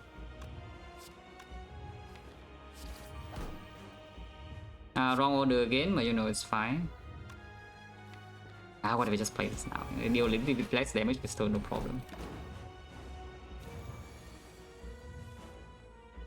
Actually, early game is fairly complicated though, because this relic is garbage. Act 1 is like new option was choose a card, so I need to squeeze value out of the Act 1. Slam boss at the end was also a little bit scary, and then brick boss relic, brick rare card. And Act 2 was a bit annoying, and then I'm strong. Around here is when I'm really strong. I think it's when the potion bells show up, and the fight was like... Act 3 was kind of stable. It's when I actually become really strong. He's on 15. That's pretty scary. We actually don't block this for that long, so it needs to die soon, man. I think it will die, guys. I think this guy will die soon. Need to play a Twin Strike. Let's play a Twin Strike. And Liquid Memory Twin Strike as well if you want to, and no need.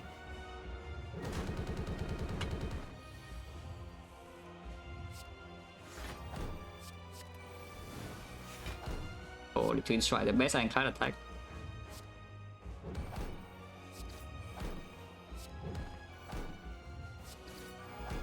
Wrong order, but excuse me, it's already maxed out, so it doesn't matter. In fact, it's dead.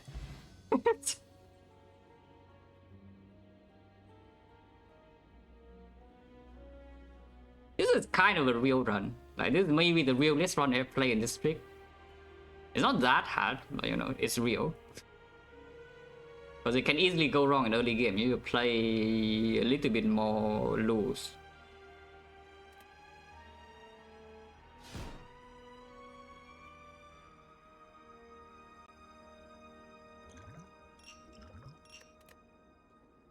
But it's just like kind of a normal Ironclad run.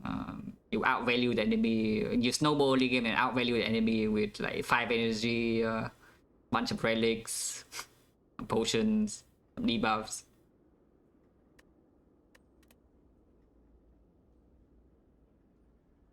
Yeah, not infinite, not infinite. Almost die, not infinite.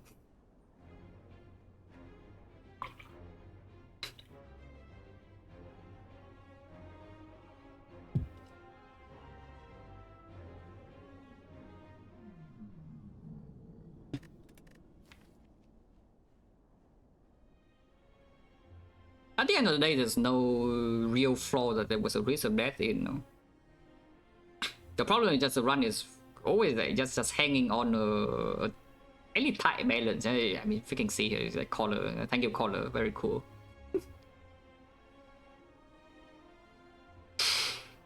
Yeah, the run is always a little bit close to the point of becoming bad, but it never became bad.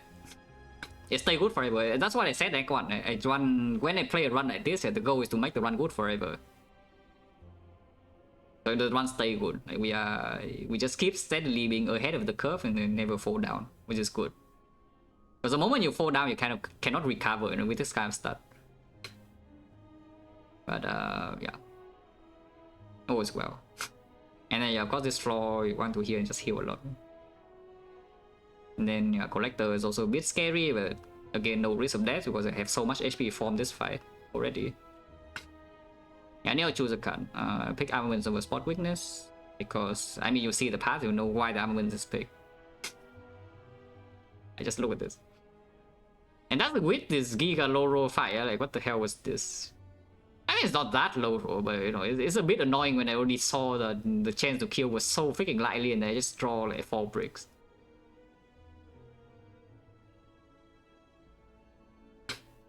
Nah. The real solution for Collector is that you are strong enough to buy it up like in these floors. That's the main thing, which is why I bought the shockwave in the first place. And you need to control this fight, otherwise your HP is just going to bleed out like crazy. You just look this floor. It's a little bit not under control, and we lose like what 40 HP. You need to be strong enough to control the fights, to buy it first, and then you can think about feeding later. Yeah, otherwise feeding is just impossible anyway in free energy. It doesn't happen. How much feed HP did I get in Act 2? I got to feed somewhere like here, yeah. Like this singing bowl, yeah. So it's like +1, +2, +3. Okay, I got three feeds in 4 fights. It's actually not bad. Actually not bad. So from here we're already kind of stronger from like some Penip here and some Light Opener, and the Fiend Fire is a big one. Fiend Fire is a really big one to get here. And of course getting free energy is great. In Act 3 we're strong. We saw fairly good notes. Never failed to feed, never went low. Preserve all potions, got good relics. And then yeah, just pray to victory, you know.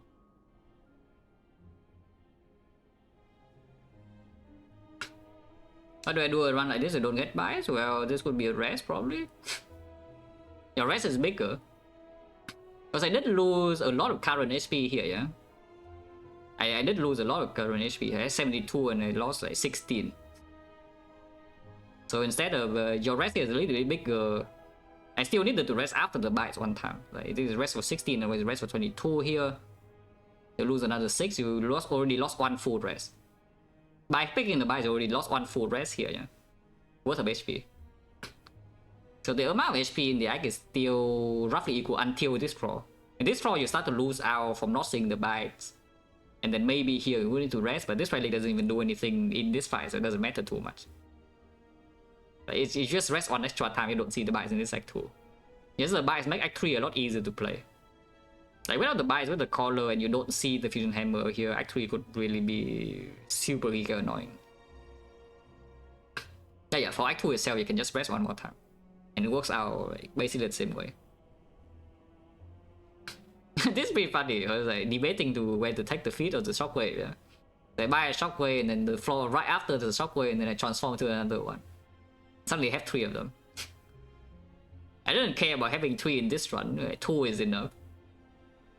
But then 3 just enter my deck, you know, so I guess we have 3. And you can also see at the end of the run I didn't need 3, like 2 is more than enough to debuff the heart forever. Because the deck is still not that big, we can draw through fairly quickly. And the outside not really, because you can P-box. I mean, you could never ever... Oh yeah, if you don't see buys, you can P-box here, but you'll probably still take the hammer for the most part. Making 3 energy hallways in Act 3 is so annoying, you know. Ah, okay, fine, energy is solved. Fine, energy is solved immediately and then you can exhaust, huh? Interesting.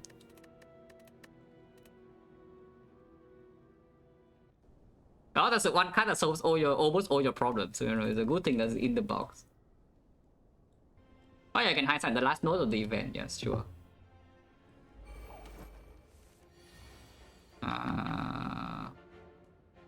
We just have 33 HP left in this fight, so we just do that, yeah? We do,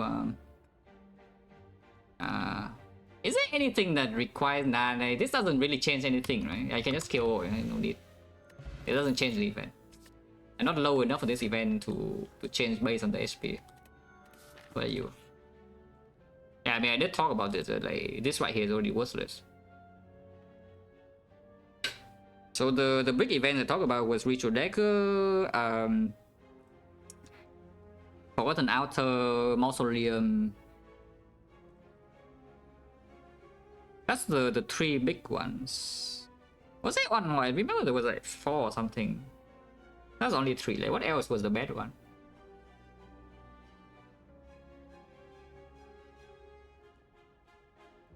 Yeah, what else is a bad one? I don't remember. I guess the book was a little bit risky. The cleric is also like not super high impact.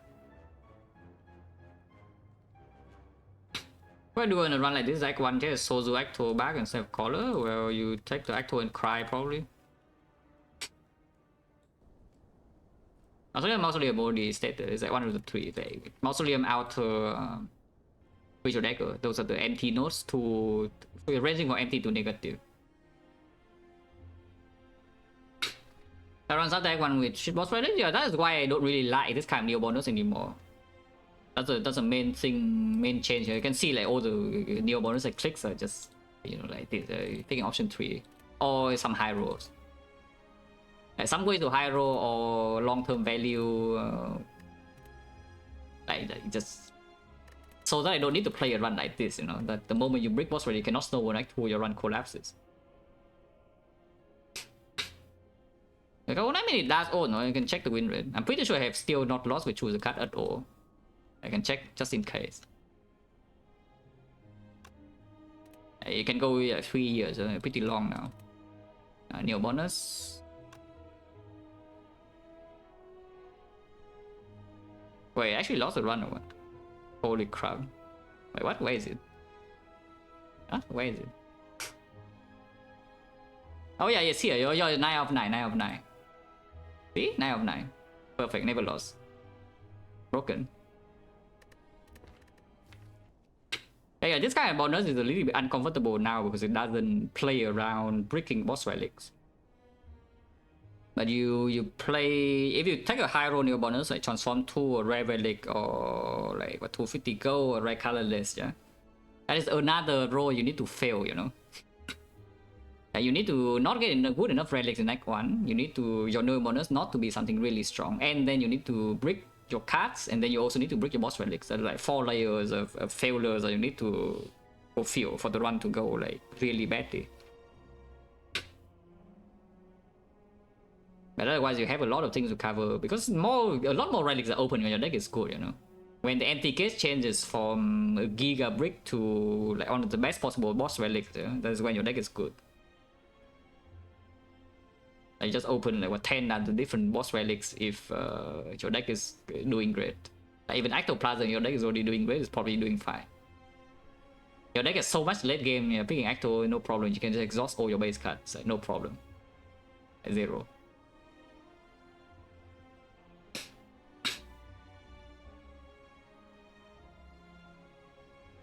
As a pick rate, I mean, it's 9 runs only. How do you see the pick rate? Oh yeah, it's here, it's here. 9 of 9. The card should not be that high though. Like here, yeah. Around 104. Because this neo bonus needs a map that's accommodating it, yeah, and it also needs the other options to not be premium. Like whenever you see a much better option, for example, like free relic, free 250 gold, of course you are never clicking this over that. And then this new option is only strong in the map that, you know, that force you to do something like this to get value. Like why can do like 5 ways. It's the other thing with the prime sub is a lot. It is strong though, like, and still a lot of things have to go really wrong for you to actually get into a bad position. Because the early game is usually just quite safe. Yeah? When you take a choose a card, like Act 1 cannot really go wrong. If Act 1 cannot go wrong, you do a lot of good things. Usually, if you don't build like the worst deck of all time. Like how the choose a card run goes wrong is that you pick choose a card and then you just over pick garbage and your deck becomes terrible and then everything sucks. Because long-term value is nothing, and then you enter Act 2 with a bad deck, and your boss relic doesn't, boss rewards don't build your immediately some offering into pyramid or offering into P-box or something. And you want to Act 2 and suddenly the advantage of the choose a card is just gone, you know? It's gone, there's nothing left. And then you die. Option 3 colors? I am the biggest rare colors believer on this character. Nowadays I'm not so sure that's still true or not, because you know, maybe have convinced some other people. I just clicked though. Colors just clicked. For curse, yeah, no problem. Like maybe only players who click curse for red colors on this character. I mean, it's good, you just win. So why not keep clicking? Just get the 1 dice roll the win run instantly. What's wrong with that?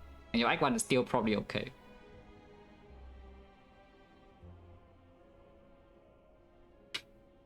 Right, let's get out of here.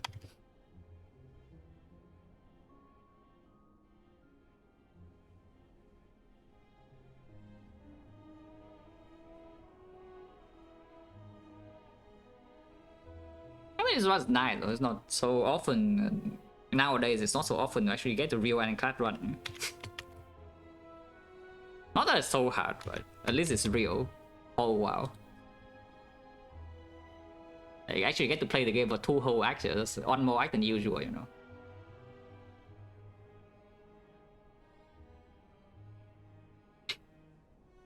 And thanks for watching, guys. As always, and see you.